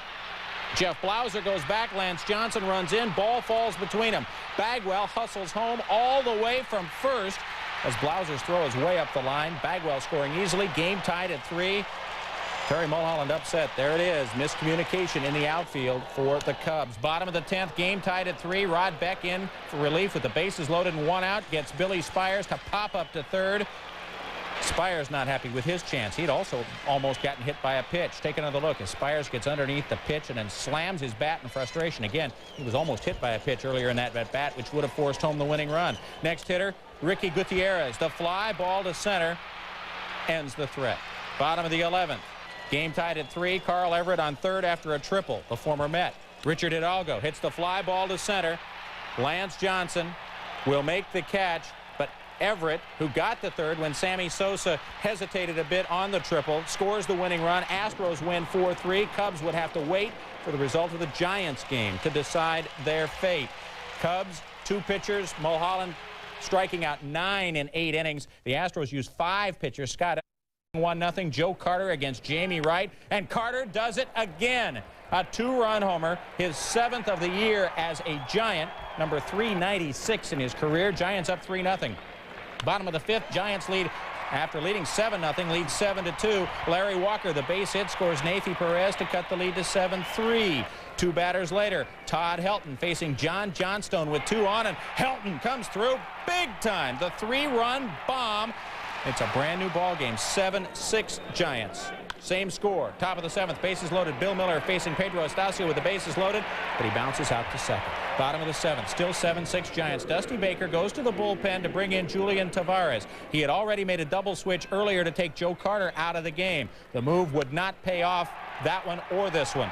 With 2 outs, Vinny Castilla with the 2-run bomb to left. He is 46th. Rockies come off the deck from 7-0 down to lead 8-7. 8th inning, same score. Jeff Kent against Estacio, and Kent blasts the home run. That would tie the game at 8-8. RBI number 127 for Kent. Bottom of the 9th, still 8-8. Rob Nen on to pitch for the Giants. Nathy Perez. This is just moments after the Cubs had lost. Yes, Nathy Perez hits the home run in the bottom of the 9th. The Rockies win it 9-8. Look at Dusty Baker's reaction. He would then realize that the Cubs had also lost. What an amazing afternoon in Coors Field. Rockies win it 9-8 over the Giants. Nen getting the loss. Was allowed to throw out the first pitch. And do not quit your day job. But then Michael doesn't have a day job anymore. Next year is now. And then Sammy Sosa looking to take his place on the stage. Cubs outfielder Brant Brown sitting this one out. Bottom of the first, no score. Sammy. Back to Mark Gardner, who starts the 1-6-3 double play, which would end the first. Bottom three still scoreless. And it's Tyler Houston against Gardner. Got a lot of it, but not all of it. Stan Javier. Great grab. Brings in a little Ivy as well. Top four, no score. Steve Traxel, a no-hitter. Plunks Jeff Kent. Next batter is Joe Carter, sitting on 396 homers. He walks him. Two batters later, Traxel against Charlie Hayes. That would load the bases. No-hitter still intact. Brian Johnson, the next batter.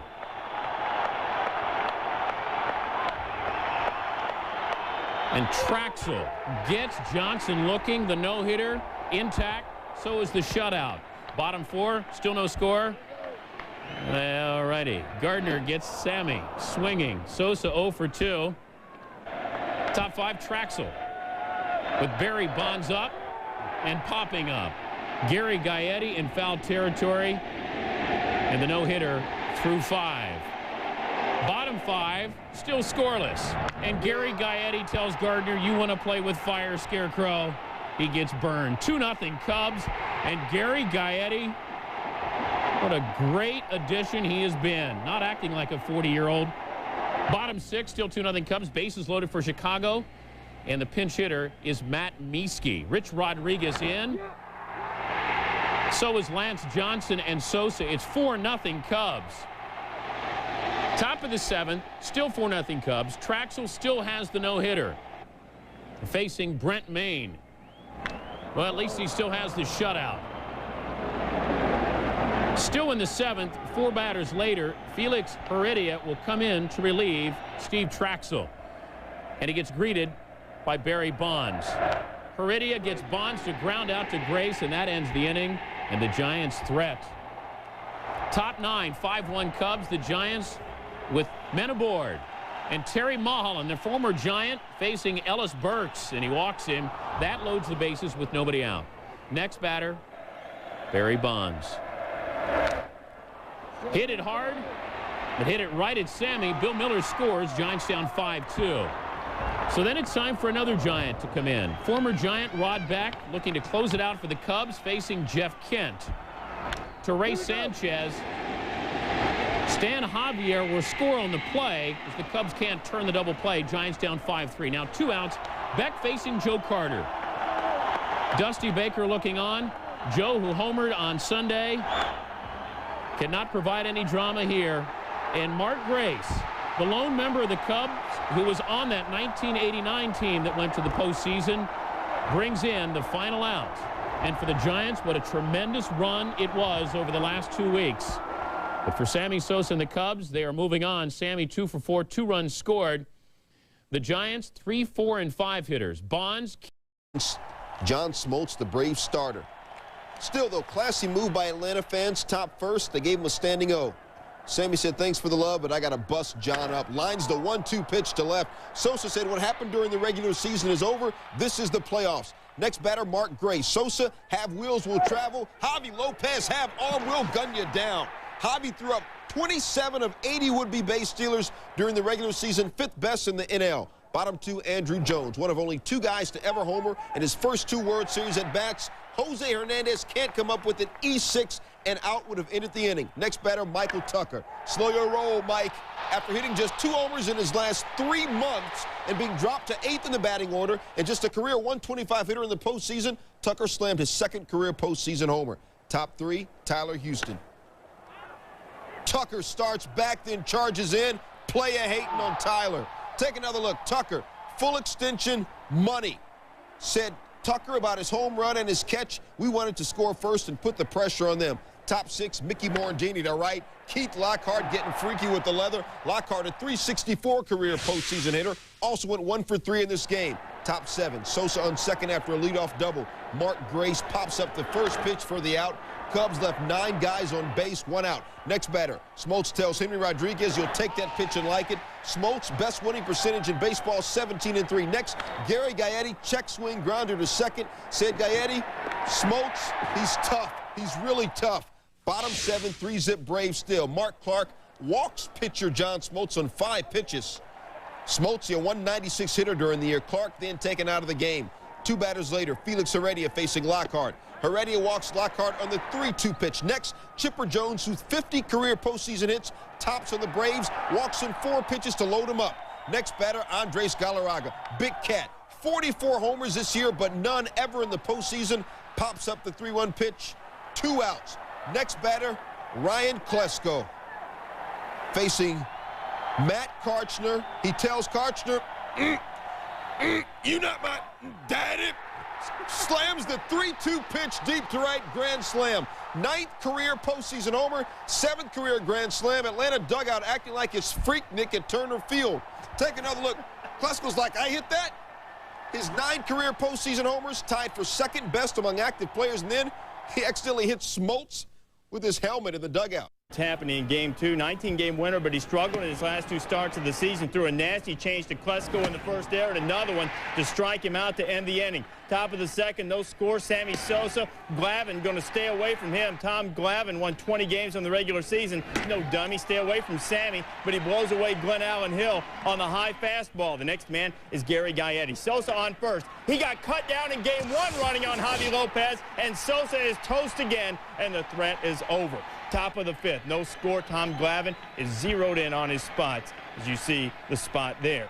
This is Sosa, and Sammy reached out and got it, and he hit it 1.5 miles in the air. Keith Lockhart made himself a sandwich. When the thing eventually came down, he caught it.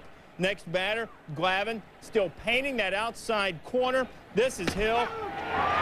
Pumped out of there on the fastball. Watch how far Lopez sets up outside. His inside leg right there on the corner. Glavine nails that spot to get Gaetti. 8 strikeouts for Glavine on the night. A no-hitter through 5. Top of the 6th, still no score. Mickey Morandini gets one into right field. That breaks up the no-no. The next batter is Scott Service. Service didn't get much of it, but gets just enough. It falls in for a base hit, and the Cubs have themselves a rally going against Glavine, and Sammy's enjoying it. Men on first and second. Kevin Tampany lays down a beautiful bunt. Glavine makes his only play, 2nd and 3rd. The next man is one dog, Lance Johnson. Bobby Cox played the infield back. He conceded the run, and the Cubs scored it. Morandini putting the Cubs up 1-0. Bottom of the 6th, still 1-0. The big cat, Andres Galarraga. Glenn Allen Hill getting it done in left field. Grant Brown impressed with the good D. Top 9 now. Cubs looking for a little insurance, and their man Sammy against Rudy Cianez, and Sammy just missed it. High fly ball that Michael Tucker will squeeze. Sosa 0 for 3 with the walk on the night. To the bottom of the ninth, Cubs going to stay with Tampany to finish it with 1 out. Javi Lopez, have you seen my baseball? His 6th postseason home run. Tampany could not believe it. It was up in his eyes, and Javi swatted it out of the yard to tie the game at 1. Take another look how big Javi's eyes got. He led all catchers with 34 home runs this season. Power will make you pay. So we go to extra innings. In the top of the 10th, the Cubs trying to rally after letting it get away in the 9th. Braves intentionally walked Mickey Morandini. So the Cubs going to send out Henry Rodriguez, and Bobby Cox goes to Dallas Perez, a 20-year-old rookie, spent most of his season at Greenville, but Cox said he doesn't scare easily, and he did not. Cutting down former Brave Jeff Blauser, and then Javi Lopez threw out Morandini, who was trying to swipe 2nd. The bottom of the 10th, we're tied at 1. Tony Graffinino laying down a bunt. Terry Mulholland, confusion. Everybody's safe. Take another peek at this thing. Mulholland and Morandini, a little miscommunication. Mulholland misses the bag, and that brought up Larry Wayne Jones. They call him Chipper. Ball game. Stroking one into the left field corner. Walt Weiss, who was on 2nd, came around to score, and the Braves win it by a count of 2-1 to give them a 2-0 lead in the series. It was Chipper's 24th. There's no score. 3 pitches into the game, and Walt Weiss almost takes off Kerry Wood's head. Wood recovered. Jim Riggleman not worried about his rookie phenom. 4 batters later, 2 on for Ryan Klesko. 5 strikeouts on the night for Wood. Bottom 2, Henry Rodriguez facing Greg Maddux. Going to left, Rodriguez, doink off the door. Digging into second with a double, Cub fans starving for some kind of adulation, throwing their candy bars on the field, their O. Henry bars, despite just a double. Greg Maddux has seen enough. He'll wait in the dugout. Rodriguez amused. 2 batters later, Maddux back in the game, and outside corner on Jose Hernandez to end the threat. Maddux at the dish. Top of 3, slaps one to left center. He wants more. Digging, churning, sliding, safe me. A double. Next batter, Walt Weiss. The soft liner. Kerry Wood adjusts, waits on it, and squeezes it. 2 batters later, Chipper Jones. Tyler Houston, a problem. Pass ball, Maddux scores the first run of the game, 1-0 Atlanta. Bottom 4, Sammy. Up, fans on Waveland up.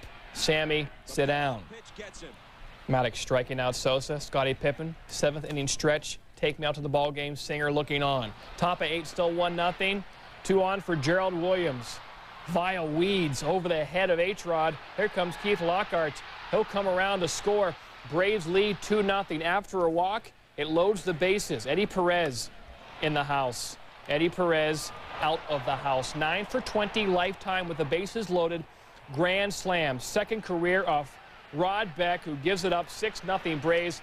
Braves can taste the victory. Cubs hanging their heads. Bottom 8th, Chicago tries to rally.